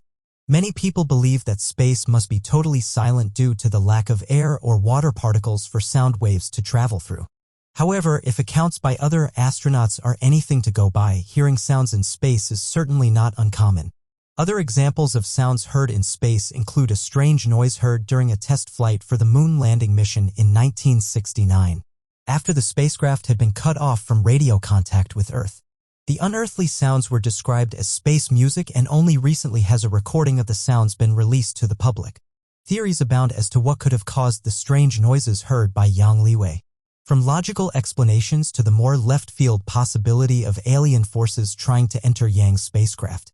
Yang is now a major general in China's Air Force, and says he has never again heard sounds similar to those which he heard in space. Ultimately, we may never know what caused these mysterious sounds. The mystery of the fast radio burst. April 28, 2020 saw a sensational event of fast radio burst, also known as FRB. A combination of radio and X-ray energy sources were produced from neutron star SGR 193 plus 2154, found in the constellation Vulpecula in the Milky Way. The last FRB occurred from the same dead star 30,000 years ago. And whilst other instances are traced to stars hundreds of light-years away, this fast radio burst can be found within our galaxy only 30,000 light-years away from Earth. Other than being a rare event, what is so exciting about an FRB? This FRB lasted only approximately half a second, but prompted global alarms within the burst alert system. The energy recorded within mere milliseconds exceeds that of the Sun created for a century.